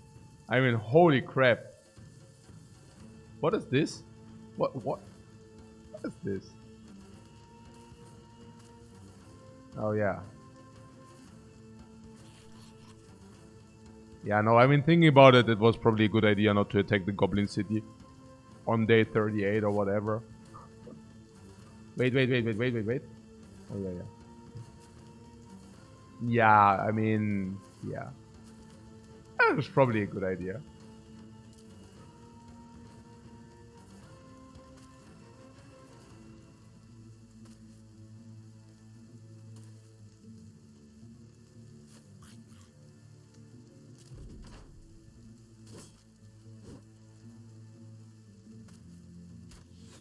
Well, it's so good that we encountered them nighttime.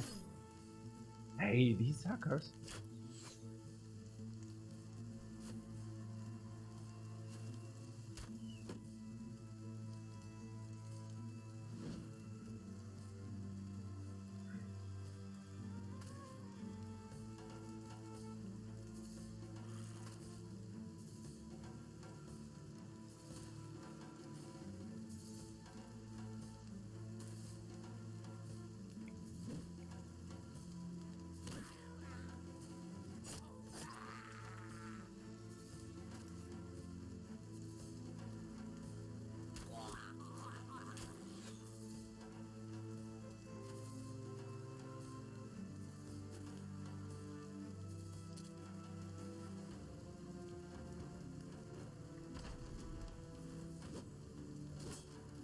Oh, look at our coppers and then look at their daggers.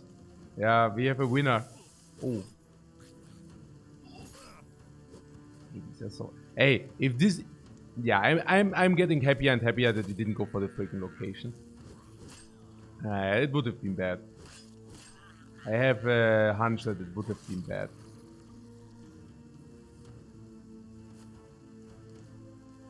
Yeah, whereas I have to say once we are in...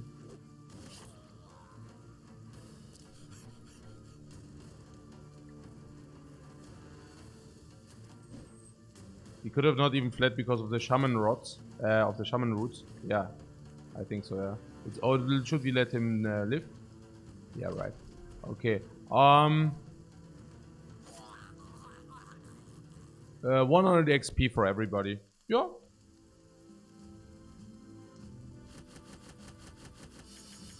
Some loot.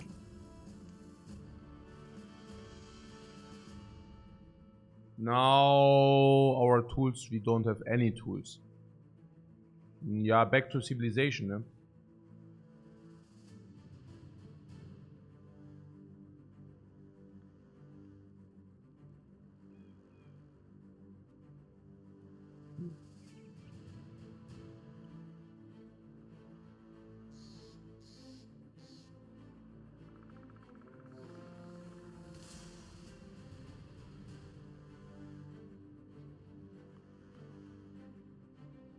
This location is in the forest. Easy camp. Few goblin ambushers, okay. Many skirmishers and the goblin overseer. Looks like a swamp forest though. No, right? Swamp forest? What? No. Yeah, few goblin ambushers.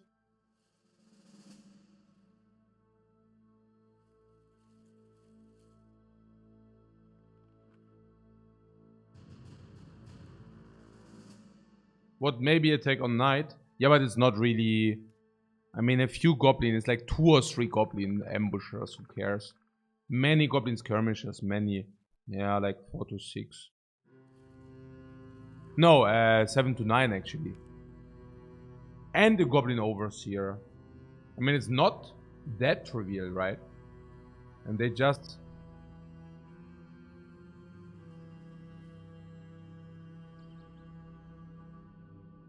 We could actually wait until the night. Heal this guy back to full, or nearly to full, or probably to full. Same goes here.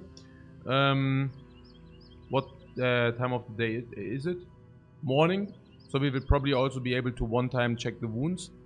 To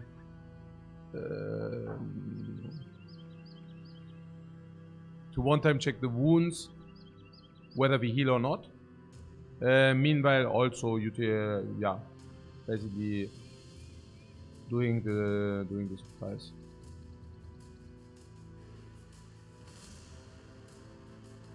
What? Hey, there's many Necro 7s. You will be able to reach a city and come back. Yeah, but we don't really want to come back, right? Or do we? And we would have also not be able to know. We could definitely not go here and here within a day. What? Monka? Many. Around like 8. That is run ending. 8 Necro 7s. Yeah, we already had kind of a super... It was already super annoying. Like, you remember the 2? And when the 2 Necro 7s wrecked us, do you remember that? That was just like a while ago.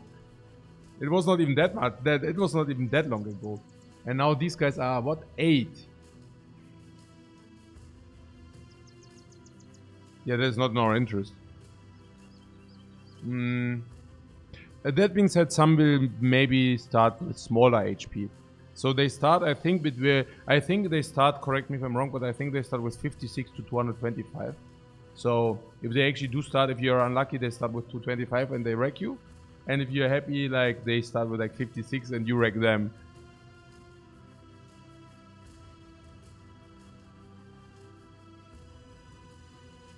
Yeah, maybe the goblins are easier. And with maybe, I mean, yeah, most certainly. So yeah, let's do the goblins.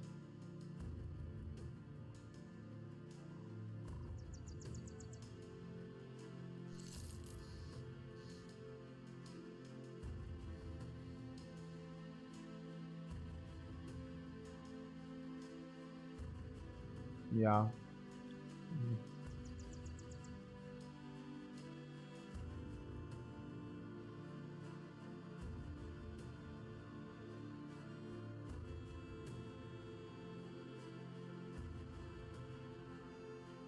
Wait, was there one shaman? Did you not tell that did you not tell me that the shaman gives them night vision? Yeah, whatever. So what is this? The wound actually did not heal. The overseer. Oh, the overseer gives them but oh no, there was one overseer, but the shaman gives them light. I see. So there's the wound. It did not heal. There was this wound. This wound also did not heal, but that was clear. Our sharpshooter wound now healed. And the wounds actually also did heal. We utilized all our weapon parts. This is so interesting. Also, the pictures, the graphics are so nice. I like that. Yeah, no swamp, it's just forest, guys. Okay, so 12 against 12. Is that a fair fight? Sounds fair to me. I wonder whether the range gobos are thinking about it in the same way.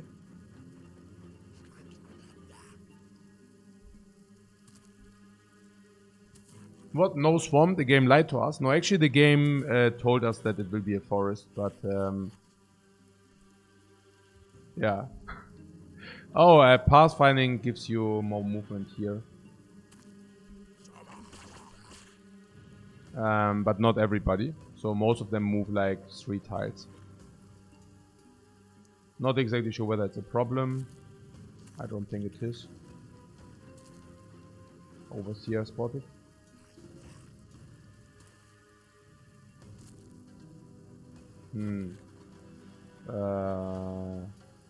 Yeah.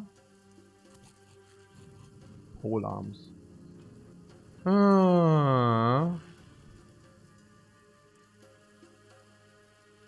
So this will be blocked. So 2 can go around. 2 will go into the middle. Probably this guy and this guy go into the middle. The other ones we try to go around. Yeah. Oh. I was trying to say.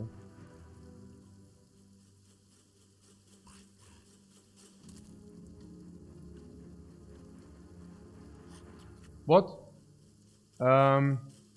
It's far enough from the civilization that this should be around 5 to 15% legendary or famed. Oh, is it famed? Is it not called named, I thought? Is it called famed or what? Oh, it's called famed. Okay. I see. It's both. Okay, it's named and famed. Okay. Yeah, then I rather would like to call it famed, honestly. But yeah. So a famed item, I don't know what is this location, what is the base percentage of this location? I think it's far away from the civilization that we get like a minus 10%, maybe minus 15%. And the camp is like 30% base, right? So is it 30% base? Maybe it's 24. If it would be 24 base, it would be 10% to find. But yeah, we will see.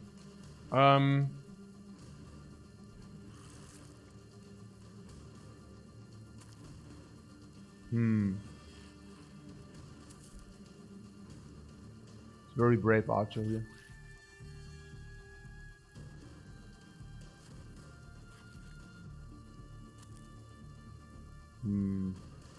Yeah, I mean, okay, I mean, this was probably not... I don't know what I'm doing here. Like, I'm a little bit confused. At least it's nighttime.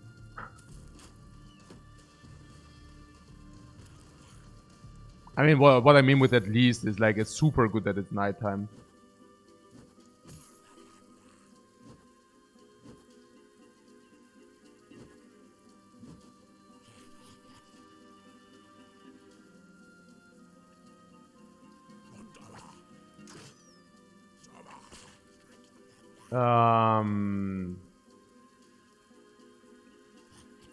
Hey, it's super annoying actually.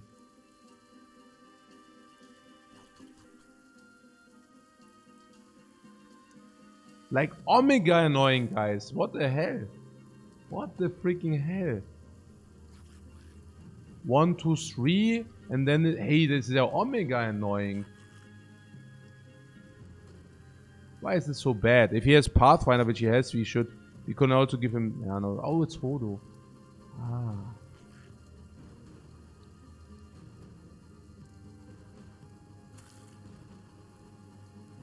Yeah, I don't know. So he goes here or what? And you think we have a good ability to provoke them out there?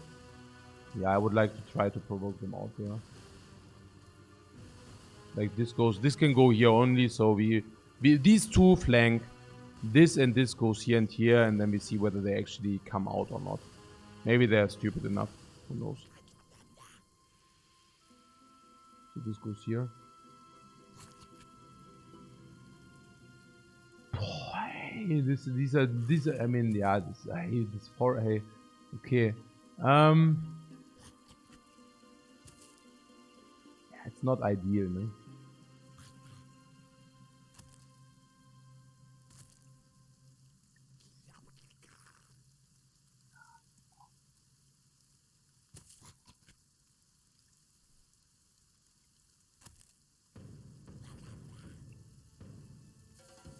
%, yeah.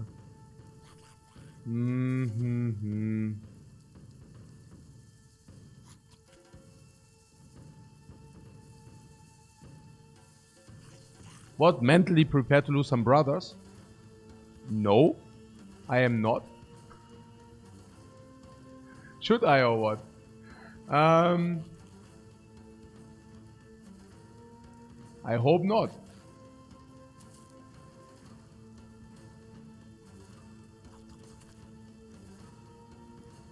Okay, this is actually a tough call.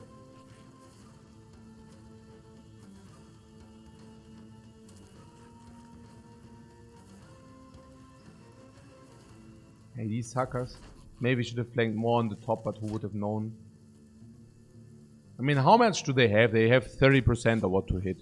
20% because we have also good shields. Hey, these suckers, man. Like, what is this even? Like, the bottlenecks here. Yeah, well, that's actually good that he's through the net, because we cannot approach with bows anyways. So, them throwing the net is actually... Naja. Honestly, as long as they do keep missing, we are very happy. So this walks front and hits. This can move here and hit, but we can also wait and see whether we free immediately. This can move and hit. I do see nothing which speaks against, and this can go in. This is VIP. Do we want the VIP in? Yeah, I think so. Oh, actually, it's forest. Yeah, I forgot about this forest thing. Okay.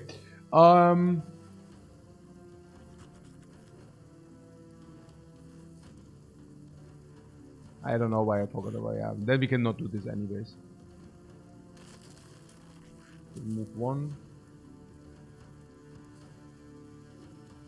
Yeah, so 1, 2, 3. We wait with this. This guy wants to free himself, so what? Spear or Koppish in here? I don't know. I guess the best would be if this guy helps to free him. No. No, the best would be if this guy helps to free... Oh my god. Wait. Yeah, the best would be this guy helps to free him. Then he can move and then we can also hit. I might... maybe I messed that up. I don't know. We will see. But yeah, that would be ideal. So, yeah. This comes here. How much? 7%. 7. Why do I have suddenly the urge to let him help to free the net? Yeah, that was a very successful endeavor.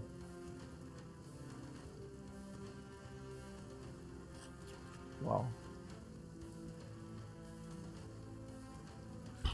He helped. Yeah, he helped, but it didn't do anything.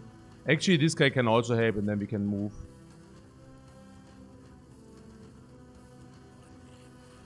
No, we can swap and also attack. So the idea is we wait. No, we cannot really swap. Yeah, we can move in here, we can swap, and then we can attack as well. He can attack over the petty... Oh yeah, he can. Ah, this is how it works. This is viable information, guys.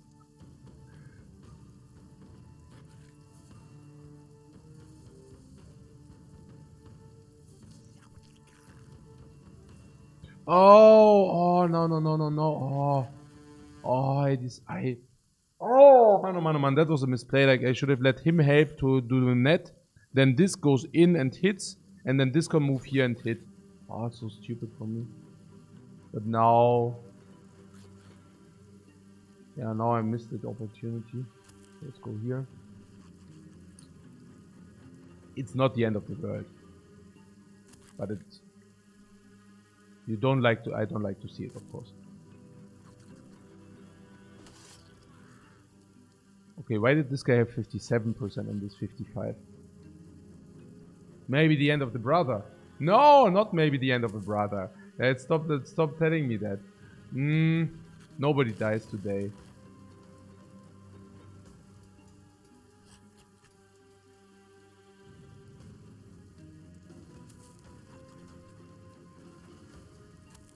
Man, hey. That was probably not good. But that was good. And what the end of the brother? Nobody dies here.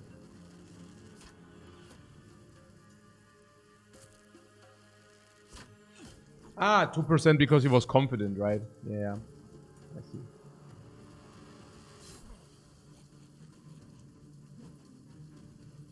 Whoa, is it whoa?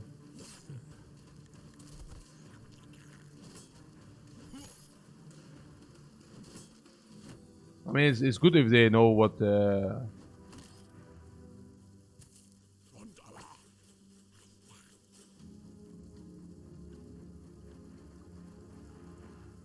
Yeah. Attack and move back or what?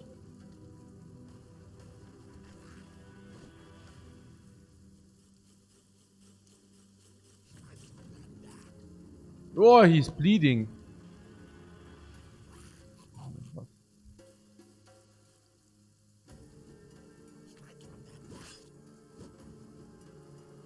Mm-hmm.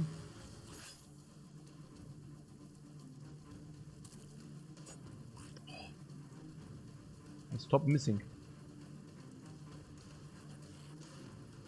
Pole arm or what?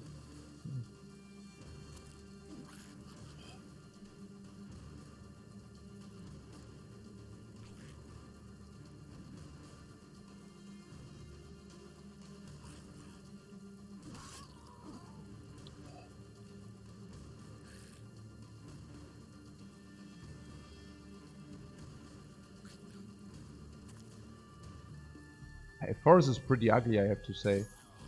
Like fighting in the forest.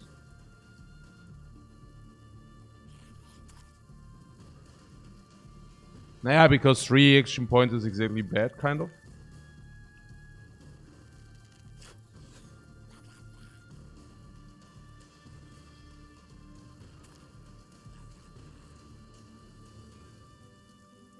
Here or here.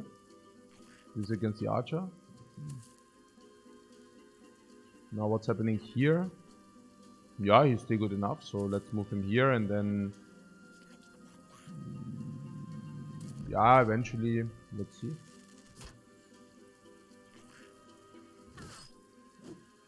Okay. Footwork! Footwork required. Turn wasted.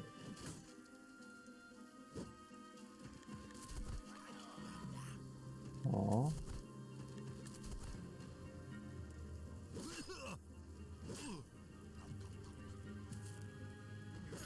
What's happening here?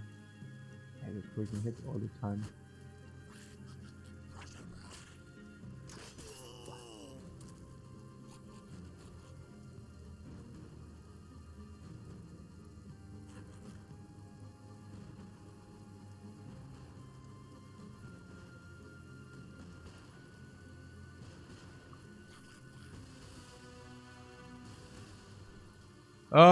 Okay.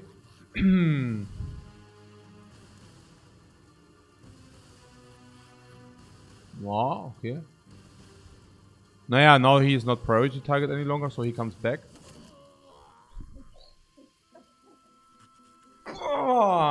Omega Slash. Near death after this action. Yeah, keep on the heat, man. Keep on the heat. 46, 41, 52. Oh, he is dying now. Actually, he dodged. No. But yeah, so 60, 50. No.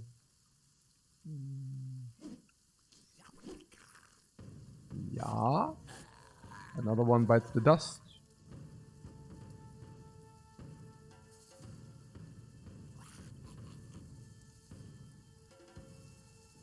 $73. Yeah, it's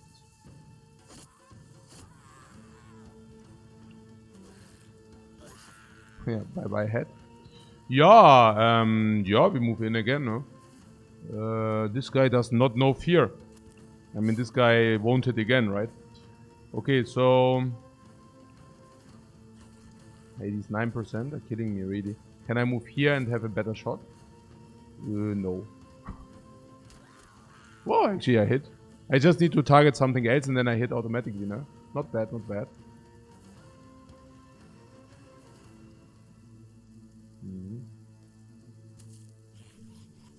If I would have known it's that easy.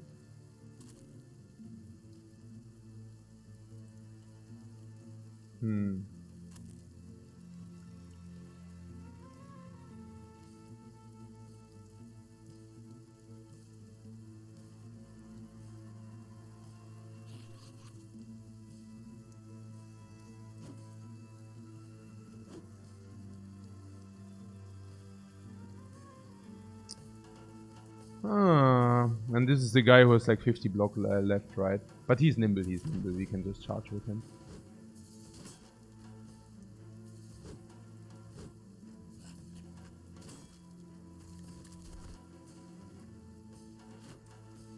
I mean, these goblins are just not dealing enough damage to harm us. So, this.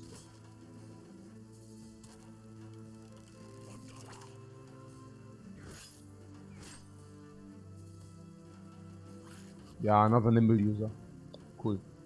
So, nothing. Charge in. They are also confident morale now. That's pretty cool. Wow. This fight is over, my friends.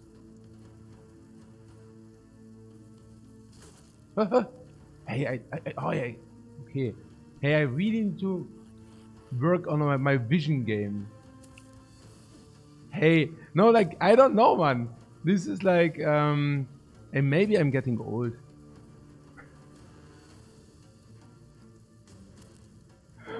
Okay. Yeah, I could have done the other shot, whatever now. I was actually kind of complete. Ja, das geht, Mann. Hey, das gibt's doch nicht. Okay, hier so. Hä? Also. The camouflage? Ja! Like literally, man. The camouflage got me big time there.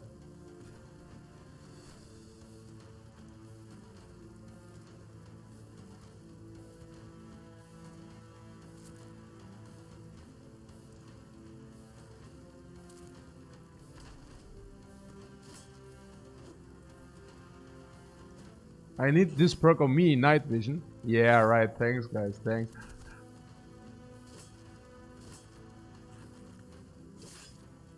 Like, what's happening? What's happening? Why the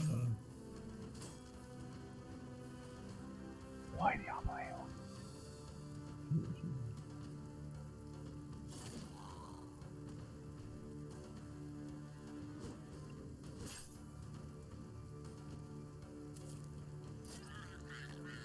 Ja, bye bye, man. Bye bye. Okay,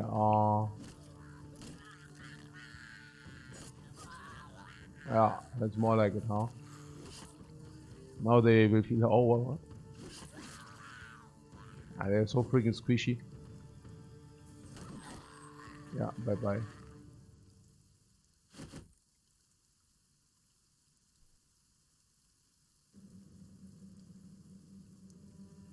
Yeah, I get myself something to eat, man. Okay, hey JWM, man. It's thanks for your sub, man. It's appreciated. I need something to eat and some hot tea.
Yeah, right.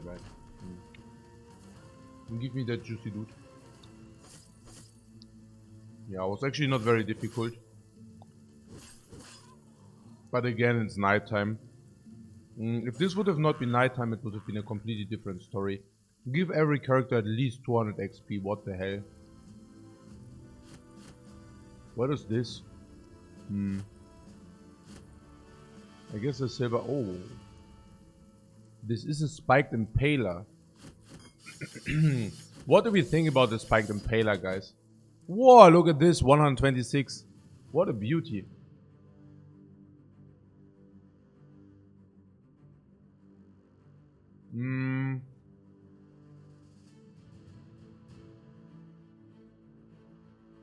So, spiked impaler. Do you think it's better to have the spiked impaler than the bow? Let's repair it first and then we can still make a call on that. Let's go back to Eisenwald. We have 6 tools to repair, but we would actually need to have 50. Oh. The big crossbow. We would actually like to use it, right? The bow, where's the bow? Yeah, the bow was 40 to 60, and the big crossbow is not 40 to 60, but this is like 50 to 70. And 50 to 70 is a little bit more damage. Of course, you cannot do 2 shots, but if the range is smaller, you also have a higher chance to hit than with a bow. Actually, you always have a better chance to hit with the crossbow than with a bow.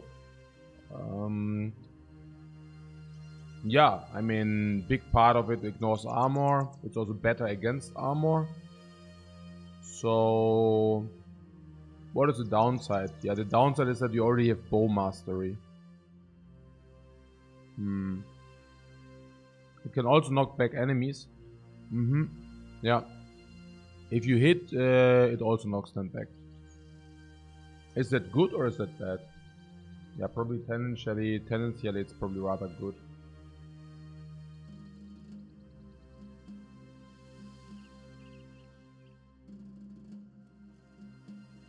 What about doing not this, but probably just keeping the bow with the idea to just give this, to just hire a hunter and then give the hunter the spiked impaler. And once the hunter is level 5, you give him crossbow mastery. Now you're like, yeah, but didn't you not say hunters are like a mediocre hire, or we didn't hire them? Yeah, if the hunter comes with a normal bow, that's the one thing. If the hunter comes with a spiked impaler, which actually does cost 2,000, maybe that's a different thing. Where's the bowman? Where's the bow? Can I have my bow back?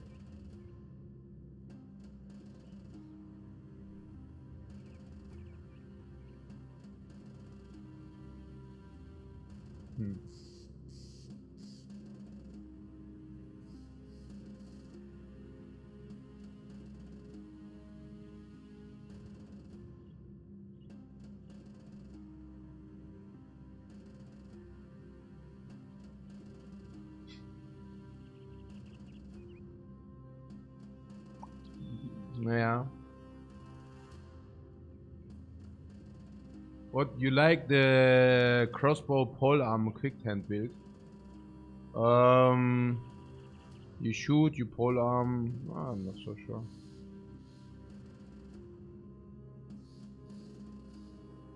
What? My bowman still has it equipped. Yeah. That is the reason why there is no bow. For whatever reason, I thought this is... Never mind. So...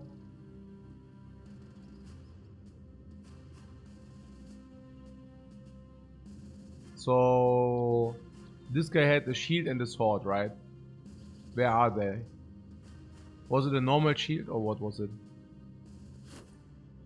Was it normal shield and what?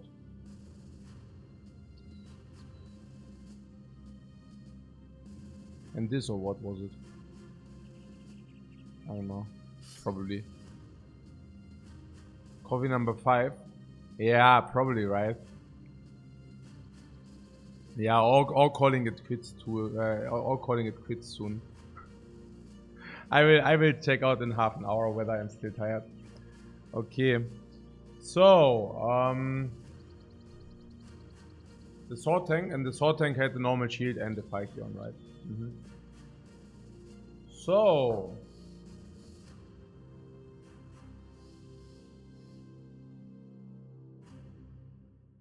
yeah, we can sell. Let's sell first, right? Let's sell first or whatever. What is our relations is open? So let's take a look first.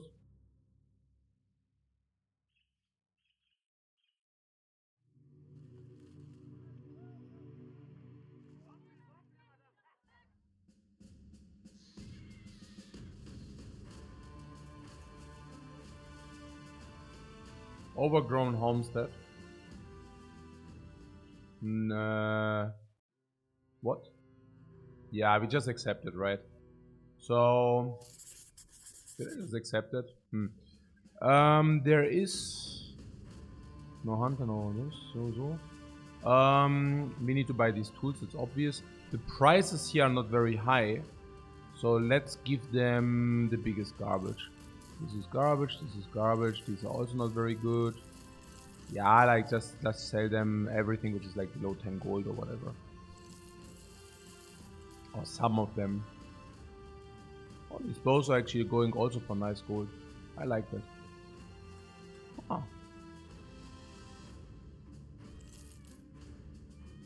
Yeah, that's actually pretty cool. These things actually do have some value.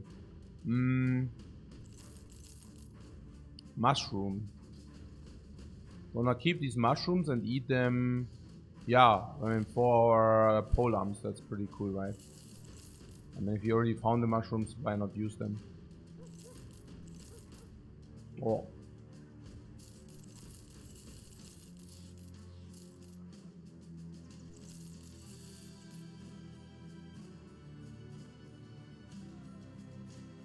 Yeah, we need food.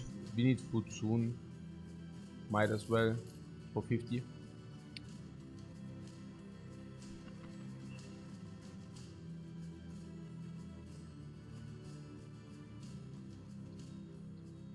Ah, here we go. Okay. Are we prepared? Well, we will see once we are there. And we are really burning through our tools as well, like crazy. Wow. Ah, here. Whoa. Some, and some we said around 5. 5 ambushes, 5 skirmishes, 5 wolf riders. Yeah, let's do that in the night. We already know the drill. We do these things in the night and in the night only. Let's camp. No. Night.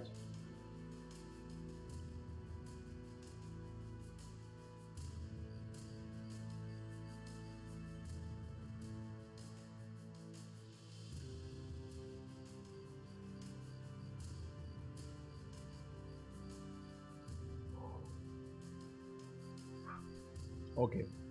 So, what are we looking at? Upgrade on Spearmaster. Very good attack boost, making him a machine. Now, unfortunately, we have nothing else to skill, but here comes the king of the resolve. And the guy is level 7 and still lacking the resolve, and there's no choice but to take it. Nice. That guy will becomes level 7 with Nimble or without Nimble. What's our idea there? Honestly, I forgot. It's Wolfgang. Yeah.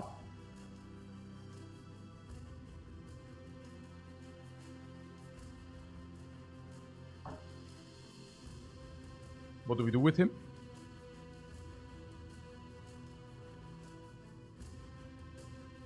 If we give him Battle Forge, I would give him Endurance, and if we make him Nimble, I would give him Health, of course.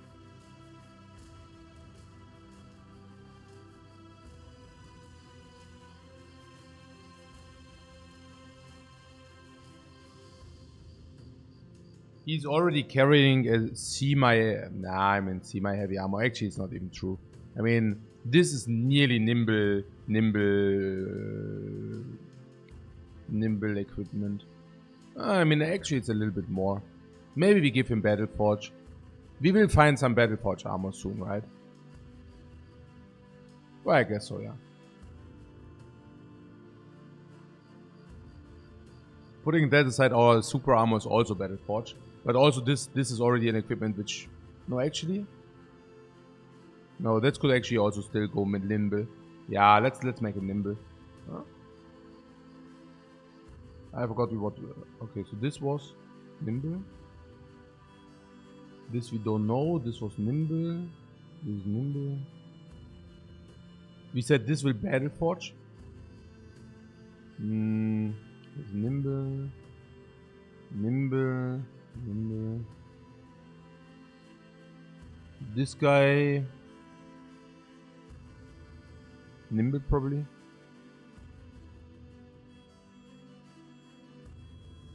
This guy we said Battle Forge. This guy Nimble. This guy Battle Forge. Oh.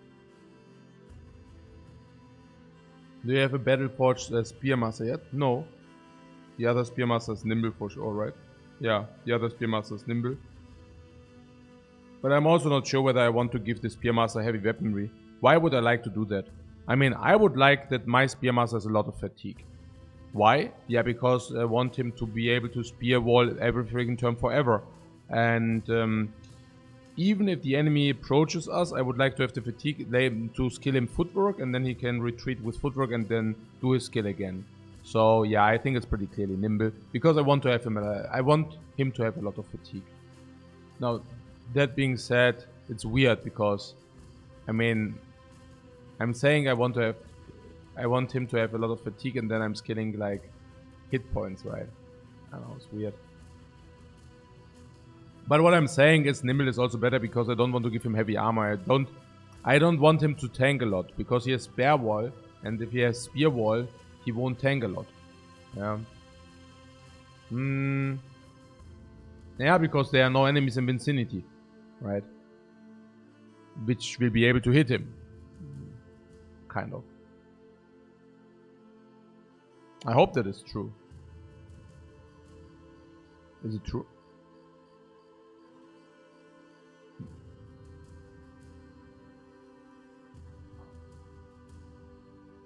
I guess. What I'm saying is he already has nimble armor. So not making him nimble if he actually already is nimble is kind of, yeah, you know. We just doubled his freaking HP. Doing nothing, honestly. +3 here, not +1 here. He is nimble, so definitely +4 here. We can now take +4 range defense if you wanted, or +3 resolve. Or initiative, but we don't even have dodge. 4 stats is bigger than 3. But I'm not the biggest. The thing is, range defense is not even good if you always approach the range attackers during the night. Then we don't need that. Why not have spearmen on both flanks? Do you keep them together intentionally? No, I don't. I actually don't. We could actually spread them out a little bit. I mean, the idea is probably that this can protect this flank, whereas this is a tank which wants to go into defense stance and then retaliate. This is a hammer guy, and hammer guy comes with cleaver because hammer clears the armor and then we cleave. This is a stunner. Yeah, I don't know. Stun into... that's not so clear. I guess stunner doesn't want to be in the vicinity of the spearmasters, but what we could, for example, do is probably this into this.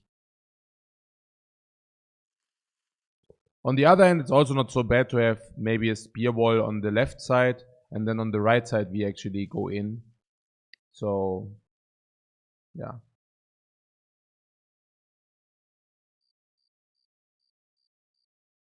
What if you get a lot of spare bolts off, your weapon breaks extremely fast? Oh, we haven't had a single. We didn't have a single broken. We haven't had a single broken weapon. Interesting. So level 8. Cleave Master. Cleave is very often finishing. Yeah, because finishing blow. I couldn't see the killing frenzy. And last but not least, there's the Bannerman. Bannerman, of course, takes resolve. That's clear. It's obvious why. He is nimble. No, he's battle forged. So we also give him potential fatigue attack or something like this.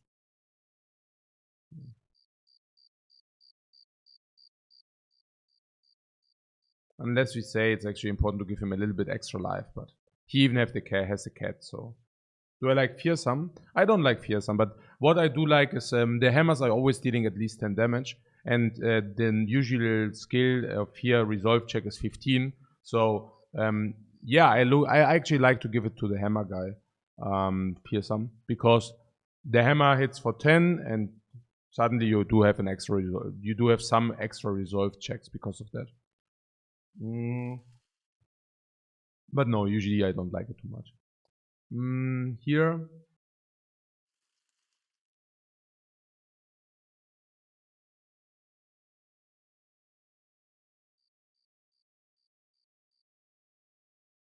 Pathfinder does make a lot of sense on this guy because he wants to be versatile and mobile for the swap out.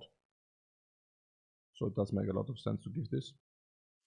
Or actually Brawny, I just realized it. I should have given it Brawny. 547, 47, 5, yeah, 15. Would have been pretty good. Whatever. It's not the end of the world. He usually does not stack up fatigue while moving and attacking.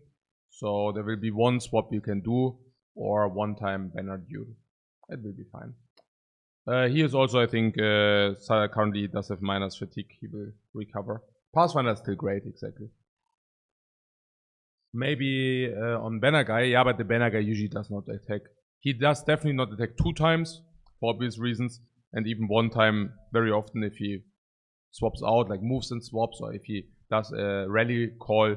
No, I don't like it. I don't like it, honestly, on the banner guy. So, our armor is still somewhat not repaired on many dudes. So on this dude, for example, click, clack, clock. So this guy, level 7 sorting gear, 130, 41. Also nimble user. There's some helmet which is damaged, but I think we can live with that. Yeah, the last goblins redirect us kind of hard. These suckers. Yeah. No, they did. I mean, need to give them that. Like this, right? Yeah, I think so. Oh. Let's go.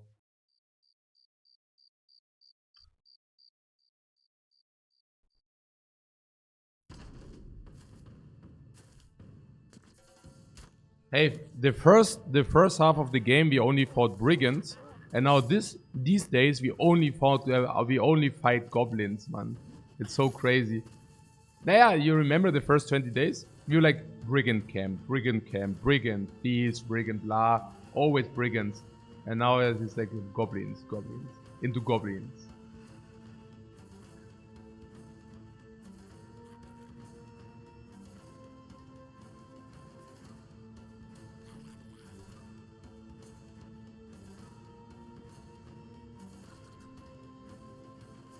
Yeah, I think we went through this, and charging in like crazy.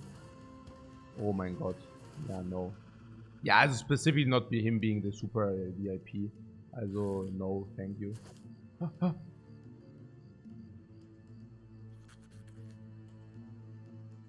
And that is why in like XCOM style, you usually move one tile by one tile. Which I did not.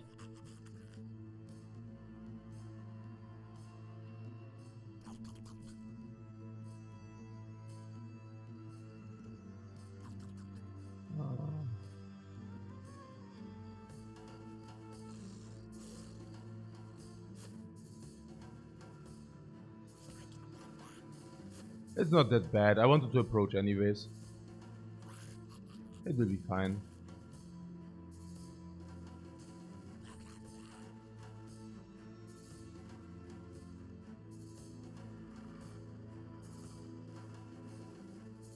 So should we leave one space? Probably one we engage one and the other one we leave one space. Engage, engage. This.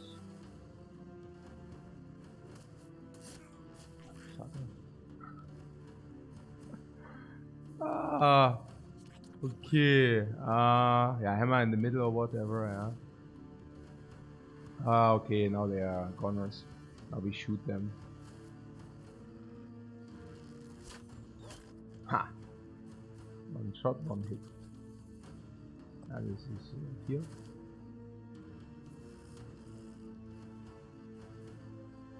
Yeah, maybe we want to get him on the here to be able to have swap out ability. That's not as trivial as I thought, right? I mean, if you think about it. I mean, actually, it's fine. But yeah, with us being nimble users. Ha! The ancient shield. The ancient shield strike again. These just look like the same weapons. They are not. Ours are way better. Hey, he even needs to flee. What? Oh, I see.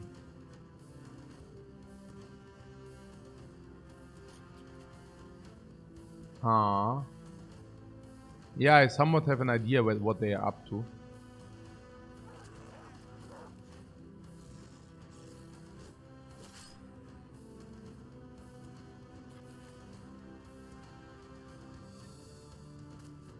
Yeah, hit while we can. Yeah, we can engage this guy, or what? Is it clever to engage that dude? Bowman can just hide. Yeah, he can actually really hide here. Then Wolf Riders go here and here, unless we protect that dude.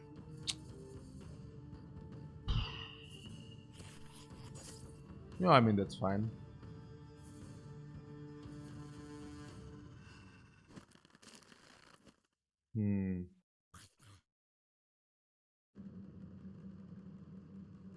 Yeah.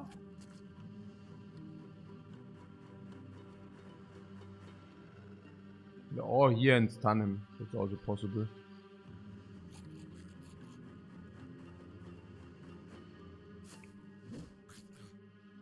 Yeah, blocking that they actually approach our archers, kind of. Yeah, these nets are really also not pretty annoying. This net.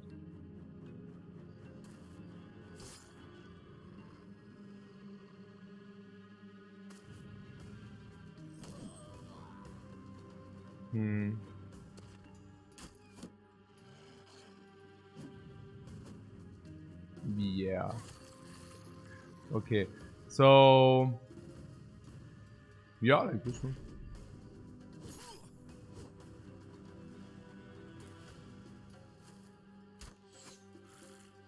The bottom side is very strong.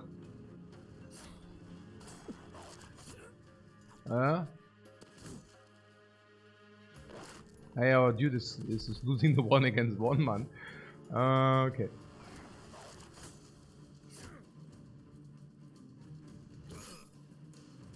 Yeah, they are nimble users, guys. Do not get yourself tricked by the bar. Our health bar is the one which is the important one, not the armor bar. Temp.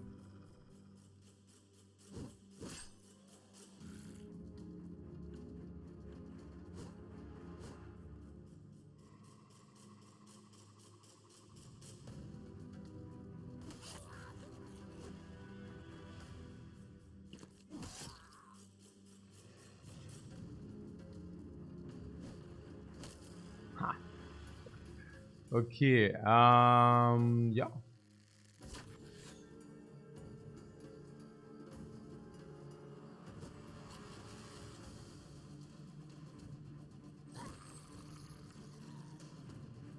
Yeah, I think I just blocked ourselves the opportunity to attack with this dude. Ah, okay, I see.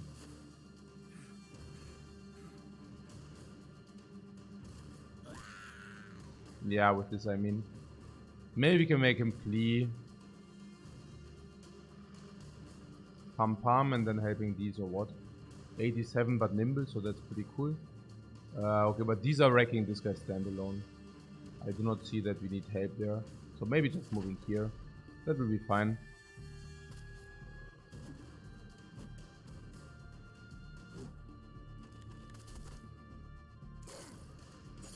Yeah, I think it's really time to go to bed.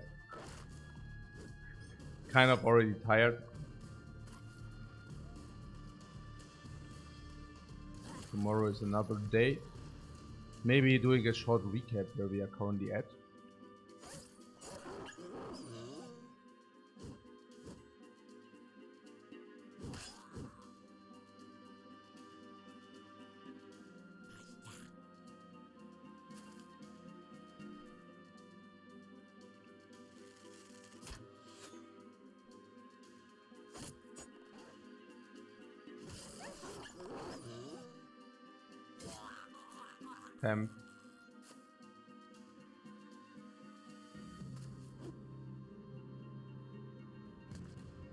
Yeah, I'm really enjoying here this yeah, this is like so cool, you know. Yeah, I mean such good enjoyment. Yeah, you have your company, everything matters. You're building up the company, you pick your fights, but you can retreat, but I mean obviously we don't really retreat. Yeah, I mean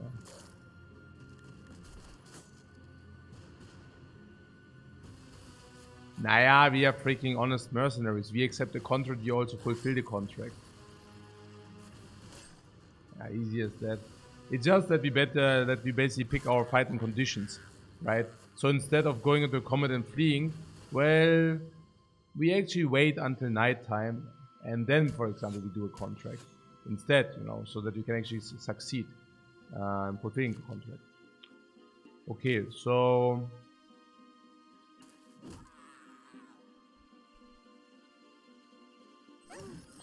yeah, or maybe play the fight better, and then we also don't need to flee because we actually did not get wrecked so hard, which is also very good. We also already found a location. We actually found two locations we would like to do, right? The one is the one with the Necro 7s. The other one is the one with the Orcs. Was there a third one? Yeah, we even found the Goblin City, right? So there are actually three locations we would like to do. When can we do the Necro 7s and what do we need for that? There will be around 8 Necro 7s, right? I mean, honestly, if you ask me, I think we can do it soon. Like very soon, like maybe even now. I mean, if there was any kind of concern, I was rather concerned because we didn't have our entire team at level 7. And how is that important? Well, if you're level 7, you're nimble. And Necro 7s, they actually do not start with that high life total, but they soak themselves up again, right? It's like lifesteal. But if we have nimble, they obviously can only steal as much life as they actually steal, like as they actually deal damage. And if you have nimble, they don't really soak that much up. And then you just kill them one by one. So I mean, we could do it now, honestly, maybe even. Okay. Nets are very helpful against 7s too. Yeah, we also have 2 nets. We can equip them right away. We could equip them right away if we want that. Yeah, that's true. What are our financing say? So first we go back to the employer. So let's do this first. Our tools are not exactly healthy. Yeah, let's go back to the employer and get better stuff. Like that. Now, is there something, if this...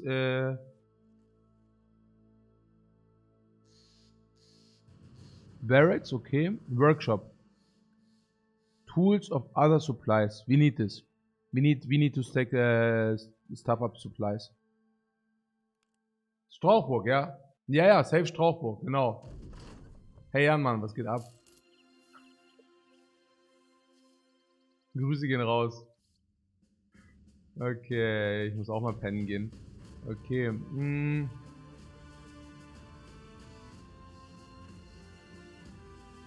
What are our... do we get good prices?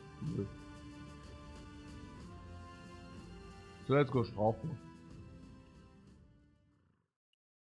Do we go... yeah, through the mountain, yeah? Yeah, it's like very... it's probably the same time, but we have a higher chance to find camps or whatever.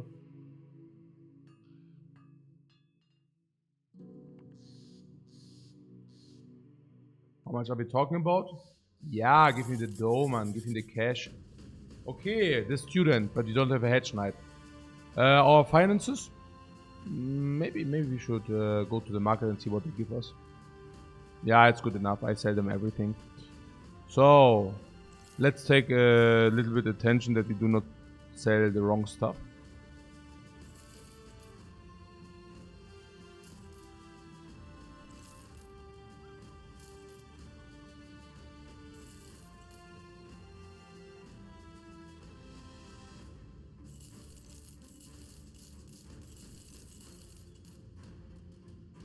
Goblin poison. What is about this? I mean, the one use we can as well just use, right? And then we can... I mean, before I sell it for 16, better use it. Can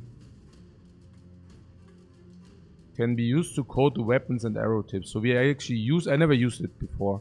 So I actually use it and then one guy will get poisoned, yeah? Reduce action points, yeah, to 6. So we can probably use it before they brace impact. And then they basically suddenly only have 1 attack and not 2.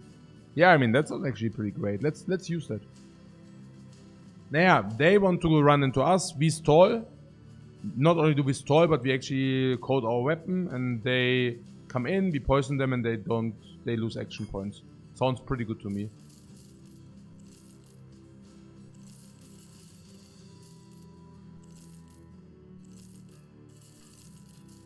I mean, it's not the highest prizes we receive here, but it will be good enough, right? Naja, instead of having all this inventory space.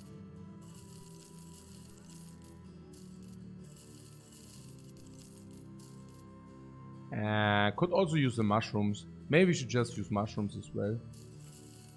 Yeah, use our stuff, man, instead of not using it. If you already have it.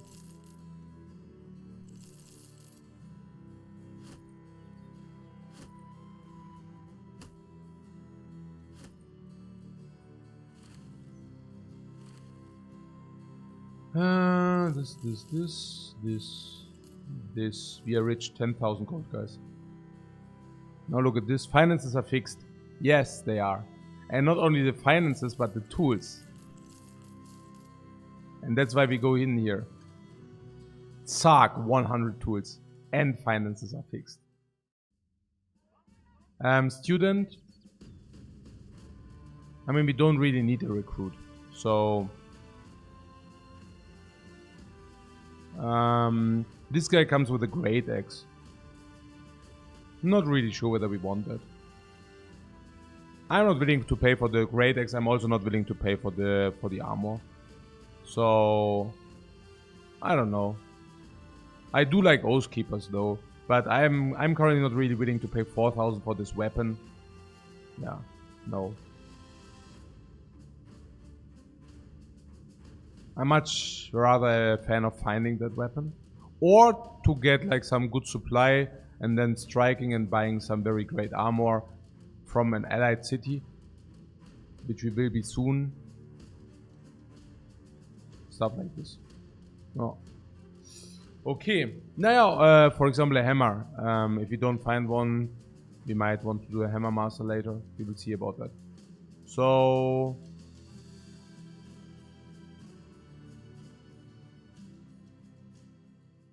yeah, let's pay through some. I do not go back through this because we just went there.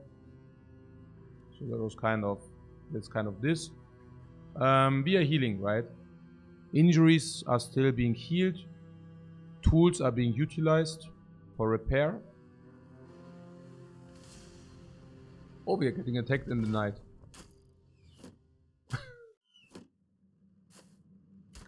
Hey, these are clever beings, guys. They... Okay. Yeah, they really ambush us heavy here in the night.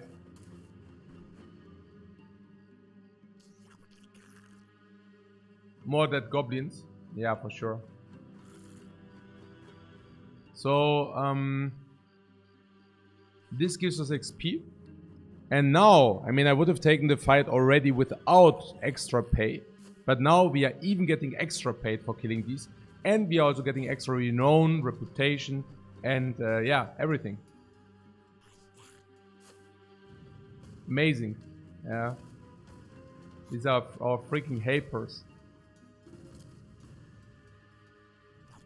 And we just repaired our armor as well, right? So, and also had enough time to heal as well. So they literally waited out their spot. They literally waited out their spot until we actually really wanted them to ambush us. And yeah, they succeeded. Cannot say anything different here. Okay.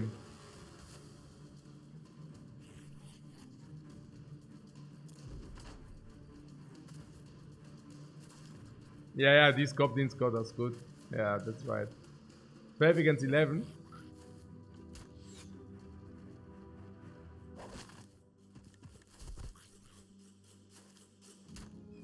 But we could buy more heater shields. Yeah, but we could also just loot some other shields, right?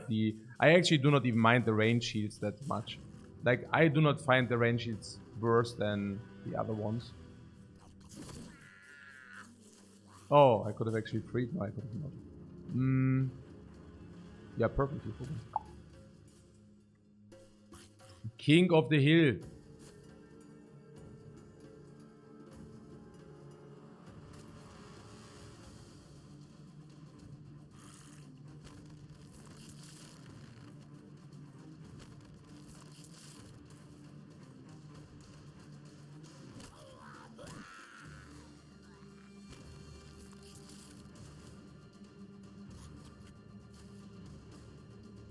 Yeah, our Bannerman is rather on the aggressive side right now.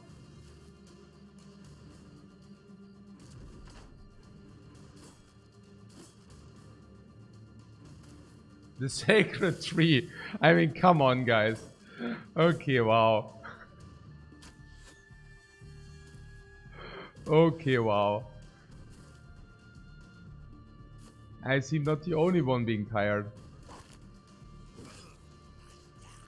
They really net us here.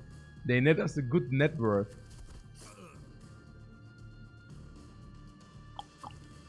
Huh? Oh, he's poisoned.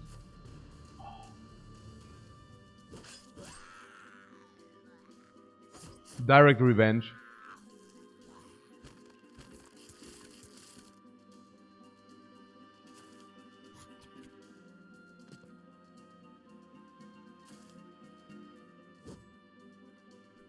Yeah, I know. I go to bed. I go to bed. Let's just make this very quickly. Let's make this very quickly here. Yeah, this is this pure as a name. I can. Do you have do you know that feeling if you know that you will lose a bro soon because you mess it up, and you can already feel that you will mess it up? Yeah, we are at this point. So, did we not want to make an assessment? Yeah, we want to make an assessment what to do tomorrow. So, what's our next plan? Like, what do we have in mind?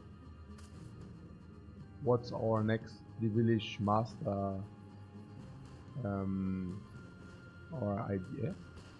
Oh, poison also means they cannot attack the spirit. Interesting.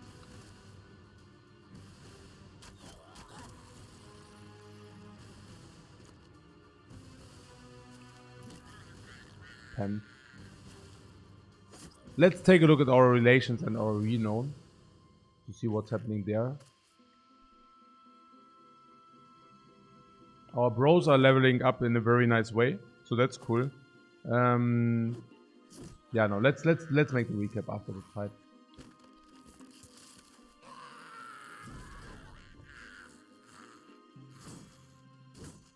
Get the crossbow online. Yeah. Somehow hiring a hunter and getting the crossbow online. But do we really want to do that? I mean, different question. Which bro would you actually replace for that? Because I currently do not see which bro we would replace.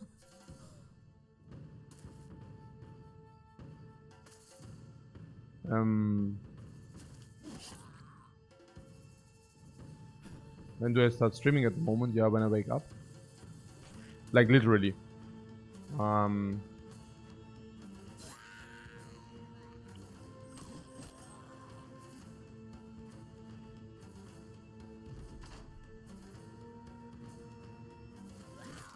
What? The next one that dies? Nobody dies here. What? Somebody goes into reserve. What do you mean reserve? Nobody goes into reserve here. Okay, so these goblins are toast. Yep. They tried. Giving us 1/3 of the heads we needed. Actually, pretty nice of them. Thank you. Going to Talbach. Today's was 4 AM. Yeah, today it was 4 AM. That's right.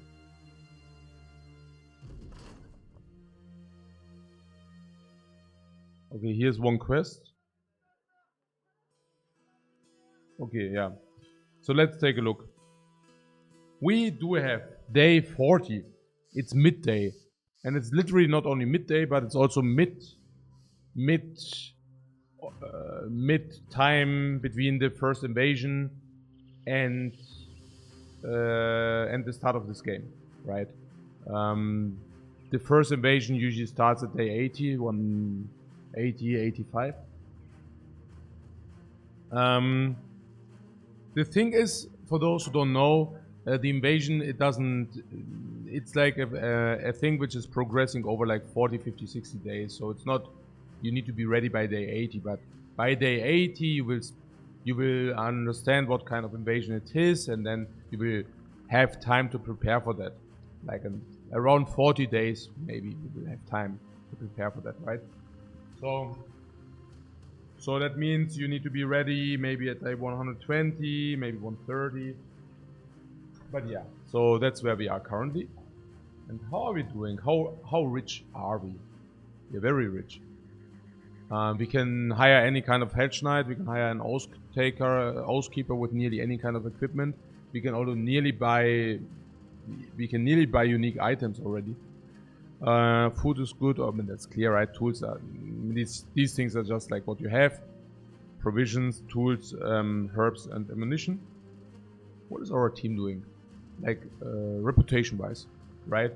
So we have a good reputation with the House Gumbald. It's not completely busted or amazing, but we are getting there. It's good. It's good. We're also getting nice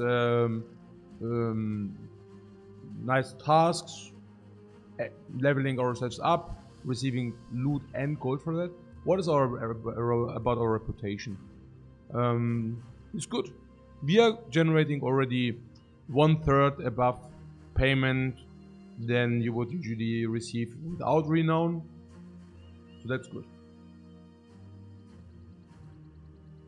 Our team is, I mean, let's get level ups. So 4 archery skills. So this archer is now above 40. We will comment on this soon. Nimble, so he doesn't die. And yeah, the resolve is the high roll now, so I don't mind giving this guy a little bit of resolve. Perk. Crippling strike already. If it's nimble, we can also give Colossus. Yeah. It's huge, right? Yeah, sure. Yeah. It's a lot of stats. Now what is this? Swordmaster. Yeah. The absolute high roll. The Swordmaster suddenly is not like such a sucker in attacking, but suddenly much better. Hitting this up. And we said something about him being nimble, right? Did you say that? Now, first of all, Swordmasters do not need that much fatigue. Yeah, I mean, it doesn't matter. Like, here's 95 already. This will make him 100, and with 100 we can make him nimble. He already has nimble equipment. I do see no reason not to make him nimble, or not to keep him nimble. So let's do this. So, This guy is also leveled up. Oh, yeah. Cool. Yeah. Yeah, man. Sick. Super strong melee skill. Super strong melee defend. And where does this go in? We can scale heal. We can scale fatigue. Or we can scale resolve. Yeah, I could see heal, health or resolve. If we give him resolve, there is a world where if it's something, if we have some fights which require resolve checks, that we could even give him sergeant as well. What I'm saying is not that he is our sergeant, but that we give him rally the troops, and then we have one guy who rallies the troops, but we also do have one guy who is kind of like, if the one fails, we still have like a backup guy who also helps us rallying the troops, right? So there's that.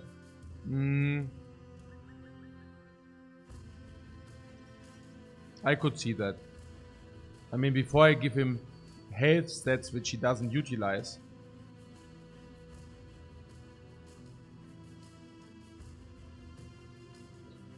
Yeah, no, probably. So, 7 Battle Forge. It's obvious.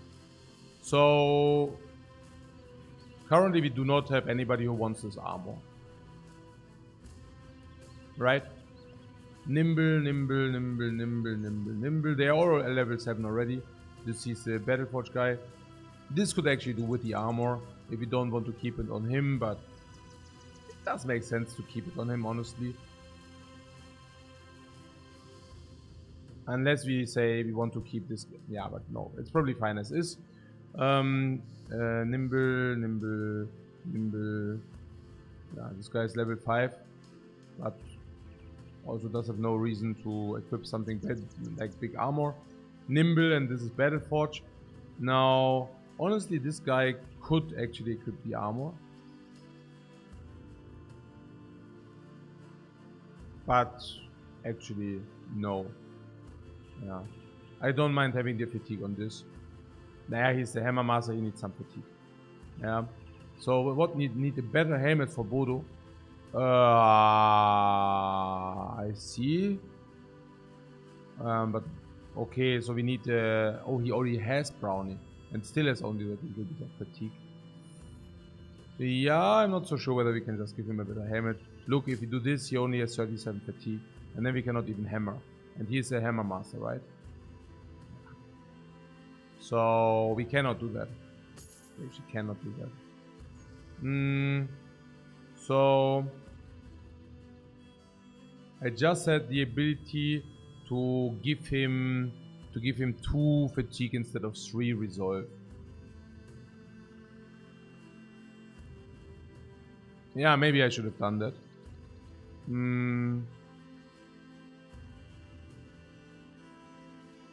Naja, I don't know. I mean, I can still give him 3 fatigue instead of 4 resolve. We will usually update the melee skill. This is something which always happens, of course. We give him melee skill update every time. 3 more levels, he will be a melee skill 80, so that's huge. We will give usually upgrade melee defense as well. That's also obvious, so 3-fold more levels and he's maxed out. We never give him health. We never, like, we don't follow up with the resolve, so I guess he will receive 3 times 3 more fatigue or whatever, right? Getting him to 56, and then we can also give him a better helmet. We should already give him a 140 helmet, of course. But then we will have like whatever, 50, 55 fatigue. So he can hammer like full hammer one time.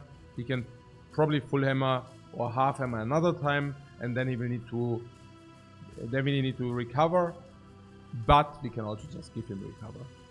So there's that. Yeah, 140 helmet would be probably the best if you have such. But otherwise 105 is certainly sufficient. Now this will become a nimble user, and then we can probably swap out the helmet. 15 fatigue, that's already too much though. These are all, yeah, that's a 140, and it makes sense because this is a nimble user, so it makes a lot of sense that these actually do swap their helmets. So definitely a good point. So yeah, but now he actually has 1 full round. Yeah, I mean, that's not ideal, but Cool. Yeah. It is what it is kind of situation. This is fatigue 16, this is fatigue 36. I don't know. Another world would actually be... This might be a better world, honestly. Yeah, for now at least. Then you basically say... Yeah, this basically. Naja, that 58 fatigue is important, so that he actually has like 2 full turns of hammer. And after 2 full turns of hammer, the next perk we give him will be recover. Like this. Okay, so Battle Forge means 85, so effectively he has like 180 armor. It's okay. It's not the worst. And also has 9 lives anyways. So, 2 hammers is big, yeah, but we don't have 2 hammers. We only have 1. Oh.